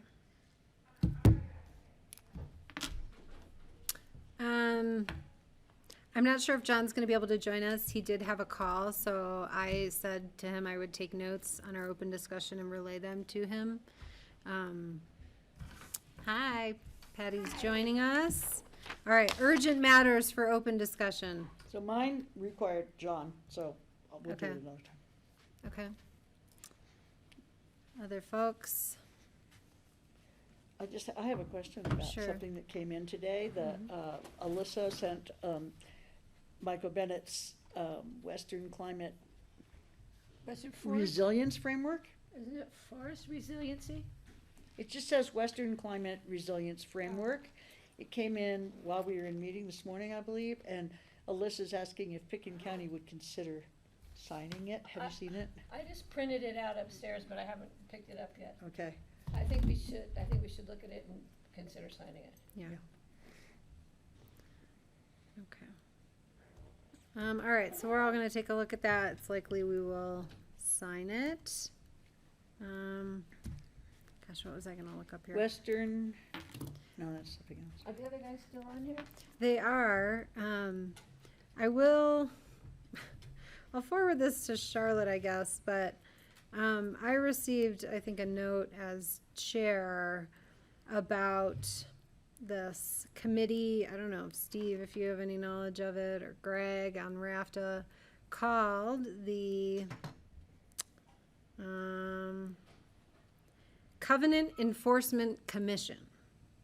And I'm told that this is established due to an agreement between RAFTA, the Roaring Fork Railroad Holding Authority, and the Board of Trustees of GOCO in order to maintain the conservation covenants of these areas that now belong to RAFTA. And That were railroad, that. yeah. Along the rail corridor. And we need to appoint a member and an alternate. I should probably forward this to you guys for further discussion. So I will forward this to you all for consideration at next open discussion. I've been blabbing on here for like 5 minutes. So, okay. Sorry, Greg. Thank you. Okay, John's not coming down. John's Okay. coming down? He's not He's coming not. He's down. not coming down. So John's tied up on a phone call, so we're just gonna proceed through open discussion quickly, and I'll take notes for anything to pass along to him. What I was blabbing on there about was called a Covenant Enforcement Commission related to conservation easements having to do with RAFTA and GOCO and the Rio Grande former railroad authority, and that we need to appoint a member and an alternate to this commission that apparently we've had people appointed in the past, but that has since lapsed, and that this commission determines whether a proposed or existing encroachment is compatible with the values set forth in the grant agreement between RAFTA and GOCO. And I will forward this along, and then maybe at the next meeting we can discuss who those appointees are. You know what I would like to know? Yes. Whoever did it before? I do not remember this ever being an appointed position from the BOCC. I have no idea. So could we find out who did it before? Because I think Greg, maybe Greg knows about it? Greg, were you on this, or was George and then you as the RAFTA? I had never heard of it, Okay. so it's possible we did it without knowing it. And nobody went to the meetings. Maybe, I don't think, yeah, this is a new one for me. Okay. I'll forward it to Charlotte to send to the board and add to future open discussion notes. That was one that I had. Another one is between Francie and Steve and I about attending the CCI Mountain District meeting in Gilpin County. Do either of you plan to attend that on August 18th? Well, I asked Steve if he was going. He's going to go by Zoom. By And Zoom, so, I don't know. How far away is Gilpin County? Where is it? Where all the casinos are? Oh, Blackhawk. Want to go play some slots? I'll go with you, Francie. Let's go. Let's go. I love blackjack. All right, well, we'll have some, looks He's a like we'll have math person. representation one way or Go another. ahead. And this is our do opportunity math. to advocate for our bills for the coming year and to get them as priority items. So, Steve, go ahead. So I'm planning on attending. I was still a little up in the air on whether I was going in person or virtually. I think I can go in person now again. Oh, good. I might end up attending virtually, but I mean, I see almost more value in attending the Mountain District meetings than attending some of the other CCI things, because it's the other counties that have more in common with us in general, or who are on the Mountain District. Oh, we need to let people. Also, it's a chance for us to advocate for our, our first opportunity to be advocating for our legislative proposal, which they will spend some of that meeting going through all of the legislative proposals from different counties. They close at 4:30? Yeah, the Past door. 4:30. Thank you, Steve. And then I can hold my other items. I know we were gonna talk about APSHA. Would it be helpful, since this is like our work session discussion, for Francie and I to summarize the conversation and bring it back Yeah. About the years. The 'cause we years, have the time, retirement obviously, years, and before yeah, it I comes didn't know if to- you're deciding tonight, so. Yeah. No, I'm good. Okay. We can talk about it at some point before the decision is made, hopefully. Okay. We're That's not making a perfect. decision. Tonight is the discussion about the policy, and then we'll give direction about them bringing it to first reading, but we'll have an opportunity at first reading to say. how And we I think feel. you know briefly what my position Yeah. is, so. Yep. Okay, other open discussion items that are burning for folks? I did send, oh, yes, I do have one. Yes, please. I did send a copy of the Summit County Emergency Reso for housing. Charlotte was supposed to forward it on to you guys. Just for our consideration, I'm still trying to get others. I need to talk with Josh at Summit County to see if he can let me know who else might have passed one. Theirs is pretty lengthy, but it's just something for you guys to look at to see if we want to draft one for Pickens County. Okay. Any input on that, or? You guys seen it? Did you get it? Mm-hmm. I haven't read it. But you, I'm trying just to remember make what it sure you looks got like. it, and then we can I'm trying to address make it at sure- some time. What is it called? It's the Summit County Emergency Resolution. Maybe you sent it to my Emergency personal email. declaration, right? Would it come from Charlotte? Of course it would have. So just, we can talk about it in the future, just, and there's no emergency for this emergency. Because it's been an emergency I for see over it. 40 years. I see it. I'll Okay, read it. so everybody must have gotten it. We'll I'll talk just about say, it later. you know, I'm gonna come with like some specific things I want us to do along with this emergency declaration, so. They should look at Boulder too. Did they do one? Well, they've done stuff over the years that we should. Oh, yeah, no. definitely- yeah. This is just, yeah. This is like right now.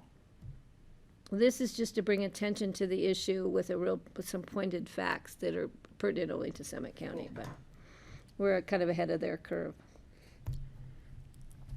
Other open discussion items? Okay, I know we have more, I've taken notes on some of these open discussion things that we didn't get to today, like the dashboard questions and the APSHA discussion. And I have some other small things. So with that, we will see you guys next Tuesday for our next work session, and I will request a motion to adjourn.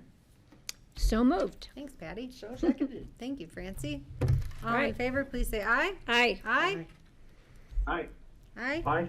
All right, thank you all. Steve, we look forward to seeing you in person, but it was nice to see you from Alaska, too. All right, bye, See you thank you. soon. And thank you, Grassroots. They have your goodies lined out for you guys next door. And John left. This is